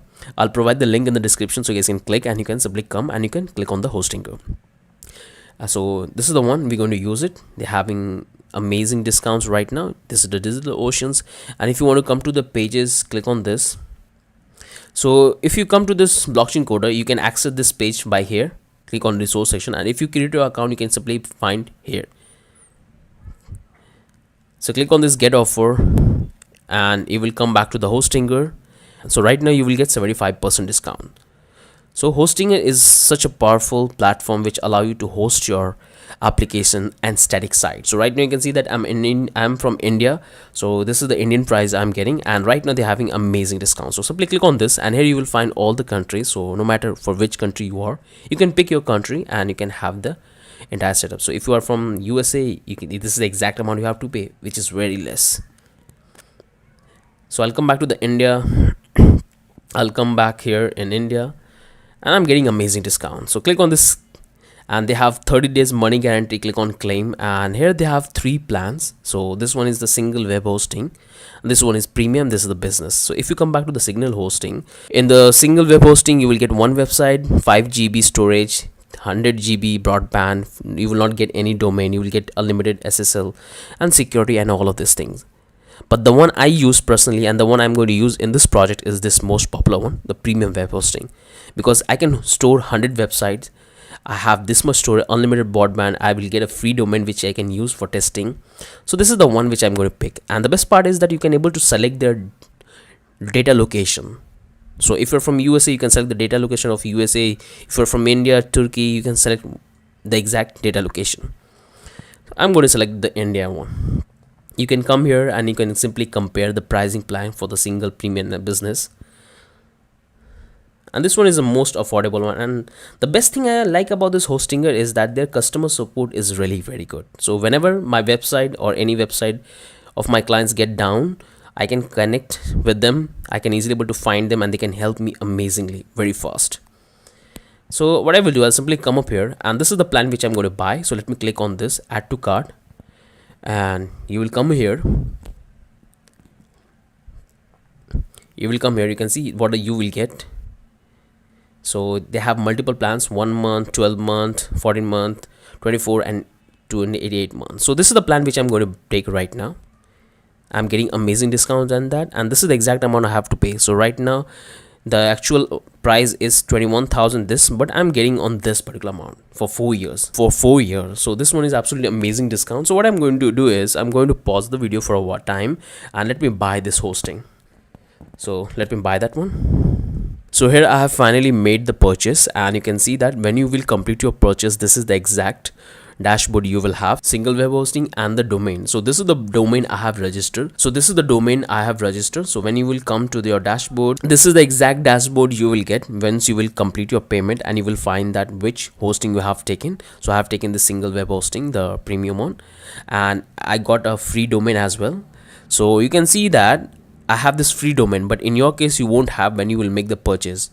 And what I did when I was making the purchase, at that time I stopped the recording, but I forgot to resume the recording, and I created this domain. Okay, but when you will get into your dashboard after making the payment, you will have an option to register a domain. So you can put your domain name and you can register that. Okay, so this is the domain name I have given. So make sure to provide all the details which they are asking you, your address, phone number, and your valid email, and you have to configure your email. So once you do that, they will verify your email. So this is the exact things you will get. So click on this manage, and you can see I have already done that configuration because somehow the video was paused, and that's why I was not able to record that.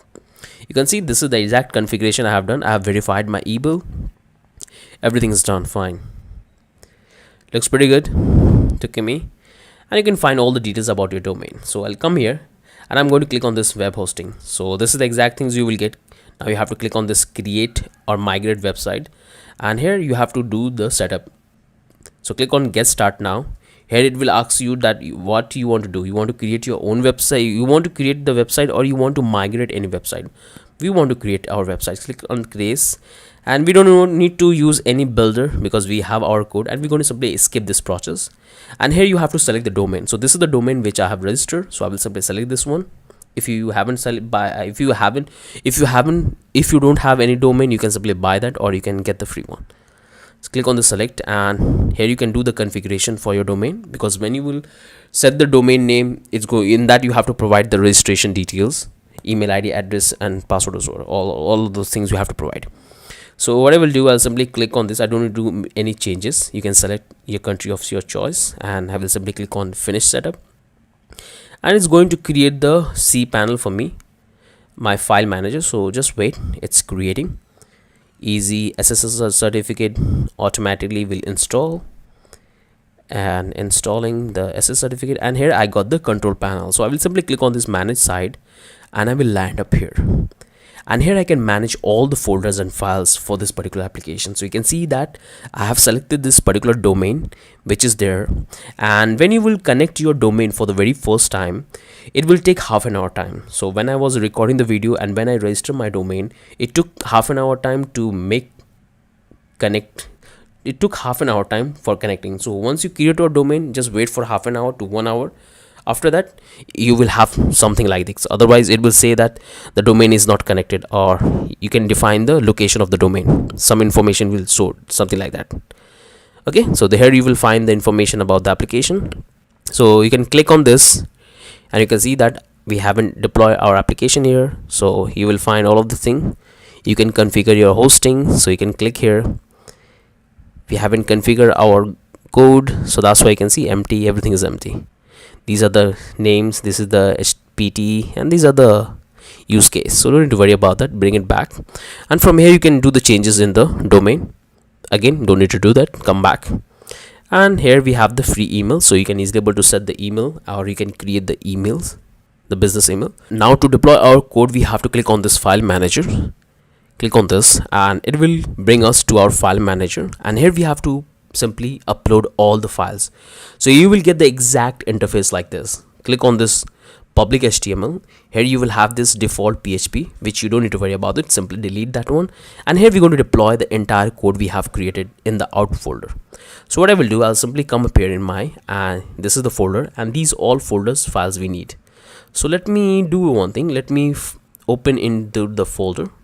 So all of this code I have to deploy. So simply come up here, open this one, and this is the one, and this is the entire folder, and this is the entire folder and file. So select all and drag and drop here.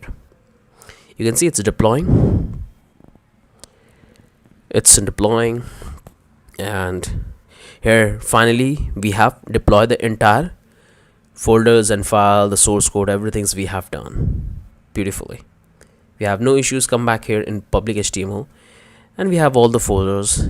This is the transfer, subscriptions, login, and this is the main file. your entire application is going to be injected from this particular file, index.html. And you can see it's a huge lines of code and unreadable. So you don't need to worry about it. Close this one. And now all we have to do is to visit the particular domain. And sometime it will take time, because when I did this test, it took close to half an to 1 hour before the site was live actually. Okay, so when you will deploy the code, sometime it will happen quickly, sometime it will take close to 40 or 30 minutes. So just wait for that period of time. So you can see things are looking good if you click on this, but in my case it's happened instantly. But when I did for the very first time, it took a lot of time, and right now it's happened very quickly. So you can see we have this application. Our application is deployed to the blockchain coder-project.online. So this is the domain on which we have deployed, and everything's working fine. We have all of these files. Reload the browser, things looks pretty good. So you can see that these are the two users have created NFT, and we have all of these NFTs which we were created in our local machines, and right now the application is live. So things are looking pretty good. Let me come here. Let me log out from the application. You can see if I reload the browser, I have no issues. Every single thing is working fine. If I come back to the home, connect, let me pass my credential, click on unlock, and here I am. Things looks pretty good. And we have all this NFT. Click on that and you can simply make the purchase. So let me come up here, and I want to buy this particular NFT. Let me buy this. This is the amount I have to pay. Confirm it. And just wait, the transaction is happening, and I bought this NFT. So the transaction is completed, and this is the NFT, and this is the NFT which I have bought it. And if I want to resell it, I want to do it very easily. I'll have to pass the price for the reselling price, and I will click on resell NFT. It's going to open the MetaMask, and I have to make the transaction. Looks pretty good. So no issues we have in here. You can see things are looking good. We have resell the NFT, and now the NFT is listed to the marketplace. You can see listed NFT, and it's here. So things are looking fine. You can see we have no issues. You can create NFT. So this is the one which I'm going to pick, and let's create it. Let me get the dummy text. I'll come back to the blockchain coder, and let's come here, click on this, and let me get this dummy text. Grab that one, come back, and I'll simply, let me give the name. I'll say the time buddy, and let me give the address. So I'll say the blockchain coder. Here I can pass the text, and these things looks pretty good, and pass the price. So the price would be something like this. Click on upload, and here will be the MetaMask. Click on confirm, and just a moment, and the transaction is happening. So just wait, and here we have created the NFT, and it will redirect to the search page. Here we are on the home page, and you can see we have the user, and this is the NFT we have created. So right now we have 4, and everything is working fine. You can see every single thing is working fine. We have no issues in the project. So now you are ready to launch your own business, launch your own NFT marketplace, and allow others to create. So hope things are making sense to all of you guys. Here we are back into the code, and this is the exact piece of code we are deployed. So that's the only thing I want to talk about in this video. I know this video is quite long, but I wanted to show you that you can make your project live if you are planning to launch your own NFT marketplace. And the reason why I made this particular tutorial, because recently we are working on a project. I got a project in that I have to build an NFT marketplace with some advanced features, and we have to deploy it. So that's why I purchased this particular hosting to do the testing of that project, so we can deliver that. So I thought let's show you guys that you can deploy your project online so other can have an access. So make sure to follow the complete playlist. So make sure to follow the complete NFT market playlist. That will give you a better idea that how you can write the smart contract and how you can build any application. So make sure to follow the complete playlist. That will give you a lot of good idea and help you a lot in your blockchain development. With that, I'm ending this video. Have a wonderful day. Bye bye.